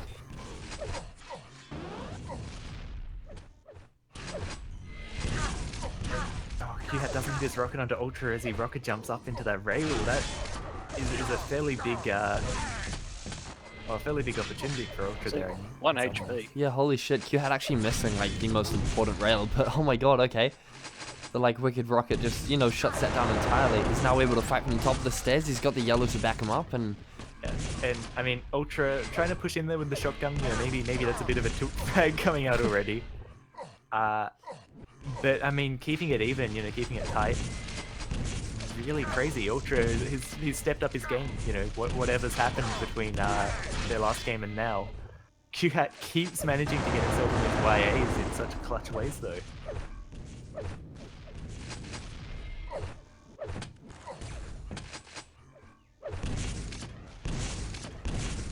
Q-Hat conceding position here to get onto the red armor. He's going to be happy with the Mega and just hoping to get some sick games of damage. And, well, here's a little bit of LG. Nice little rocket to pad Ultra on the back as he goes past. Oh, wow, okay. Q-Hat again sneaking onto the yellow armor on the back of the encounter though, so that means that, no chance of Ultra really getting anything in that situation, Like There's nothing there for anyone at the moment.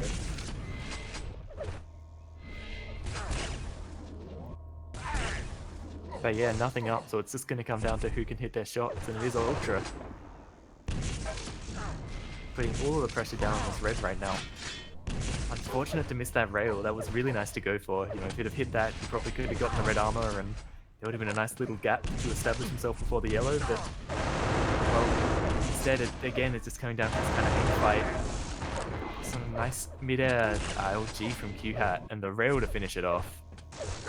Yeah, I mean, Q-Hat played that really well. I mean, stuck in the bowels of air while Brady still hitting insane LG on the guy. And so it's just working out, you know? And now he's actually offset. He was down 1 frag, and now he's up 2. I think it's the... Oh, wow. Okay, hitting that rail, and then the other. Okay. I think Ultra's going to be a bit frustrated he didn't hit more throughout that kind of last exchange. But, Yeah. I mean, Q-Hat is down pretty low.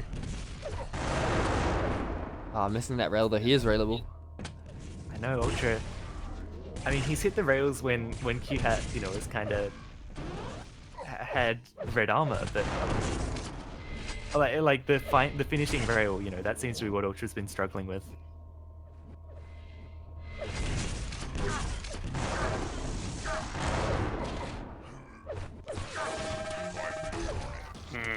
See, that's what I was saying before, like, just not plus forwarding like he is in a lot of these instances. Like, just stay vigilant and out of the crosshairs. Yeah, some of these frags could definitely have been avoided. So you like that too? You couldn't really do much about that one though.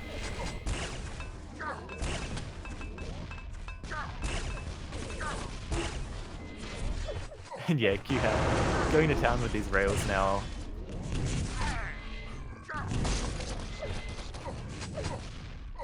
Alright, well, let's take a look at Ultra, as he does seem to maybe have a bit of a foothold here. Pushing in, needs to pick up this frag, that's really good. And he cast his high five, I guess, working in Ultra's favor, though. We go over. I mean, look, Q-Hat's in the spot. He's going to be able to take the LG and really, you know, do some damage if Ultra decides to push this red from the bottom. But I mean, it's going to mean that he can't grab the yellow, right? And then as he goes down to try and deal some damage, he's now forced to fight from the exact opposite position that he was, you know, hoping to catch Ultra on. So it's a tough call to make. This map does move so fast, but it looks like it's going to be, you know, Ultra doing the damage when needed. Q-Hat down to 70 HP. Q-Hat's ability to delay Ultra there for just long enough for the Mega to come up proved to be really, really crucial, but, well, it's not enough that he can really get away very far. Ultra jumping the grenade, catches a little bit of splash from the second, but he's back and ready for this red again, and more than that, he's ready to fight before the red. He needs to get out of here fairly fast. I don't know how that rail didn't hit. Looked pretty crazy from Ultra's point of view. The rail kind of like intersecting this model.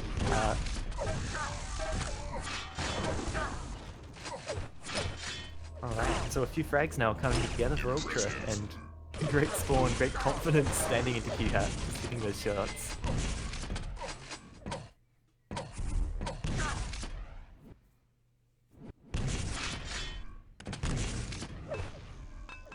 There we go, tight throughout. Decent rail from Q-Hat, but I mean, it doesn't matter, right? He got it before the Mega. Onto 160, that's fine. From Ultra's point of view. Hitting another. Q-Hat keeps hitting him. Yeah.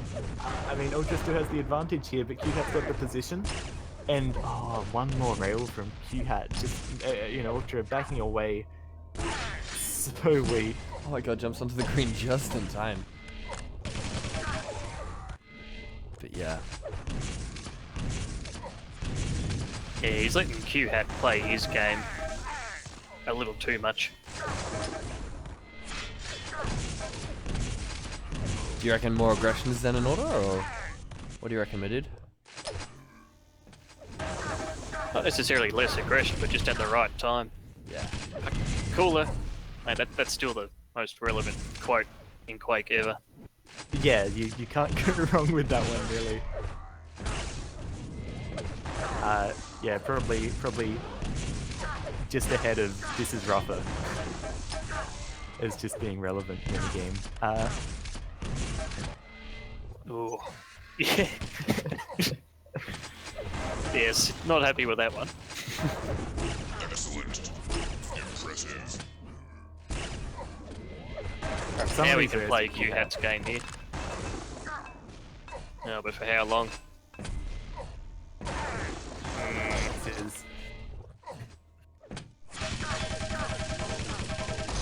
Wow.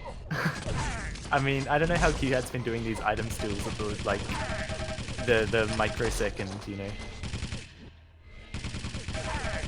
Yeah, I can see a fair bit of resign in Ultra. Oh, it's only a minute to go. Yeah. Yep. Nah. Q-Hat just cannot miss right now. What's that, 10 rails in a row? Bit of Bulgarian obviously going on. 10 excellent medals appearing on the screen at once.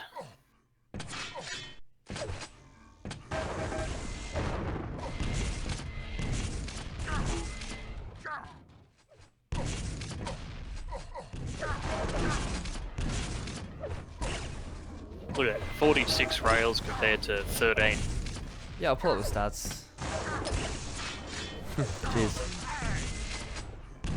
Wow, I mean, it's one of these situations where, yeah, Q-Hat's hit just about as many rails as Ultra's fired. I mean, against APPA, Q-Hat fired 121 rails on airlock. Holy shit. So 161, oh my god. It's pretty crazy. So yeah, I mean, that was an error walk. Was he? Ultra did a good job of just playing that like scrappy game at the start. They held it together for a little while, but I don't know. Once Q-Hat got his momentum, started picking up spawn frags, you know, it just went off. Yeah, all Ultra needed to do there was just not necessarily slow it down, but just try not to run into him so much. Pick his fights a little bit more carefully. Yeah. But like I say, it's easier said than done. Of course, and I mean Q-Hat, you know, just the shots he hits can do something to your head, you know. And like if we don't include the last 30 odd seconds of just madness, it really wasn't a great margin anyway. No. Like between them. Yeah, now, Pocket 322, I don't think I've seen either of these guys play it before. What are your predictions here? Oh, I could not tell you, but I'd say Q-Hat favourite because of his Quake Live background. Yeah, I was saying before, he probably has more experience playing it.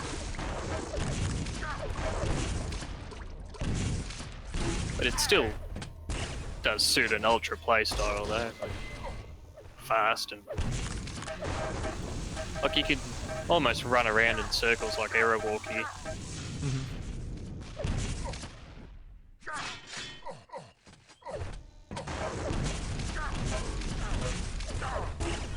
Be curious to see how he plays the red armor room though. If he wants to sit above and focus on damage, or like trap on the exit, or like go for really hard drop downs. Yeah, yeah. Prepare to fight. Who do we want to start on? 3, 2, Let's go with Ultra off the start, because he's the man who's got to win. Who'd be hoping to win his map. There we go. Oh my god. Yep, we've all done that about 10 times No. Oh, today. no. Alright, yeah, real talk. Okay, he gets on it eventually. That's all that matters. Real talk. Cameron's rocket jump or that box? What do you reckon? Yeah. That stalemate at the LG. Oh. Jeez. Yeah, neither player wanting to open themselves up to the first damage of the game. Ultra needs to be careful coming through this teleporter. You can hear Q-Hat's lurking around, and yeah, Q-Hat doesn't want to let him get away with that, pushing him down into the slime. Nowhere for Ultra to go. Just a great position for Q-Hat there, just waiting patiently, using a sound cue to his advantage. you are tied for the lead. Wow, I don't know what quite happened there, but well, it went well for Ultra. You have taken the lead.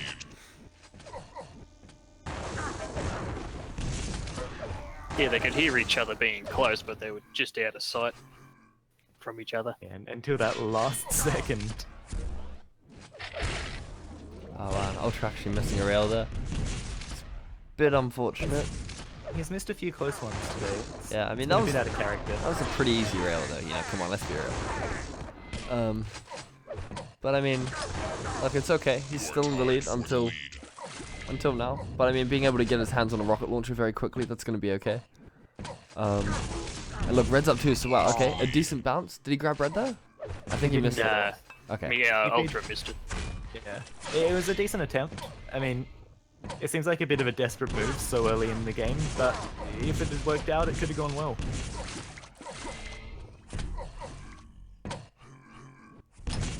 So they're hearing each other out, of course, playing out very closely over that yellow, and it's going to be the rail, and being caught on some geometry that'll do it. Classic. The bane of my existence getting caught on tiny clips. Yeah, wait, so is there a chance this is Q-Hat's pick rather than Ultra's? I would imagine it's Q hats, but I could be wrong. Yeah, right. Because, yeah, it doesn't seem like Ultra's movement here is so, so well ironed.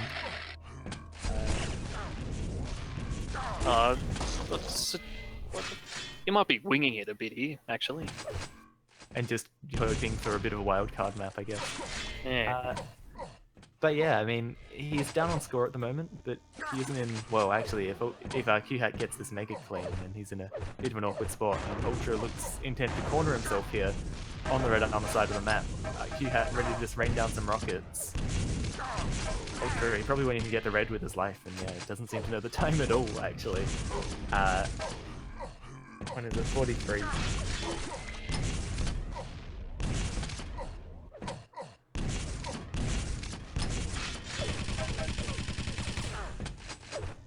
Q-Hat finally hits a rail. That means that whole kind of skirmish from Ultra there to get up to the top of the map isn't worth so much. He still has a decent amount of yellow armor, and direct rocket would serve him well, but well, Q-Hat's the one in the upper position and the one hitting the shots. Thinking we swap over to him as this LG fight comes out. Yeah, it's definitely time to swap over to Q-Hat. I want to see someone assert some dominance, you know? Yeah, I mean, watching someone really good in control on this map is beautiful, you know, as much as I hate it. Seeing,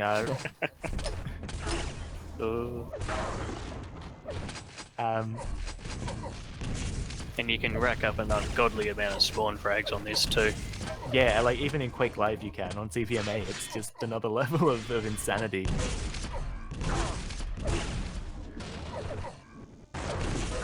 But Q-Hat just does look more comfy, you know, he's familiar with this more so than Ultra. I'm thinking that's what we're seeing. Ooh. There you go, I can't believe Q-Hat still manages to get the frag in that situation, you know, it looks so messy. Ultra don't quite know what he was hoping for there. Other than I don't think even he knew. But yeah, it's getting pretty bad.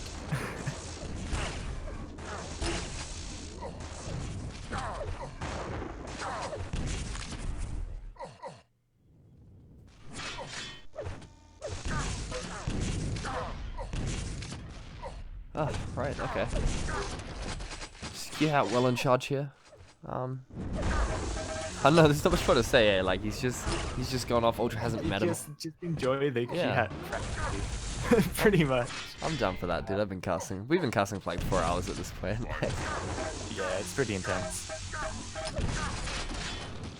I don't feel tired like we did when we did CS though. Like that's the thing. It's like something about CS just puts you to sleep. it's exhausting. Like that's alright. Too good would agree. Yeah. Yeah. That was a CS game where he fell asleep during, isn't it? Yeah. Yeah. I can understand why. It's hard.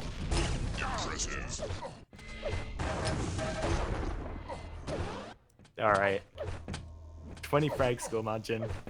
At what point does Ultra give up here? He probably already has. Yeah. I mean, At what point does he save us watching another 4 minutes of DM and trying to make awkward conversation? True. Let's see what's going on. We could do some cool trivia, like hey Profanum, what's your thoughts on anime? You know, come on. Or we can do shoutouts or callouts. You know, it's your pick. You know. Let's get some tough decision. Let's get some cyberbullying going on.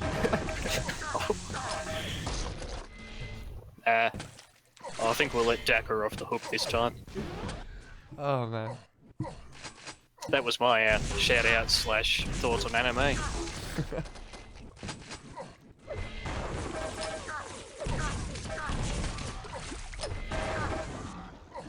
Alright, I'm gonna scroll up and figure out what map we're going to next. Yeah, man. It's very slow in Vanilla Quake.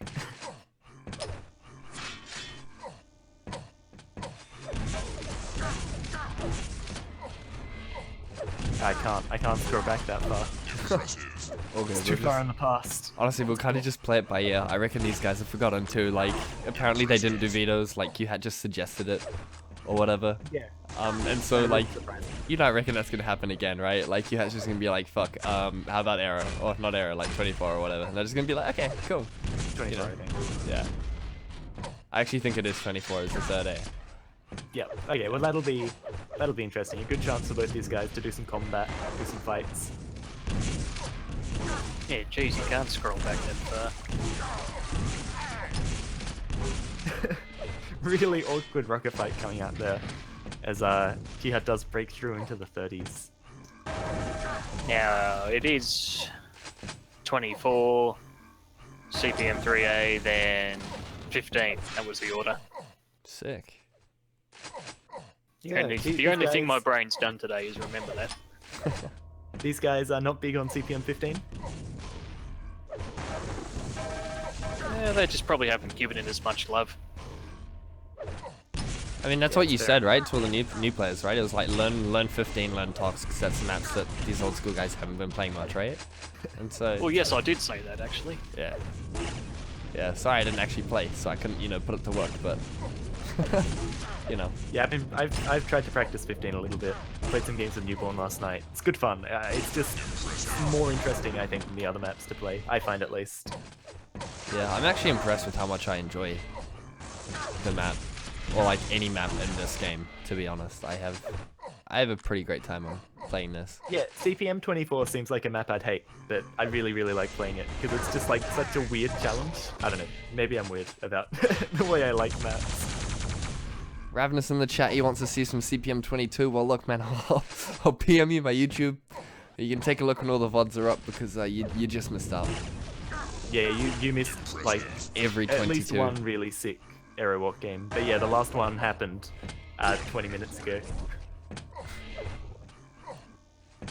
We're in the grand final. This is 2-0 for QHat as he just makes the most of this garbage time. Completely smashing Ultra here.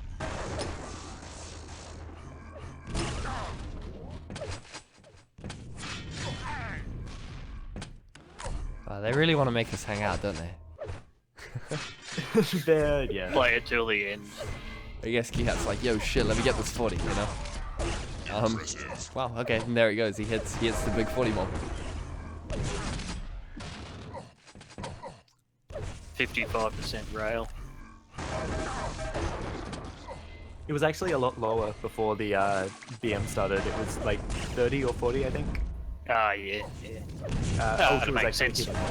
Yeah, and now that they're just jumping around and shooting shit, yeah, it just gets inflated, I guess. Cool, and there we go. The second map, the second one goes to QHat. QHat with 40% LG. It's like holy shit. Like, how do you guys do that? It's nuts. Practice. Just grind OGC3. As Fatality would say, yeah, practice. Yeah, practice, practice, practice. Don't Okay, so forget his we're going gamer food. Yeah, man, go for it. Snack on those gamer bars. We don't have a sponsor, so I'm not going to plug anyone. Again, hook us up. We're hungry dudes, that love to, we're hungry for Like frags. Hungry dudes that are hungry for frags. That's us. Yeah. hungry for frags. Yeah, food sponsors would be pretty cool. Okay, we are going to CPM 24 next. Again, we saw Ultra getting not looking quite as comfortable here as QHat was in their last encounter.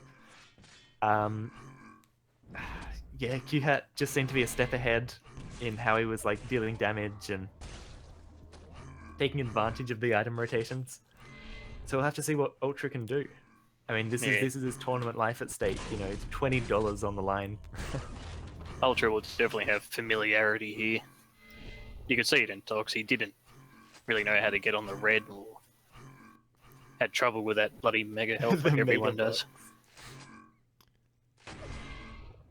Honestly, any sponsor's cool as long as it's not fucking McDonald's. We do have a sponsor now from Newborn, so congrats on being a sick cunt. And yeah, I don't know how that's gonna be worked out, but yeah. Yeah, yeah, awesome. we got sly hookups. So yeah. Yeah, guys, stay tuned. We got something sick after this. But in the meantime, I don't want to distract the hype, get you hyped for something else, because right now we're going into the third map, or we should be. One player is ready. QHat is ready. In this best of 5 CPMA final. It's been a while, but it's back. It's happened. It's happening.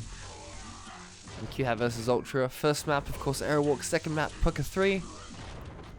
And now on to CPM 24 for this decider when they decide to hit it up and get things going.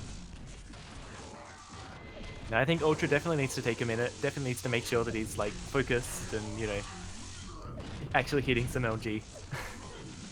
That's what we didn't see last time they played this map as well, actually. And LG is definitely a big thing on this map. Yeah, if you can spawn an LG and like drop down hitting someone coming out of red, you know, like the difference between killing them and not killing them is important. Like that one LG ammo box. Hmm. That holds a pretty big significance. Yeah, if you can spawn an LG and like...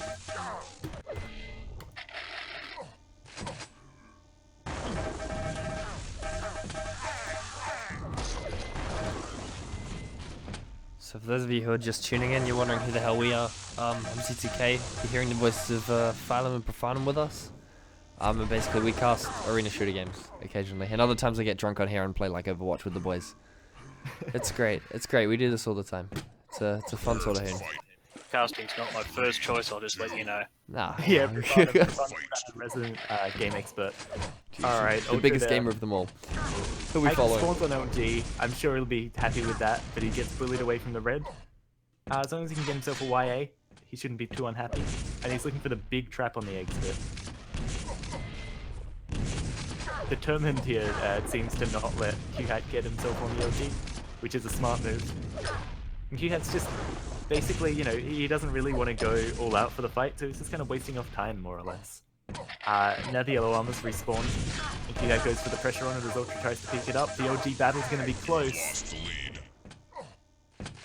Actually, QHat, no, he had the old red armor. I mean, that's alright. I mean, Ultra, he has a decent spawn. He's able to grab the rocket, but I mean, eating that LG, okay, it's like the worst thing that could happen there. Picks up the frag, though. And that's okay. If this fight comes out on who can grab the LG, it doesn't matter, though, because Ultra's going to go into the lava.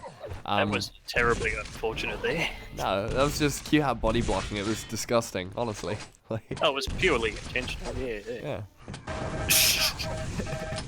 QHat is the weapon. So, There's a big return to form from Ultra there, though, just saying no. He gets out his OG and he just smashes QHat as QHat tries to come past. And that's a big thing on this map, you know, kind of controlling the passage through the center of the map, but wow. I mean, QHat just in the right position there to hit all the OG. Alright, if any of you guys heard that, those are fireworks and not gunshots despite being in my shitty hood. I'll be right back in a second. Alright, that sounds exciting, but could hardly be more exciting than the Ultra v QHat showdown. Ultra going all in here. He really, really is hungry for this frag, and it costs him, well, all of his stat. He probably wants to get that 50 bubble. There it is. And, well, coming to that teleport is always going to be a risk when he's avoidable. Big push through from QHat. Ultra going down. He needs to hit some damage onto QHat as QHat tries to get away with the tries to get away with the OG. I don't quite know what happened there. You are tied for the lead. Ultra tying the game up. I mean, you know, already showing us a really close game here on Frantic. Yeah, it's pretty good. I'm still alive. And yeah, so this looks good. I mean, it seems that both of these players have been pretty even. Okay, so look, we're seeing some aggression come out from Ultra here, and this is pretty nice. Like, ooh, tight for sure. There we go. Actually gets MG. Yeah. That was a nice push from Ultra. A good read of how much damage he'd done. Because yeah, I mean that was just disgusting LG from QHat more or less. I just.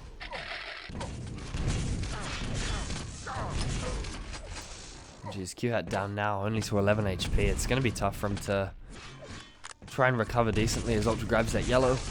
But he is in the better position to fight as he does catch him. He comes out the portal here. I mean, you've got to be careful coming out of that. It's like the biggest gamble in the entire map, yeah? And crossing that same gap, it's Q-Hat is going to go down to 10 HP and then get dropped. So he's got nothing. He's just going to use He knows he plasma. did damage to This is Ultra. Ultra survives. I think 2 more bolts would have killed him, and Q-Hat with the spawn gets the drop down LG. Absolutely perfect. Exactly what he wanted there. Tied for the lead. everything's coming together good from now. He's grabbed both yellows. The cheeky pummel out of nowhere, but he will make it happen as he does grab the lead once again. Good pick up of that 50 from Ultra. Yeah. It's going to be important in the fight that with the machine gun chicken. This game really staying neck and neck. You know, it's crazy how close these guys have been. Q-Hat not quite fast enough to get through that teleport, and he would have been a bit too late and walking into a face full of rockets. And Ultra spawning on that YA, so that's really, really good for Ultra here. Q-Hat's big advantage is that he has the lightning gun, and he can't seem to hit any OG onto Ultra. There's the frag, finally. Ultra deciding to come back around towards the OG rather than actually going for the weaponry that he needed to fight. Ultra hoping to hit some big rockets, and I mean, just going for the big push rather than actually focusing on his items. It works out really well for him because he's prepared to make a ballsy rocket jump. That's a fantastic decision there. You know, if he hadn't have rocket jumped for that, then he would have been in a really bad spot. But just knowing he had to make that call in that instant, really great planning. Yeah, I mean, now it's going to pay off. He's going to be able to grab the red, and oh, it's going to be tight as he tries to escape there, but I think Q-Hat either ran out of cells or he's incredibly low on it. He's not able to punish him as he comes out the portal. So yeah, on Ultra, he's got the yellow now, and he's ready to take this fight down from the lower level. I mean, we've seen him take it once before, and it's going to be Q-Hat that's going to drop into the lava. I don't think that played out the way he wanted it to, but he's going to be able to steal the Mega for it anyway. What? Yeah, that was pretty crazy. Q-Hat just like swooping onto that Mega. Ultra's going to be kicking himself that he let that happen. Q-Hat doesn't gain so much from it, and Ultra, yeah, able to tie this game up. You have taken the lead.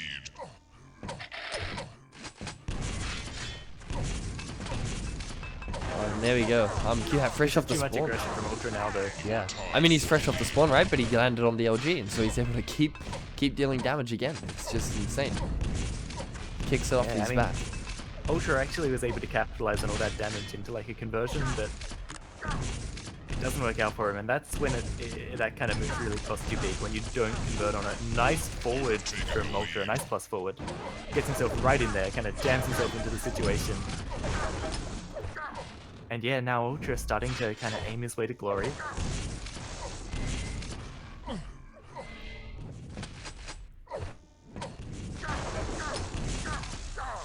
Right, and the Juke does come out and goes Q-Hat's way in the end. I mean, the suicide, but whatever. 5 HP, and now Q-Hat's equalized once again. So I think this is pretty smart from Q-Hat. Every time that he would lose a frag, he would deal a shit ton of damage, and now it's actually paying off again. Or, you know, it's still neck and neck. It's still totally... Again, the big thing about what Q-Hat was doing in the last, like, 30 seconds is that he just waited, basically, and wasted off a whole bunch of time so that he would get things when he respawned. Like right now, he's going to get the OG, and... Well, actually, no, he took the YA, okay, so the YA cycle's down, but... Wow, and actually, he's getting bullied pretty hard by Ultra here.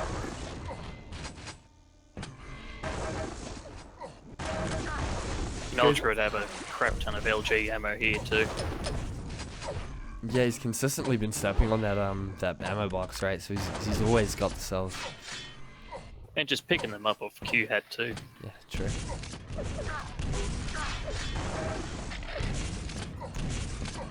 Q-Hat makes a big aggressive move, trying to get the drop down, but again, you know, I don't think he really has the stack, and Ultra just easily up the bounce pad. There, finally, Q-Hat able to break Ultra and get something on the board. 6 frags in it. I mean, that's far from over here, but Q-Hat really needs to get himself some control. You know, just having a lightning gun isn't going to be enough against Ultra. You know, Ultra's showing us.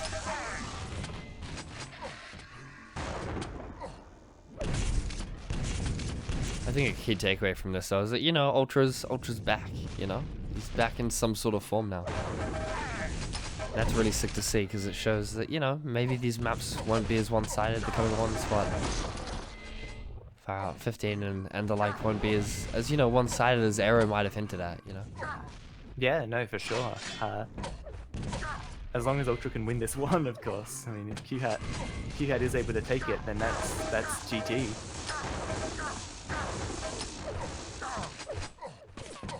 Oh, Q-Hat does so much damage with that vertical LG.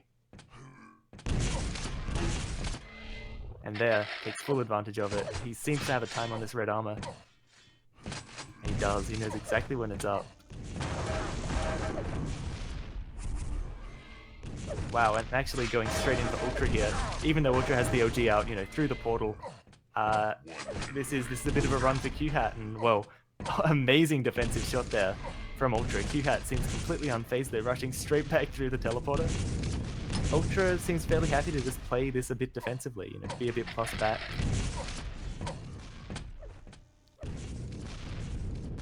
Yeah, I mean, it's definitely approaching that point as you know, you're very fond of pointing out like it's mathematically near impossible for Q-Hat to actually take these up.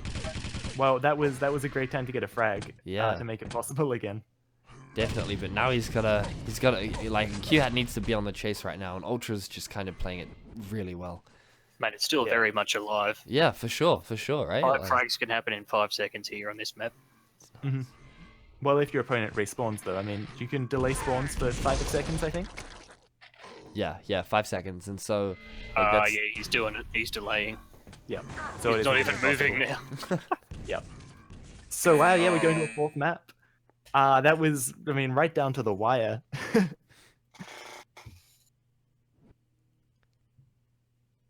Ultra knows how closely he was playing that one.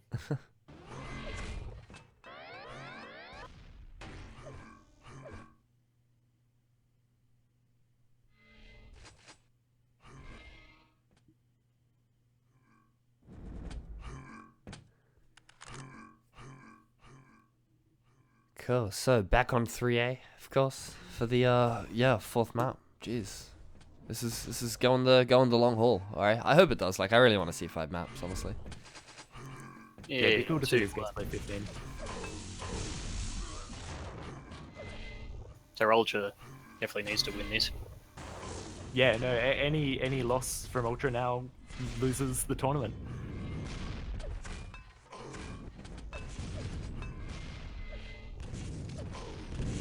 There we go, just getting their final moments of warm up on as we just wait to get things underway.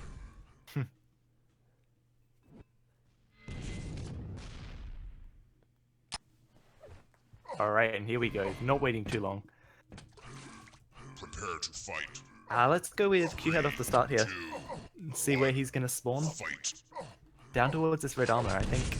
Yeah, it's definitely what you want. Is he gonna get OG? He gets OG as well, so absolutely beautiful. And a great catch of Ultra out the gate. Why I do it? Ultra's chat is just great. Oh, Ultra's chat has been a great part of doing these comps. Mate, it's even better hearing his actual voice in TeamSpeak. The delivery's just as perfect. That's good to know, actually. There's like a mouth behind the. Excellent. Far out. words.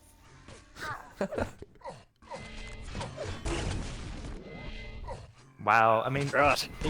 even giving up those frags, he's completely unfazed and happy to just hit such a sick rocket in return. Jeez, there we go, another one just like that. This is something. Yeah, I mean, this is such a fast start for 3A. I can't believe it.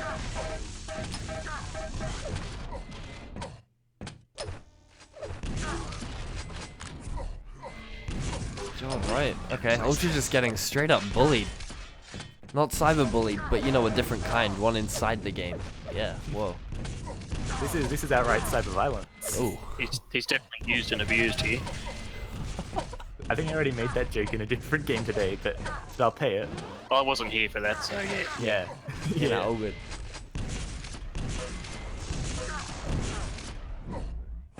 And yeah, Sure, I mean, everyone makes the joke. Yeah, of course. I've definitely made it before anyway. Who would really ever walk away from the opportunity? You know, that's all I'm gonna say. That was toxic, no? Sorry. Yeah, yeah, yeah. No, we fucked it. Eh? Way to take a classic use and abuse joke just way too far. Jeez. There's a reason why I don't do this all the time. Like, real talk, don't lie. You guys are just secretly googling the other map names, right? To make these jokes. It's cool. Like, I am too. I don't know. Frantically googling. Ah, there we go. Yeah. Like I've been playing some of these maps for 7 years. I don't know what I'd need to Google. They're just numbers, you know. Ah, God. It'd be a bad place. I got that one. That's everyone's favorite map. Alright, so I mean, this gradual murder of Ultra is still going on. Ultra, he's putting up a fight, kind of, you know, he's showing he's not happy to just roll over and die, but I mean, damn, you know. It's happening, you know. Being 13 frags down in the first 3 minutes of 3A, it's a lot of threes, for one thing, but like, holy shit. Yeah, like, ah, God. It's another one of these games where you just watch and you go, okay, this is happening. I mean, at what point, Profanum, can Q-Hat just comfortably start plus backing with a score this big, with a lead this big? He could do it right now if he wanted to. Impressive. But it's still very much alive. Oh yeah, Like, it's it just definitely not takes that impossible. one or two, you know, sort of key moments to really swing it back. Yeah, the thing Ultra shouldn't be doing right now is just giving up frags off the spawn. Like, increasing this margin anymore is It's probably a dangerous. bit But of at a the same mental time, thing going on right now too. definitely. Like, you make it all the way to the final, you go down 2 maps, you manage to win a really close one, and then you just kind of get screwed really badly off the spawn. Like, we've still got 6 minutes. Yeah. Yeah, and 6 minutes can be the world. I mean, Q-Hat's made these frags in 4 minutes, so like, surely Ultra could potentially do the same. It's not mathematically impossible. Yeah. And there we go. Look, in the next 5 minutes and 40 seconds, you know, we're going to fill every single second of it with quality Australian, New Zealand coverage, you know. The, You guys might, I don't know about me. hey, nah, man, come on. You just bring that insight. You bring that, like, third eye. You know, we open up and it's just, the intel, what we gain and knowledge is just immense. Look, here we are. I mean, look, 20-4 now. I mean, Ultra's just kind of hanging out. He's got an extra frag on the board from, you know, 2 minutes ago. But, like, it's happening. Maybe. He's dealing good damage, though. That's okay. It's more a battle in his mind right now, if anything. And there we Yeah, go. if he can stay composed and pull it together. I mean, he's definitely not just rolling over and giving it away, but yeah, he definitely seems very heavily tilted. You gotta point out, like, I don't think he's much of a weak-minded player either. Like, you know, would you guys say that? I'm pretty sure he's got a strong mentality when he comes to this sort of thing. Oh yeah, he does. But Q had someone else altogether. Yeah, that's definitely a statement.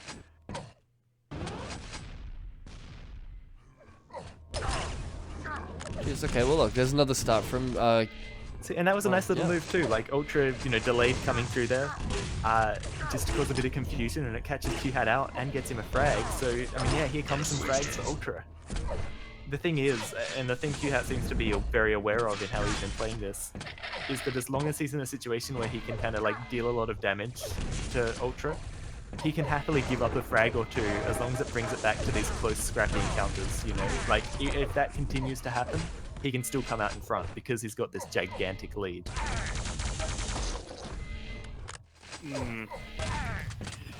He's gotta not be giving up so many frags though.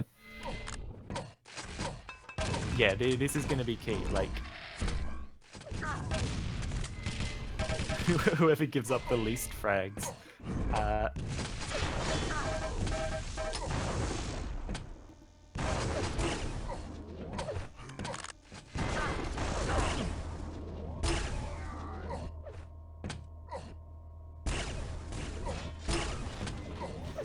Nice. yeah, it is nice. Well, like, yeah, he's doing it. He's bringing it back at a pretty decent rate, honestly. Just needs some arms on the board now and he can continue doing so.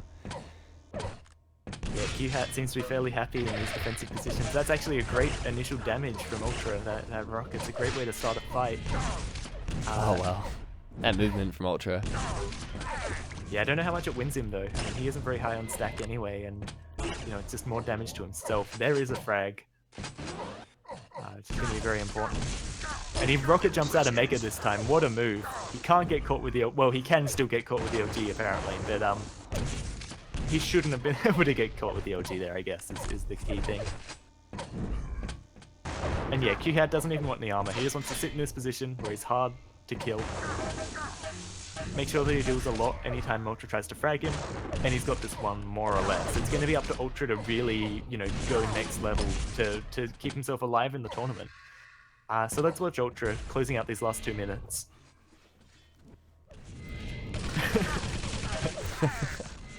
Oh god, just as we say that, eh? Just as we divide a seg. He brings out some next level chat. Now, I'm not going to be a zoot here, but it's pretty much done. Yeah. Hold on, 15. Nah, Profanum and a ZTK, there's still time, boys. There's still time. That's us. That's us. No, Yeah, get out. basically the opposite of that today. Oh. But Yeah, but you know, like, come on, we gotta stay consistent for you know, the sick memes that we're gonna have made about us back in the... I'm sure he can narrow the margin considerably, but it's not going to take it. All good, you know.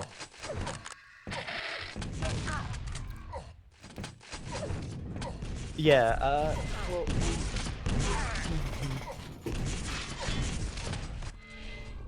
I mean, if anything, right, you know, we could say that this has been a very zesty tournament, a very sick grand final, and, you know, like, it's just been great games all around, so, you know, I'm well, stoked. I mean, yeah, there's no complaints about the qualities of games here. It's just...